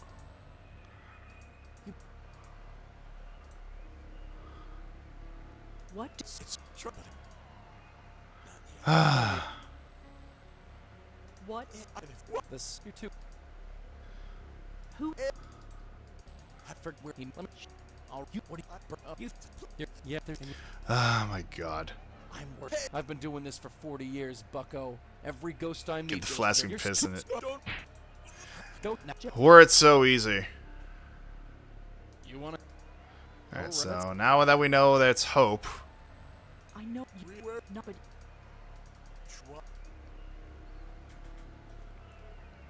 because just Alright. Here.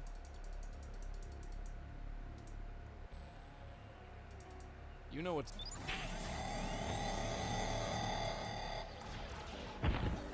Alright, so as soon as I am able, I'll pick up the fucking rock.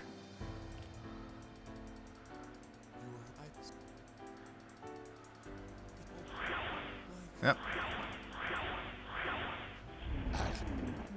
what? Joey, give me. Stay away. There's no. You can accept. Help me. You. Fool. I'll give you a. Alright, helpful, confused. Actively making his experience of the game harder. Like, you said it was bugged. The game is not functioning as intended, so I went back to try and rectify that, and no matter what I do, you are telling me that I am in the wrong instead of the game that is clearly fucking bugged. My god. What is It's just. Alright, so let me pick up the... Alright, I picked up the fucking thing, and I talked to the fucking deacon, and now, clearly, instance where you could not talk to the deacon was a bug, and not a result of it. A result is it being fricked up. So yeah, I'll ask about the flask. Because again, I think we are all in agreement that the flask is the key thing keeping him weighed down here.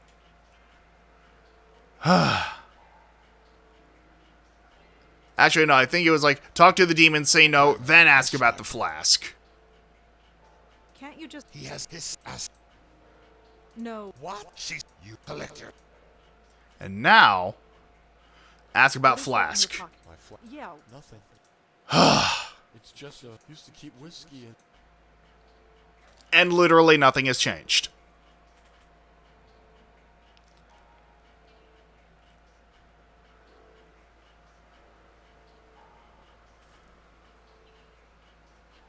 Keep trying. Alright, I'll go through all the options. And hot and now. What are your? I don't. Please. I didn't mean to kill those. Please. So what can? I don't know. So yeah, I think I've gone through all the dialogue options with the deacon. I shall keep up.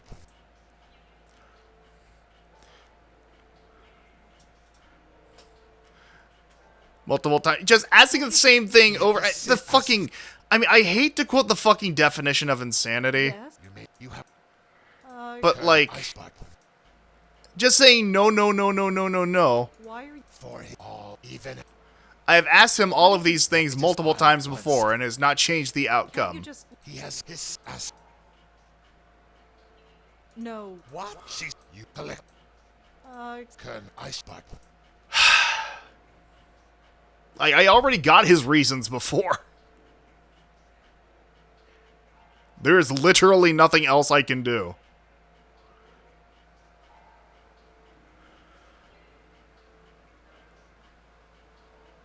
Can't you just let him... He has killed many with his madness. His sins weigh him down. You want back to the point before you ask them all?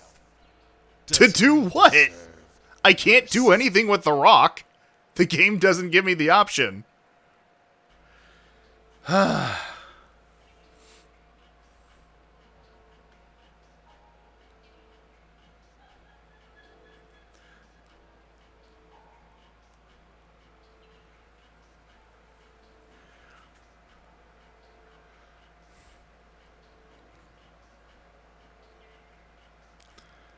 My God. Yes? Yeah, there's literally nothing I can do. Not a damn thing that I can do. I mean, could try loading again, but fucking...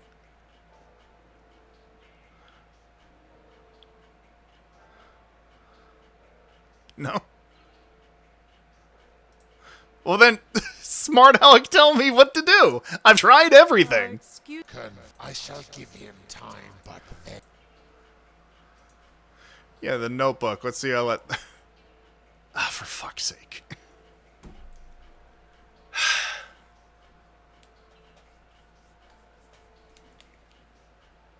Why did you just say notebook in the chat? The deacon is carrying his sins, and the deacon is carrying his flask. Could this be symbolic? Alright, film brain, calm down.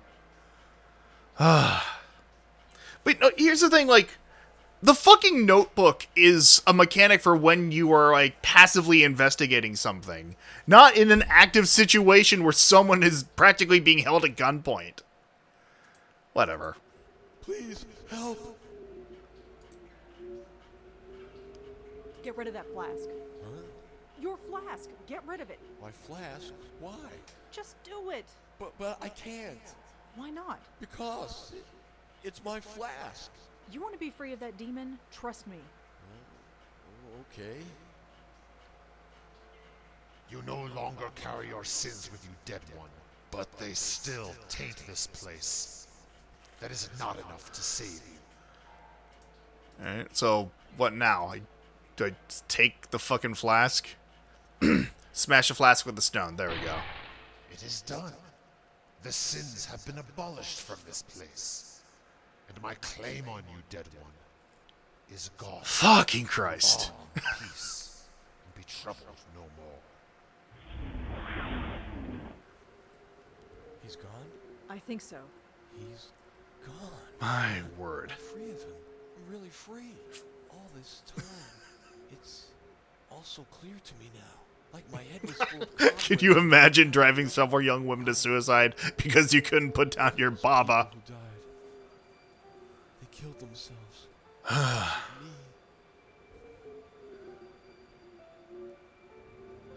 Comfort, analyze him. Jesus Christ. I feel like, again, we're approaching this from the perspective of Rosa being the most logician-coded character here. This would be the one. And what do you think about that? I don't know. I didn't know what I was doing, but that doesn't excuse it.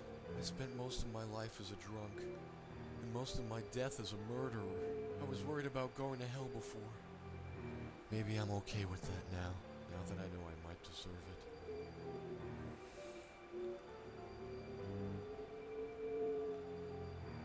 it. I mean, there is a lot up in the air here, metaphysically speaking. Maybe there isn't a hell. It's too late for that. You see, I was a religious man once, before disease took my wife away, and I took to the bottle. If I'm going to hell, well then maybe I can still spread the word of God there. Do some good for once.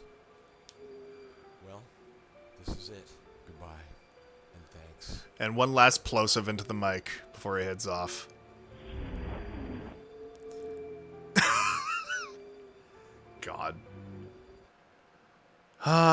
Jesus Christ, kid, you all right? No, Yeah, I'm really not. I'm fine. What took you so long? It got a little complicated. Well, I'm just glad you're okay. Let's get out of here. I need some air. I know the perfect place.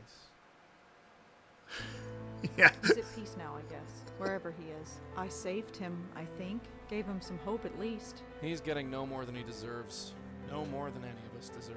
I guess. I really wished I could have popped him one more time. He really hacked me off. Is that your answer to everything? Don't you start judging me. You managed to pull it off. I'm impressed. Just glad you're okay. Joey? Yeah? Why did Auntie stop? Stop what? Stop doing this ghost saving or whatever it is we do. Oh. It was you. Me? She wanted to take care of you. Wanted to do it right, she said. Stop listening to me. Stop saving the ghosts. Just put all her effort into taking care of you. And then she fell into that weird coma. Yeah. I see. I guess there's a lesson in that. Maybe Joey's inside every one of us. Yeah. Okay, so that is the first entry in the Blackwell series. I am glad that we were able to finish the first one in a single stream. Now, obviously, I have my gripes with a number of aspects of this game. And those go hand in hand with my gripes with the genre as a whole. However, I do like the concept.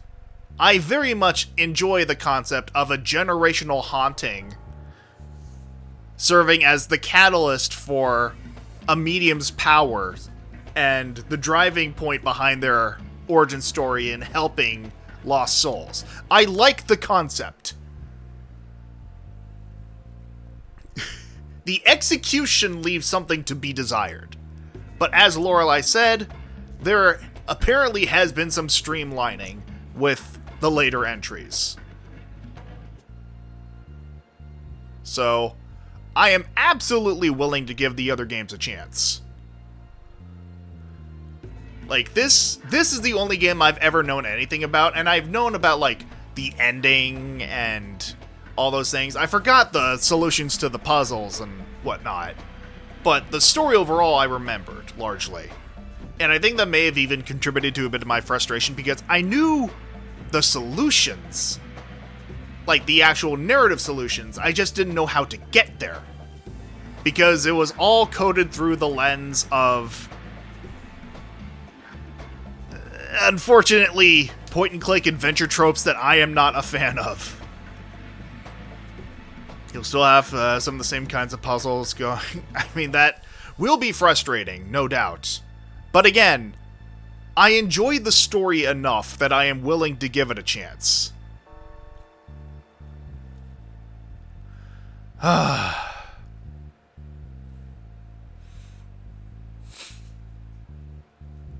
Who could forget Bob?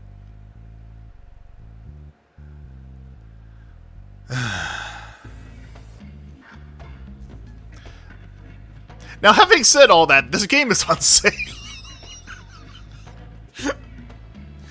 The entire collection of Blackwell games is currently on sale on Steam. So if you want to give these games a shot for yourself, by all means. There's hundreds of confused spirits out there, sweetheart, and there's nobody else who can help them. There's just us. Bestowing eternity on every sob story out there, one lost soul at a time. Whether we want to or not.